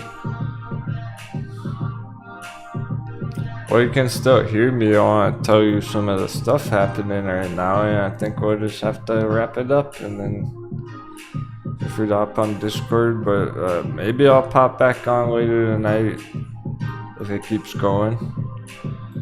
Maybe I'll pop on tomorrow or Sunday and do a crypto special on this. If I'm able to. If the connection's better and the charts are popping off still. It all looks great right now, and that's what I wanted to say. That's how I wanted to leave off. We're almost at the daily candle close. Great. You guys can still hear me, just unfortunately it's like I'm sure everyone's kind of dropping out by now. I can't ask anyone to stay patient when they have to refresh every 5 minutes.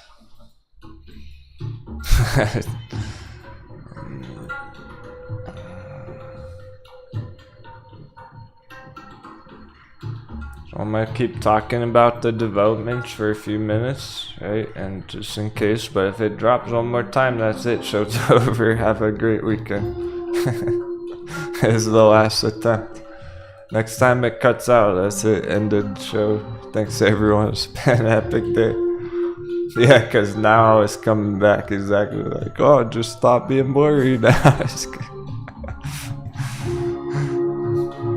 That'll happen again in 30 more minutes, so you know, let's start summarizing and just make sure everyone's at least